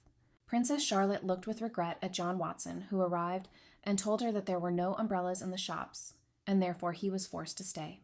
The young man handed the princess an umbrella and said, "Perhaps because it rained so much today, they were all taken away." The girl looked at Watson and told him that he was all wet. Water was running down Mr. Watson's face. He was completely soaked, as were all his clothes. Then he looked at Princess Charlotte and asked her, "Did you have an umbrella?" Indeed, Princess Charlotte, who felt very sorry for her assistant, held in her hands the umbrella she had received from Duke Adler. Instead, the talkative Marta answered, immediately telling Mr. Watson that they had just met Duke Adler, and he had given them his umbrella and left. There was nothing left to do but notice that this was quite an interesting coincidence. Princess Charlotte herself thought that it was quite mysterious and strange. Princess Charlotte, along with her assistants and maid, finally waited for the carriage to arrive, which stopped right at the entrance to the fashion store. Charlotte decided that the young man's efforts should still be appreciated. She said that she was still very grateful to him for the umbrella. John Watson smiled at her and asked, "Really, what's the point of an umbrella now that I'm wet? And besides, she's already got the umbrella." After this, the young man extended his hand to Princess Charlotte and said, "Give me this umbrella, and I will accompany you to the carriage." The girl replied, "Oh yes," and handed him the umbrella. Princess Charlotte looked again at the rope with which the umbrella was tied, and examined just as carefully the knot with which it was tied. After this, John Watson untied the rope to open the umbrella. He did not suspect that at that moment he got rid of a very valuable and important piece of evidence. Princess Charlotte decided that it didn't matter at all. What was important to her was that she had met a man who had exactly the same knot that the serial killer used in his crimes. As a result, sometime later, it turned out that the young people's walks in the rain did not go so easily. Princess Charlotte was forced to stay in her chambers for a long time. After the girl got chilled in the rain, she fell ill and found herself confined to her bed. She lay there and thought about why they say you can't catch a cold in the summer. Charlotte closed her eyes and thought that, unfortunately, the body she had inherited in this life was very weak. Then she began to think about the knot on the umbrella. By the way, she remembered that she had received the umbrella from Duke Adler, but she still did not see who exactly tied the knot. Suddenly, a very obvious thought came into Princess Charlotte's head. Something was very wrong. She said to herself, "Stop. Why am I trying to justify Duke Adler?" Charlotte thought about it. Is it possible that somewhere deep in her soul she hopes that the young man who is to become her husband is not a murderer at all? And despite the fact that she got to know him a little better, the girl thought that this was completely unprofessional. The fact that she saw good qualities and actions in him a couple of times should not change the fact that he was still the main suspect. She needs to put aside any emotions towards Duke Adler and continue her investigation in the same vein, not excluding the possibility that he, too, may be a serial killer. The girl was brought out of her thoughts by her maid Marta. Running up to her mistress, she asked in an excited voice, "Princess, what should we do? You seem to have a high fever." Princess Charlotte sighed heavily and asked Marta, "Have you sent a letter to Duchess Blair about canceling our tea party?" The girl replied that, of course, there was no need to worry. After this, another maid entered Princess Charlotte's bedroom and announced that the princess had a guest. Marta turned to the girl and said, "But we've already removed all the planned activities from the princess's schedule. We need to cancel this guest's visit as well." It seemed that the girl was not ready to do this. She hesitated, said, "But this," and then fell silent. Princess Charlotte jumped to her feet when the maid announced that Duke Adler had arrived. The bandage on the girl's head flew off and she rushed, sneezing and coughing, to tidy herself up. Marta immediately became happy. She said, "Oh, it looks like the Duke has come to visit you while you are ill." Charlotte didn't have the energy to do anything. She sat down on her bed again and said, "It can't be. I didn't tell him anything about this." Then they both heard footsteps on the soft carpet, and the Duke's attendant said, "Yes, that's right, this way." In Princess Charlotte's bedroom, the elegantly dressed Duke Adler himself appeared. His face looked worried, and he quietly said, "Hello, Princess." Charlotte smiled back at him and said, "Hello, Duke." The banquet hall was decorated especially solemnly. On this day, a red carpet was laid out. Everything sparkled and shone on the occasion of the gala reception. Inside the room, pleasant, quiet music was playing, conducive to reflection and relaxation. The tables offered snacks and drinks to the guests. The young people were dancing in pairs, not paying attention to what was happening around them. One of the girls had just finished dancing with a young man, after which he said to her, "It was a pleasure, Your Highness." It was the young princess. After the young man thanked the girl for the dance, he bowed to her and asked her to take her leave.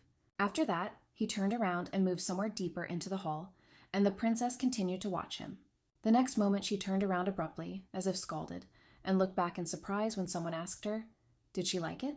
The princess turned to the questioner and said, "And it is you, Duke Adler?"